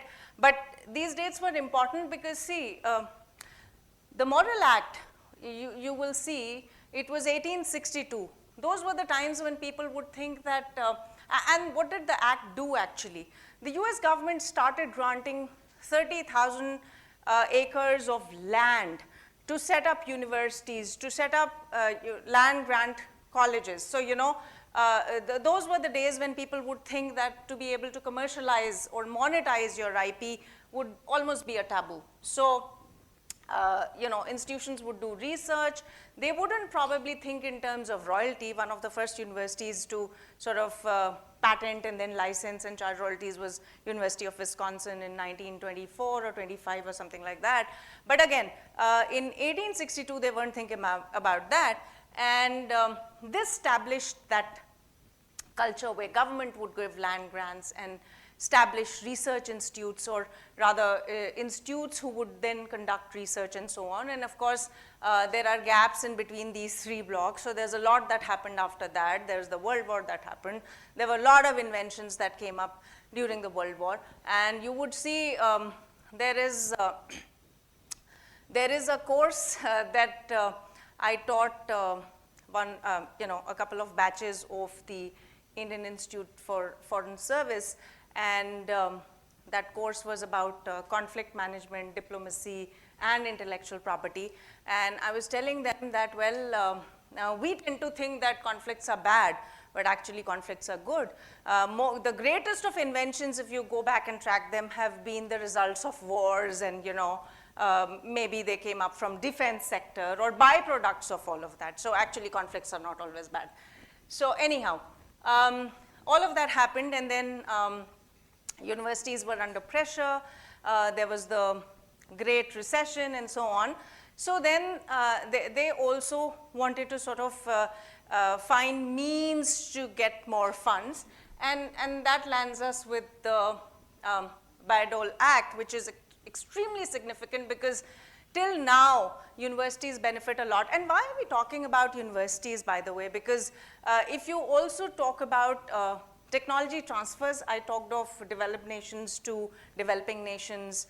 Another big source of tech transfer is where university and academia and collaborates with private entities for research and other things. So with this act, what happened was that if universities did research, they could actually retain patents to it, they could retain IPR to it without, and charge, royalties and make money on that and so on. And then of course, 1995, the National Tech Transfer, which is again taking it a step further, which is also talking about if there is collaborative research, then adhere to certain standards that are set up by standard setting organizations or SDOs, standard development organizations and so on. So I'm going to skip that now, but just a brief evolution on that bit. Again, we'll come back to the India side slightly later, or maybe many of you can enlighten me more than I can. So this stick figure was actually for why.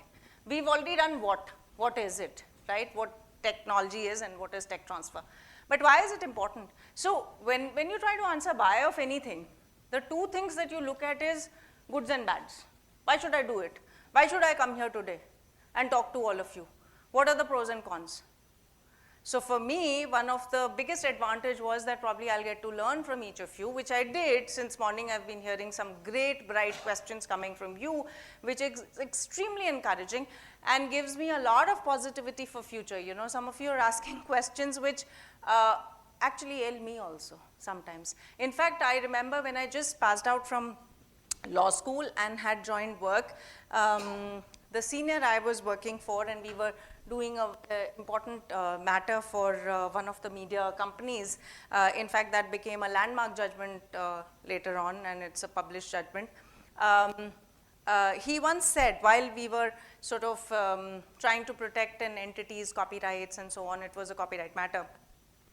He said, but why do we keep fighting over copyrights and IPR and so on? Why can we not imagine a world which is free of all of this?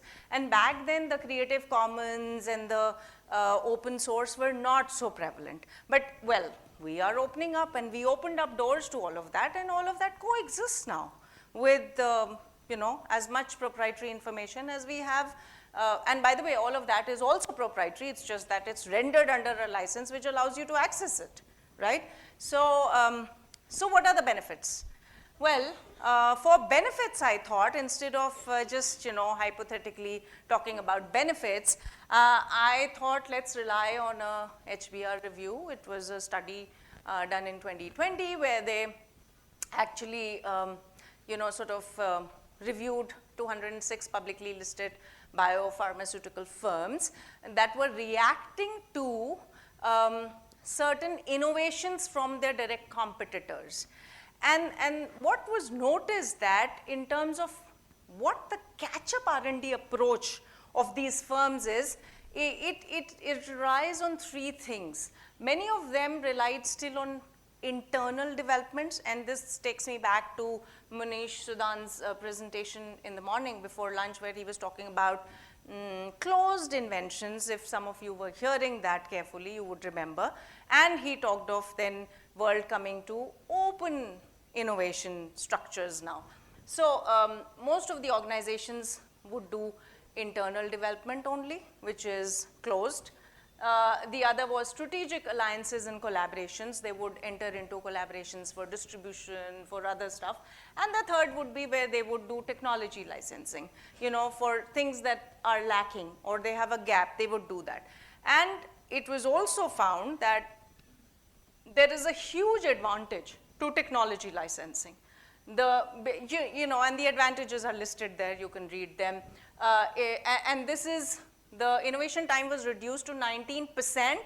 And when I say 19%, this is not generic, okay? It's only for biopharma. And biopharma is where innovation time takes years and years. So if it can reduce 19%, that says a lot. I don't think so I need to justify the benefits of tech transfer from here. Again, this is the benefits that we spoke of were benefits to a company, to a commercial entity.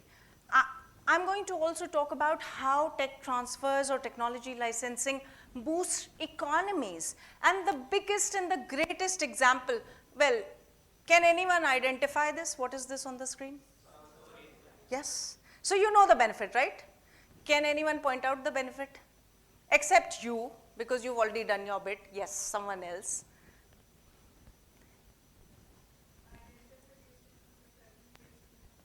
Sorry, can you be louder?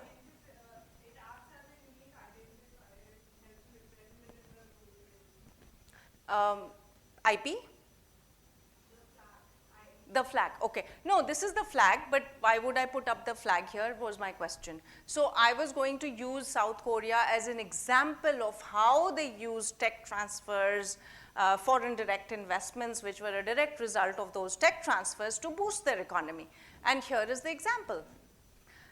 So till about 1990s, South Korea was mostly an OEM.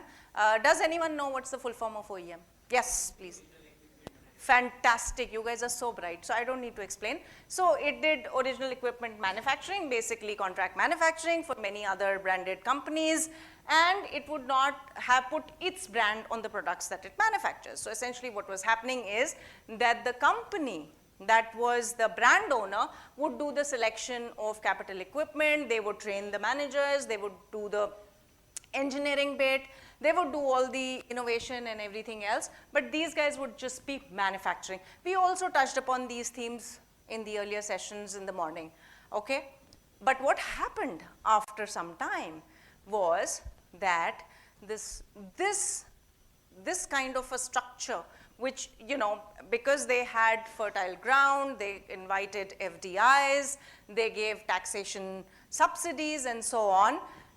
Once the technology started coming into the country, because it was coming for OEM, but over the years, it seeped through the tapestry of the economy.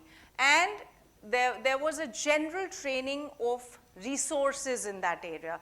There was an upskillment. There was also more upgradation in terms of technological equipment of people. And that's how technology dissipated into the system. And they started from OEM, they became ODMs. Obviously, you'll know what ODM is if you know OEM. Design man, absolutely.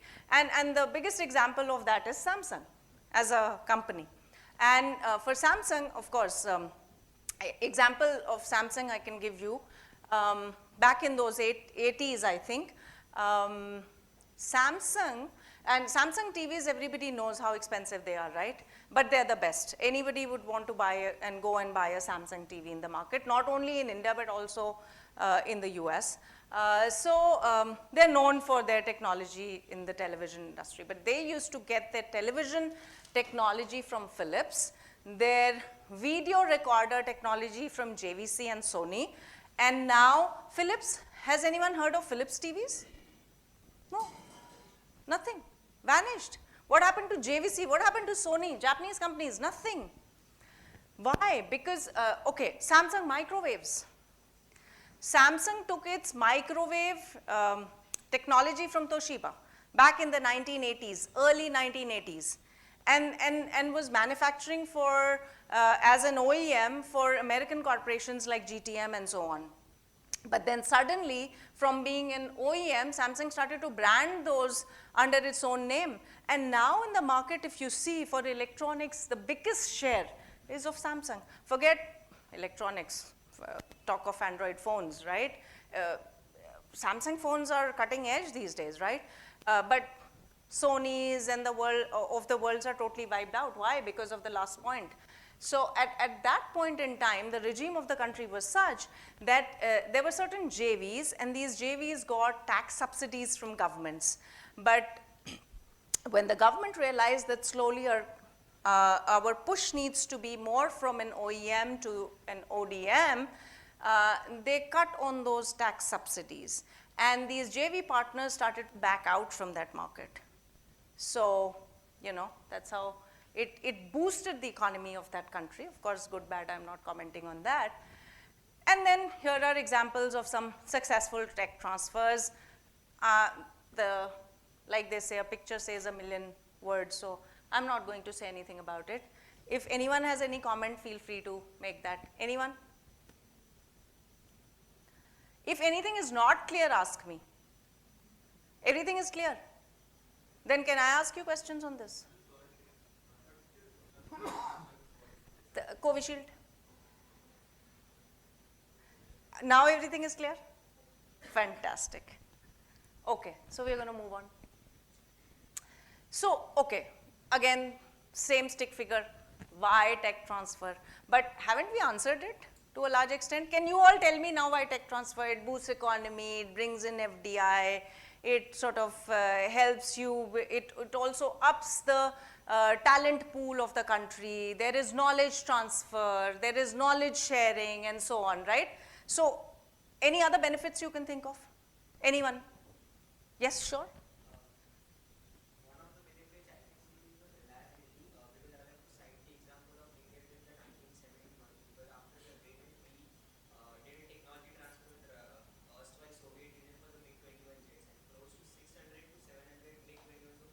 Fabulous, fabulous. And there are endless examples. I only took from auto and pharma because of limited time between midnight and 2 o'clock in the morning today. But there are many of those examples and many successful ones. But again, think again. So is it good or bad? What do you think? Tech transfer. Yes, please.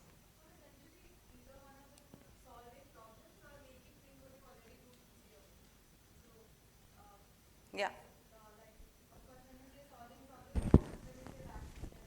Yes.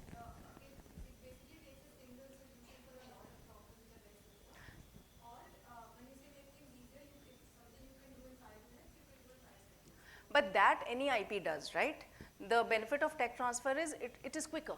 Instead of me spending 20 years and graying and becoming a 60, 70-year-old lady and still trying to do my research, I'll quickly lap onto someone's technology and get a tech transfer, I'll get a license to that technology and cut short my time, right? Which I would otherwise spend on research. Of course, there's a way to do it and so on and so forth so that I'm not at the, receiving end at the end of the bargain. But again, so you all agree that there are some tangible benefits of tech transfer. There is tangible benefit to companies, to economies, to individuals. And look at the benefit to individuals, All of us are recipients of some of the products, which have come in through tech transfer. You just spoke of MIG. What great example you took. I mean, amazing. And again, we've had one of those tech transfer, tech licensing arrangements.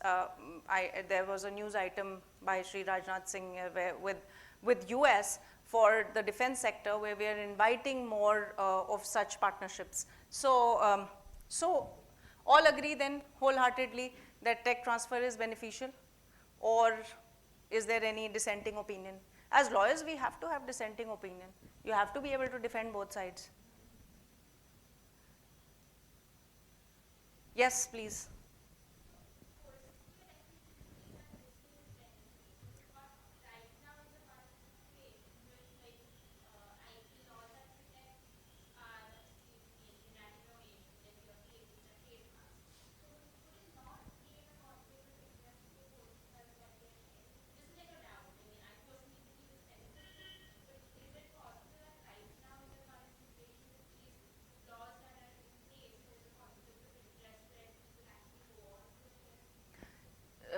Help me understand your question. You're saying because there are laws in place, tech transfer.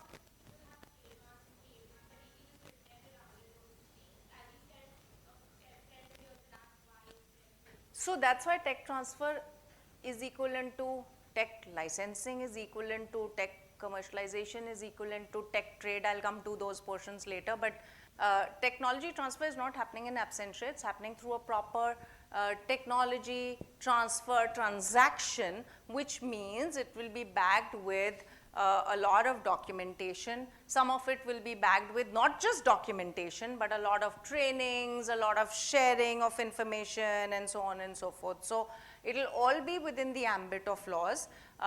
None of the tech transfers will do anything which is not covered by those laws. In fact, technology transfer is getting enabled because of those, because what is technology, by the way? He answered what technology is. So I asked you to keep in mind 2 words. Remember? 1 word. You remember that? Yes. Absolutely. Knowledge, know-how. It's not a product. It's not a service. It's the knowledge and know-how. And knowledge and know-how, what are they? What would you think? It's not a trademark. It could be, but it not really is. but it's a form of IP. It may not necessarily be a registrable form at all times, but it is a form of IP. So all that we're talking within technology transfer is still IP transfer. When we say transfer, we are not talking of assignments. You know that, right? We are talking only of licensing. So we are talking essentially of technology licensing when we are saying technology transfers. The difference is why we don't call it IP licensing is IP could be different. IP could be just a trademark that I'm licensing to you. It could be a franchisee agreement or something else. With technology, it is a key essential ingredient of technology transaction or technology transfer that with IP, there will be a lot of intangible asset that will come along, which will be the know-how, the knowledge, the documents, designs, architectural documents, some processes, supplier lists, your procurement vendors, and so on and so forth. That is all that's going to come along with technology transfer. So it's a form of IP licensing, but it's broader than that. IP licensing is a subset of tech transfer in that sense. Does that answer your question to somewhere? Because I'm confused. Does it answer you? Okay, great. Happy. Okay. So, okay, everyone agreed that yes, tech transfers are good, but there have been tech transfers that have gone south. So, anyone, can you tell me of any tech transfers? Yes.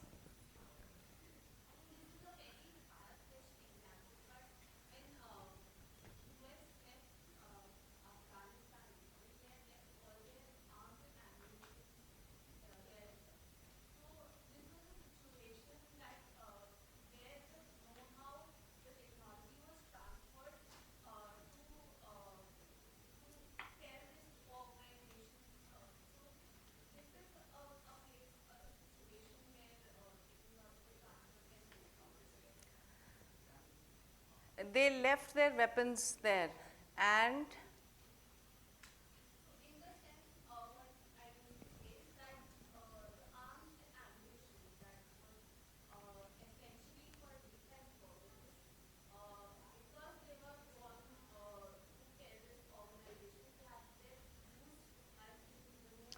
so, my dear, bear in mind, and I understand what you're saying. Yes, it is sort of far-fetched, but arms would be the finished goods. And when we talked about the definition of tech transfer, we made it clear that we are not talking of goods and services only, finished goods and services. We're talking of the technology. So how you make that arm.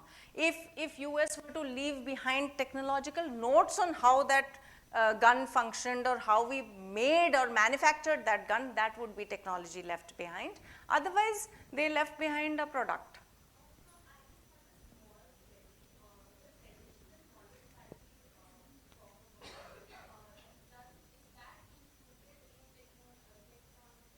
It could be, yes, of course. Like I said, knowledge about who's my vendor, where do I procure my materials from, where do I get my production inputs from in terms of if there's raw material that I'm using and so on. All of that actually should be a part of technology transfer agreement or technology transfer transaction. Does that answer it? Yes, you had a question. Gone south, yes. So I believe with respect to the Hero Honda joint venture, but I think with respect to the joint venture, of course, Hero got the technology, but it also knowingly or unknowingly created a competitor for itself in Honda because like nowadays we see Honda cars which are very famous in the Indian marketplace, and Honda did not exactly have an access to the Indian marketplace before it entered into a joint venture with Hero. And also like with respect to whatever limited research I have on the dissolution of the joint venture eventually, it was not one of the it was not a very smooth process in which the dissolution of the joint venture happened. So I think that is there might be a case made about the fact that it created a potential competitor in the market when there was correct, and they do. And therefore, another important ingredient which you've answered, which I would have covered later, thank you very much again for assisting me on this, is that during technology transfer agreements or transactions, you need to be careful about what are the two companies going to do about that technology. Is the transferor going to give you exclusive rights for a territory, or the transferor going to get into the same territory with competing products and services? And if that happens, then what happens to your technology? Is the transferor giving you the technology which is the latest version, or the transferor is already doing something in their R&D which they're not sharing with you but giving you a version which is end of cycle or is going to be end of cycle pretty soon, and is therefore just trying to shove it out of their kitty and push it on to someone to just do the after sales and keep maintaining that product or service just because they don't want to invest in it after all. So all of these are important considerations for tech transfer. You had another point.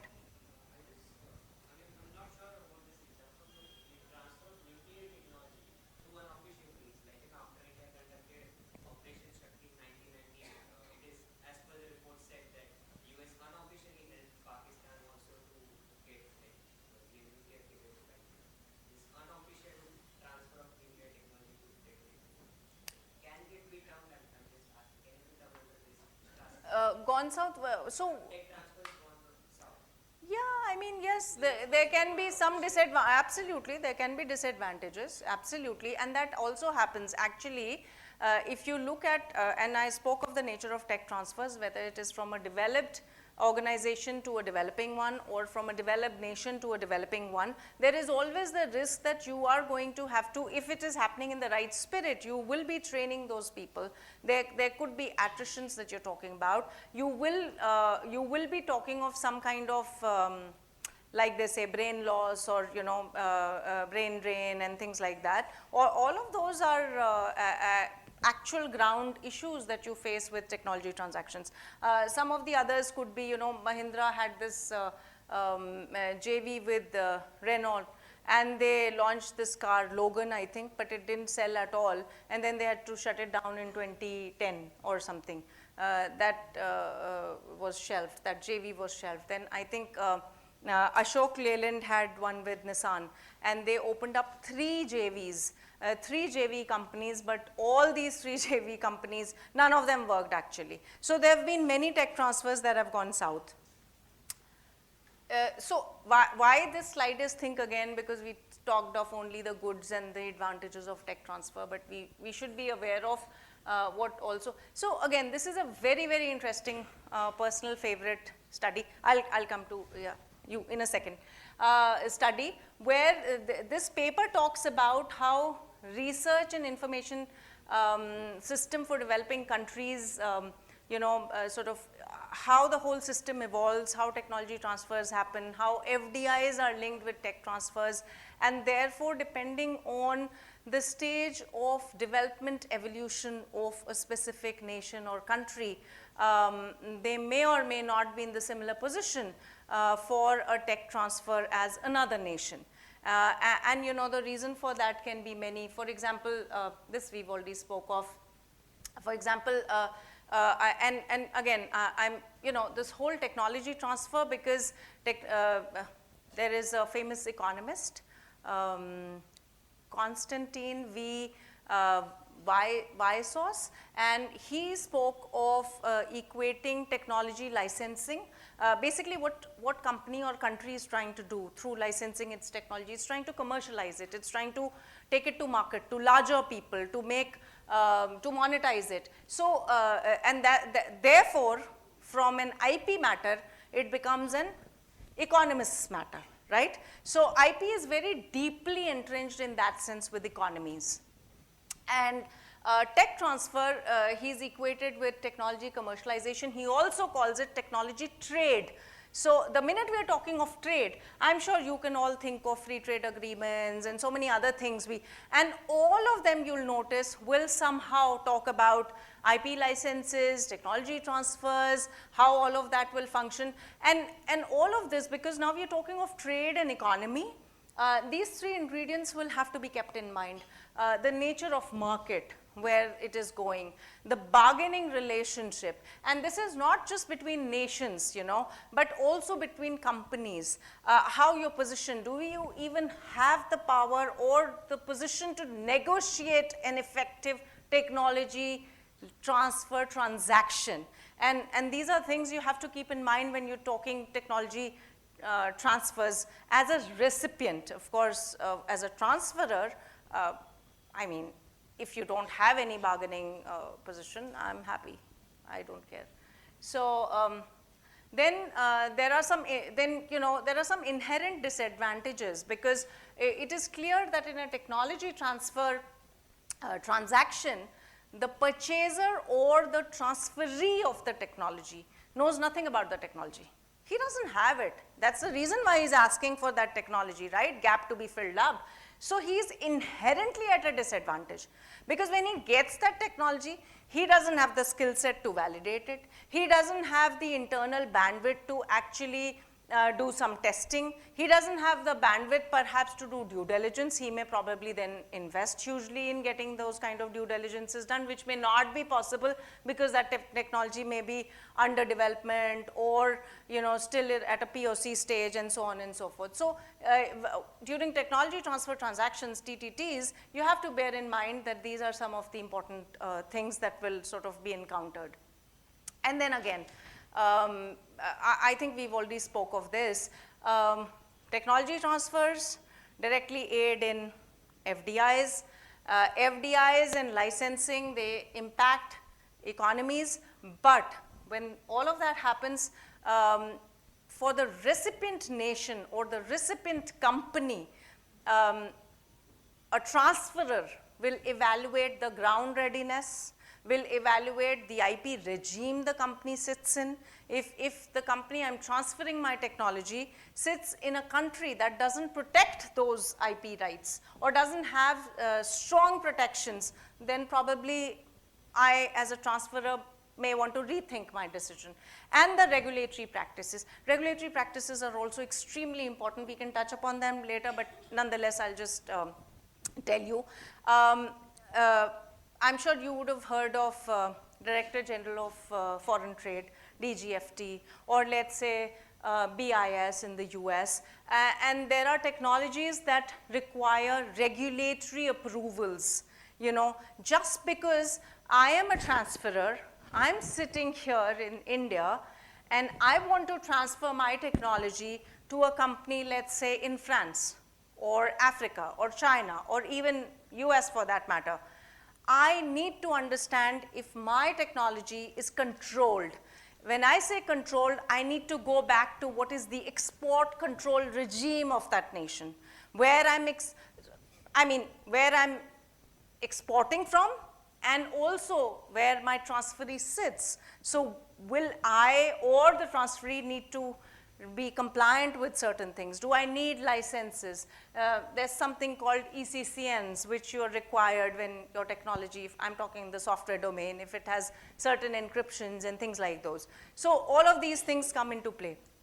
Then there are certain regimes which require you to register technology transfers. You know, the governments have offices where if you're bringing in any technology, you need to necessarily register it. For example, even in India, I don't know if you're aware, before a certain notification from the RBI, even now there is a cap on the royalty payments that you can make with respect to, so all of those things come into play. Your technology needs to be, your IP needs to be, or whatever you've licensed needs to be registered with RBI. There's a cap of about $2 million or something either $2 million for, or I think it is, you can check it up, but surely for all the sales in India, it is 5% of the royalties, and for global sales, it is 8% of the royalties, or $2 million or something. But though similar regulations also exist in countries like China. In France, you need to register your technologies with a body called ANSI. You know, if you're getting so you know, you may have transferred, everything has worked well on a transaction, agreements are signed, but suddenly you realize you you didn't register it with the authority. And when you go and do that with the regulator, you realize that this technology you cannot just bring in like that.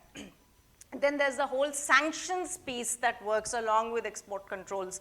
You know, there may be countries that are on the sanctioned list of certain countries. US regime is pretty aggressive when it comes to sanctions. So, you know, you need to be cognizant of that. It also has, if I can use the term, my apologies for that, it also extends its tentacles to extraterritorial matters. So, you know, even if I'm a subsidiary of a US company or I'm an affiliate of a US company and I'm trying to do something in a sanctioned country, I'll still be impacted. So you need to consider all of that. It all works together with how you will license your technology. Okay, so goods and bads we've done for technology transfer. Some of the common issues, I think we would have touched upon these, but some of the common issues that we've seen is that when we did the technology transfer, the product was not well defined. Actually, what it means is that you know, you just put together the end product, like I think she mentioned there, the ARMS, but ARMS not necessarily is the technology that we're talking of. We're talking of all the documents backing it up. But sorry, hang on, there was a question there from someone which I had put on hold for a second and then I forgot about it. Okay, thank you. Okay, so and then I already spoke of lack of experience, you know, with the transferee. So what happens is that you may license or get a very high-tech technology transferred and then realize that you're not able to still function with it because you lack the expertise in-house to actually work on that technology. So a lot of times you'll notice, especially with larger global companies, tech transfer happens with a proper technology transfer plan, which includes a plan to transition. And that transition plan comes with either training or hand-holding of resources for a while. And for high-tech technologies, just training is not enough. In my personal experience, we've seen that many times there is a lot of workforce that gets transferred. So company A transferred its technology to company B, and although it was only a transfer agreement, no assignment, no outright sale or purchase, but along with that, it transferred, let's say, the whole team that worked on that technology and brought them here. So all of those employees of company A then are hired by company B. This is a very, very common feature of technology transfer.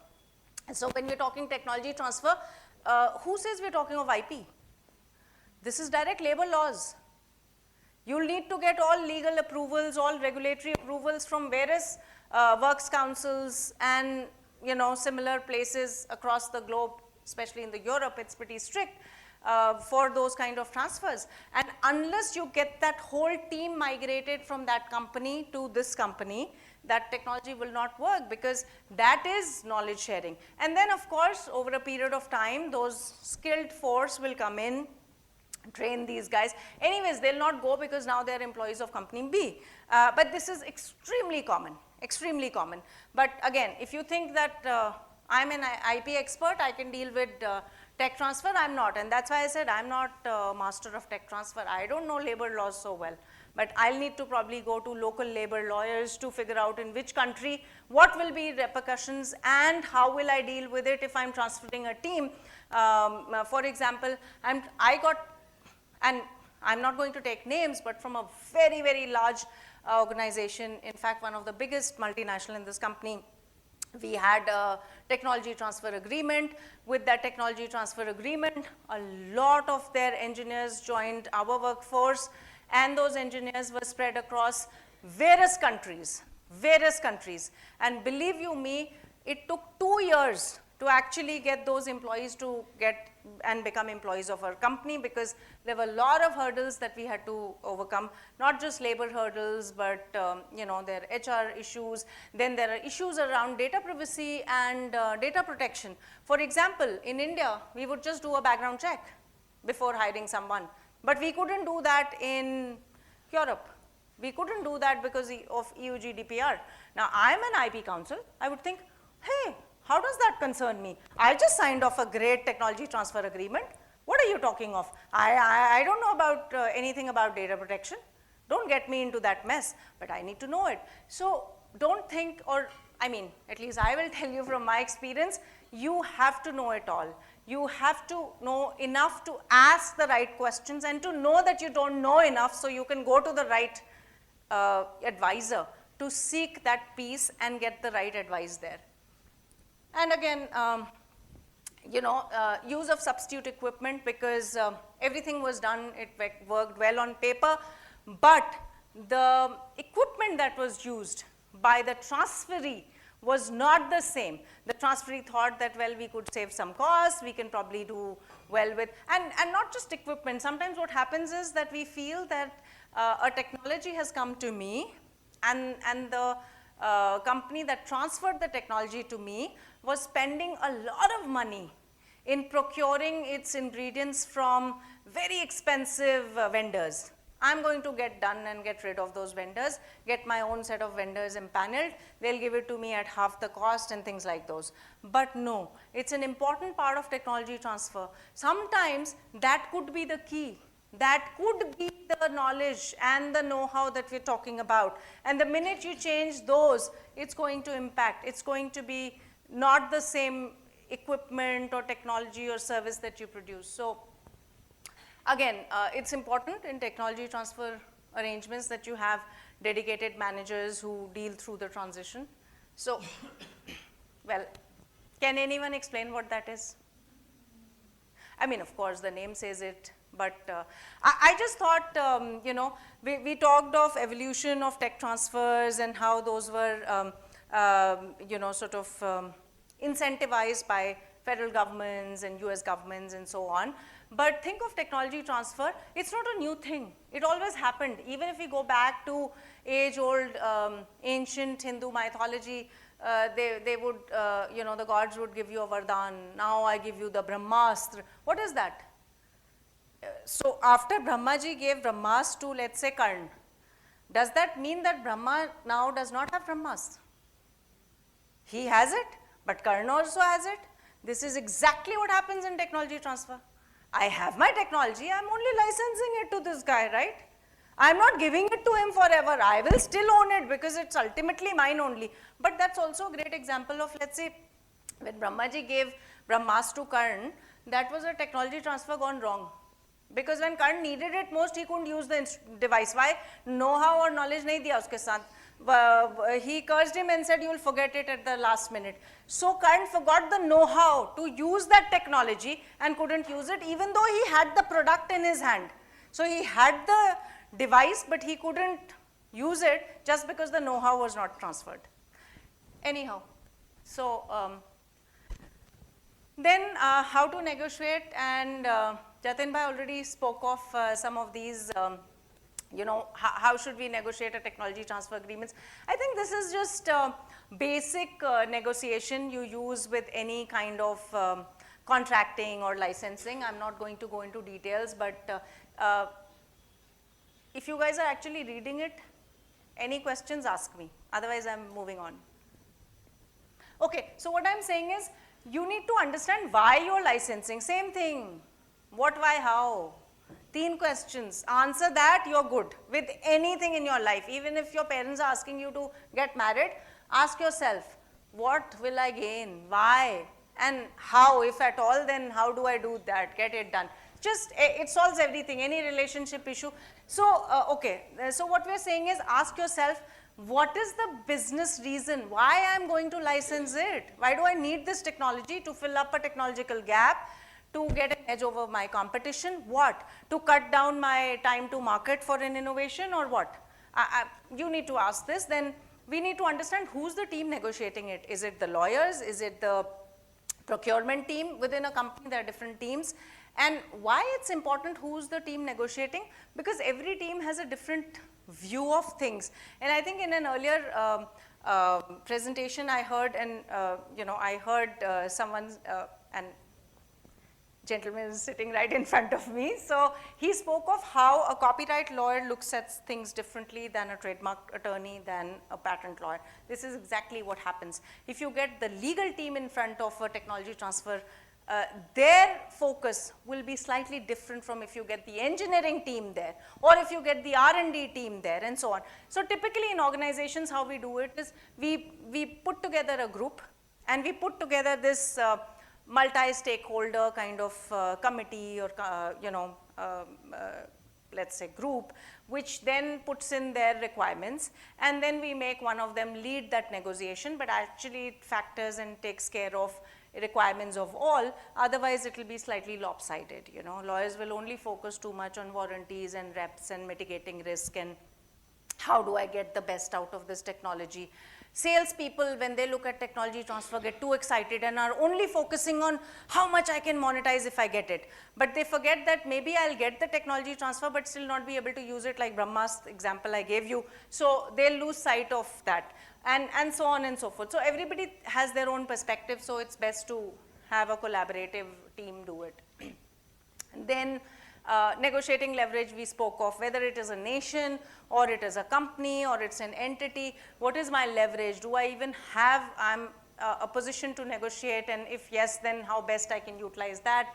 Then what are the kind of documents and data I require? Do I need to do some due diligence? What stage the technology is, the technology readiness level, TRL, like we call it internally. What is the level of that? And basis that we'll decide what kind of documents we need to validate that technology. Is it technology that is already in use? Is it a POC? It is something which is just on paper and has not even been validated. Then what do I do? And so on. And then, what is my time frame? Because sometimes these, okay, this is a classic example. You get too many lawyers to negotiate the agreement, you will lose sight of the time frame, and technology will move on. And somebody asked me that question, asked Anubhav this question in the morning. Technology shelf life is too little these days. They'll take 2 years to close a large technology transfer agreement. Technology will be obsolete by then.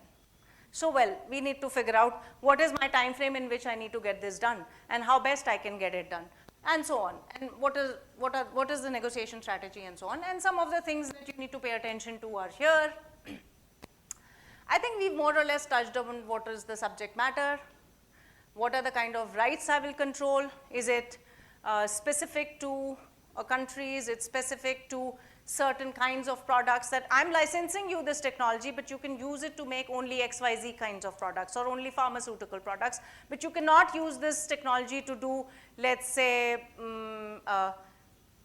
connected shoes or connected yoga mats or something like that. So you need to keep track of all of those. What rights are we negotiating for?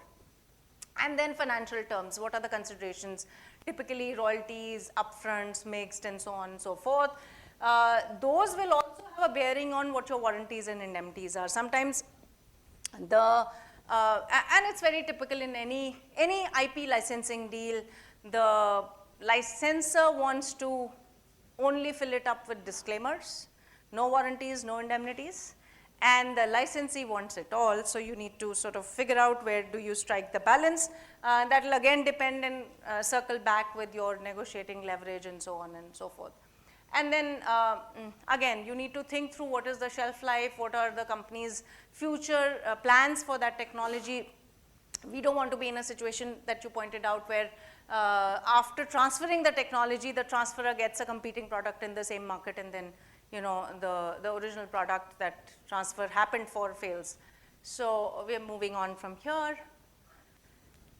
And what are the important aspects? I think we spoke of these. Taxation and transfer pricing are important. Capex on foreign remittances, I touched upon the RBI guidelines. And you have to keep checking up SEBI and RBIs for foreign remittances and so on, because they have notifications on these. They may have caps on royalty payments. They may have caps on lump sum payments. I think are capped at, now I remembered, $2 million, and royalties at 5% of sales domestic and 8% across the globe. So again, taxation, transfer pricing are important. We all know about the famous Vodafone case. Even if it's internal technology transfer, by the way, within a company from parent to subsidiary or between affiliates, you need to fix a fair, reasonable pricing for transfer pricing for it. Otherwise, you'll have regulatory issues there. Export controls, we already talked about. Regulatory network like the ANSI in France and so on. We talked about it. We have similar regulatory framework in China and some of the other countries where you have to register your technology. Then, what do I have here?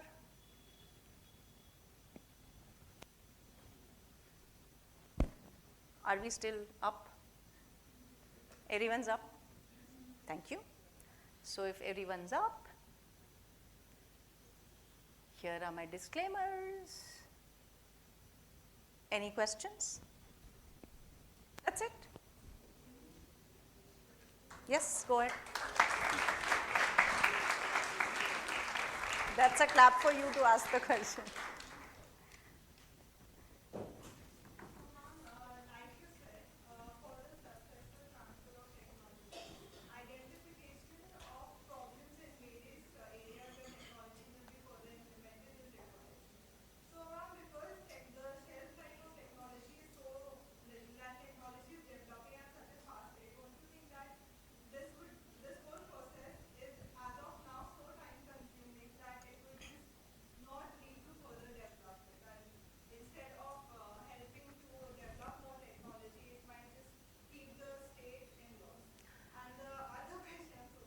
No, no, that's okay.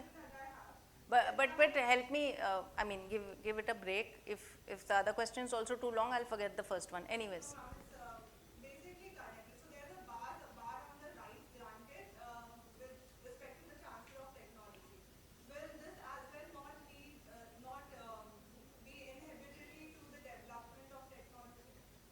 Okay, two things. So you asked me two questions. Let me answer the second one first.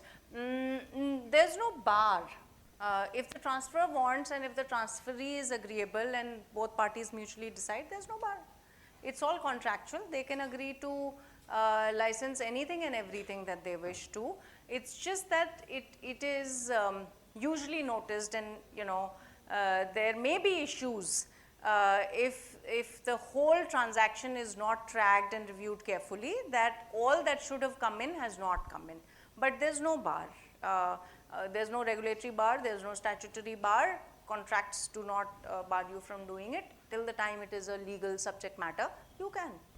Not a problem. So that's your second question. Now going to question one, you said that the technology lifespan is too short. So if you license the technology, then what's the point, right? Something like that. No, I said that we need to identify the various requirements and implementation of technology whenever it is transferred from one entity to other. So okay. Okay, fantastic. That's a great question now. Why? Because I have a technology. The technology is to manufacture, let's say, blue cloth, okay? Or let's say, and this is a real life example now I'm taking. I have a close friend, he manufactures organic denim, okay, in India. He started this company about 20 years back. We both went to school together. He now runs a very successful business. He has 3 companies. One does only manufacture, one does only distribution, and so on and so forth. So he manufactures organic denim.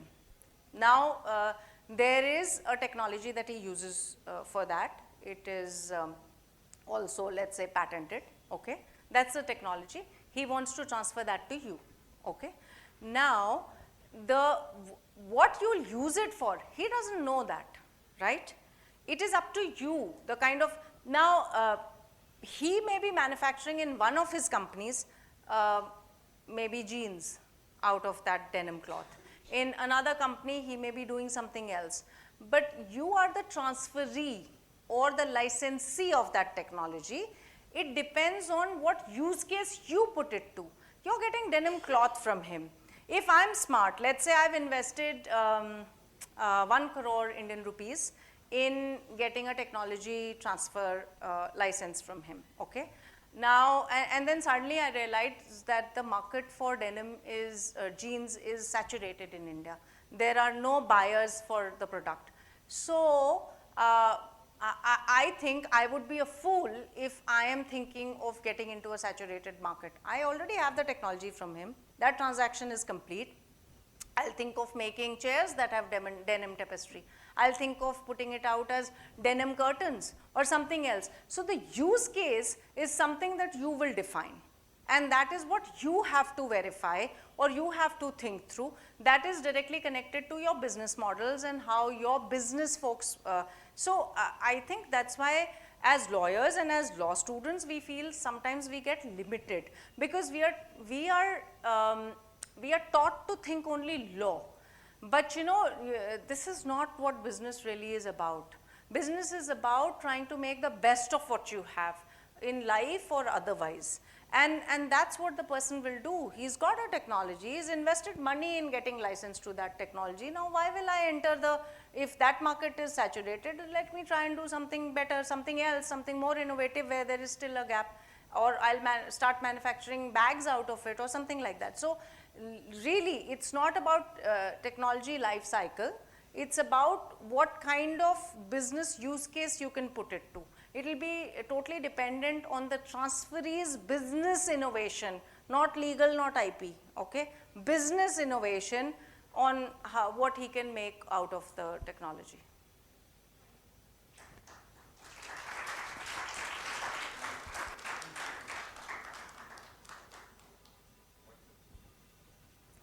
Over to you, sir.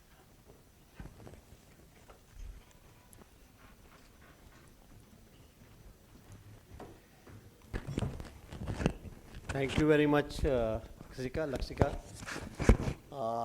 Technology transfer as a subject, which is a typical subject, but she has explained us in a very lucid way and most simple way that anybody can understand how we have to work in the technology transfer, starting from due diligence till the negotiation, drafting of the contracts and thereafter. Lord, thanks to you. Let's have a round of applause for her. And I will request Dishita to be on the stage.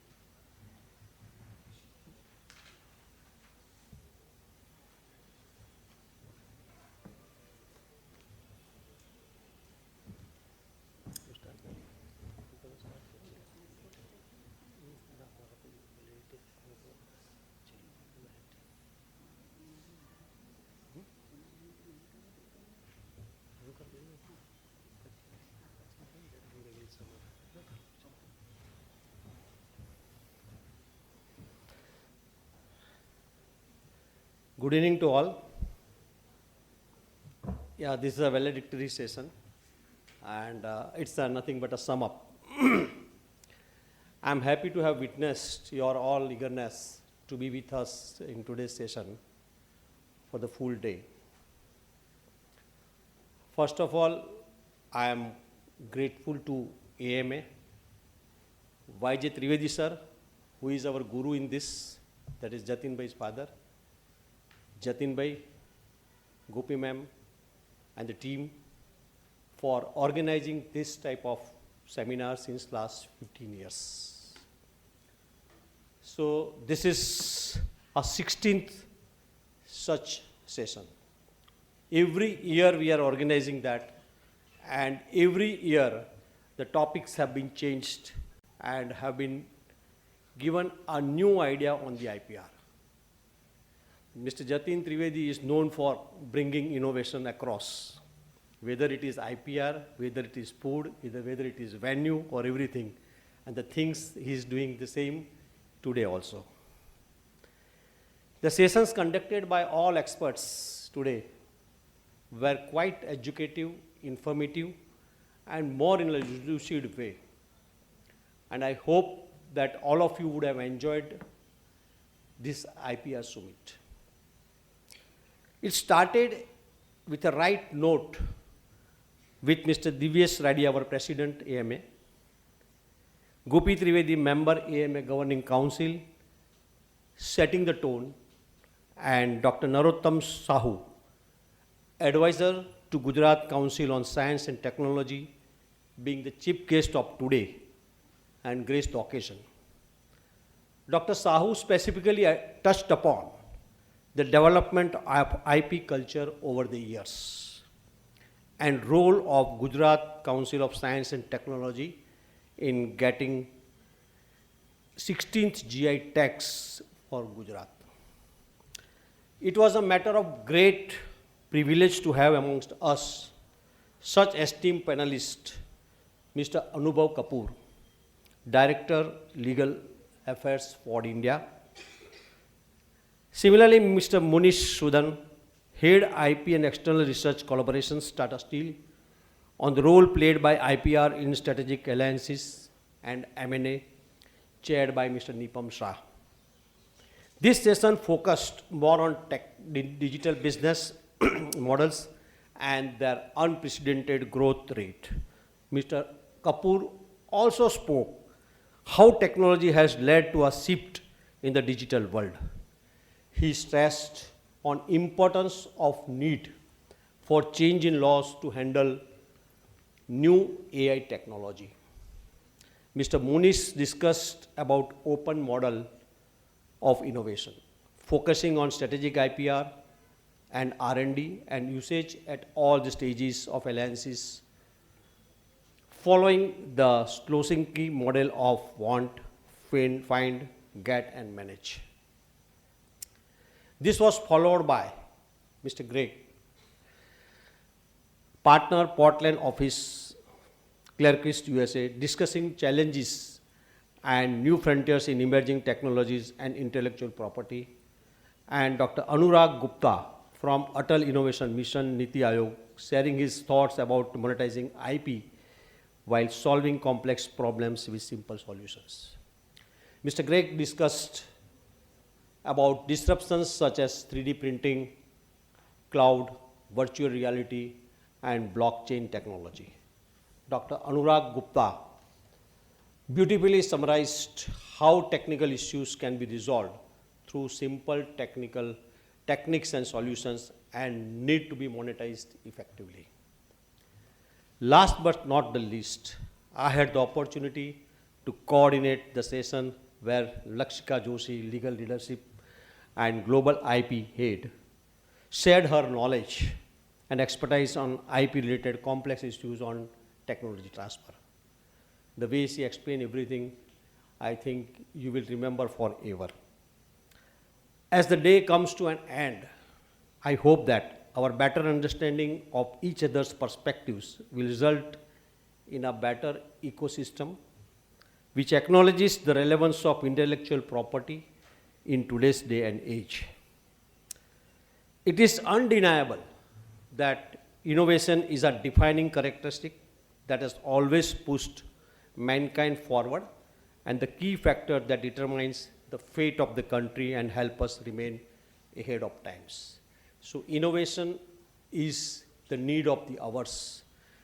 You can see the example of Nokia and Samsung. She also gave the example about Samsung. Nokia remains, I think, has gone, the days of Nokia. But Samsung has grown up because due to the innovation. The relevance of intellectual property, if you all know, has grown substantially. And one of the points which I would like to mention here, that wherever you go, wherever you do the business, even if you are employed somewhere, you must try to convince the others that IPR is not an expenditure, it is an investment. And that investment will work over a period of time, not today. It may be a debit to the profit and loss account for the time being, but after 5 years or 10 years down the line, it will become an asset. And that is also very important because such asset has been preserved. And for that preservation, I always recommend that you must have the audit which you are doing as a statutory audit, the audit of IPR also. Whether anybody is infringing, whether IPR is safe, whether how it is utilized, all this you must do at the type of audit. So this is what I think today's session have given us the learning.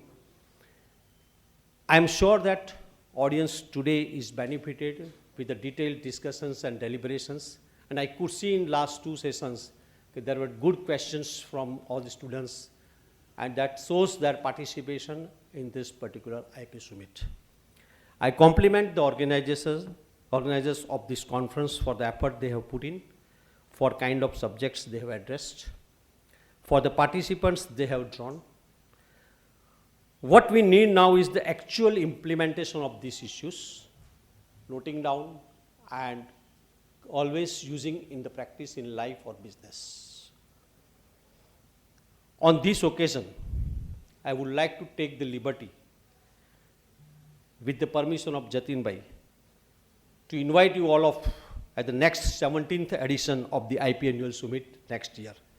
And I'm promising you that it will be much more bigger event than today. Today is also a bigger event, but that will be a more bigger event than today.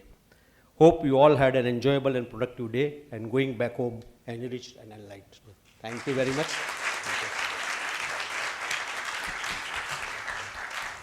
I now invite Disita for a vote of thanks. Disita, please.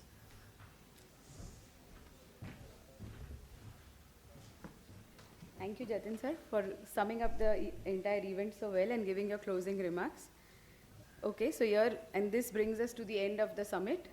On behalf of YJ Trivedi Academy for Intellectual Property Rights and Ahmedabad Management Association, we are grateful to all of you for spending your entire day with us, and I'm sure the wonderful lineup of speakers that we had today, they have generously touched upon every topic with so much depth, and not only through case studies but through their wonderful delivery. They have won our hearts, and I'm sure they have left you all with n number of questions in your mind regarding the subject of IP law.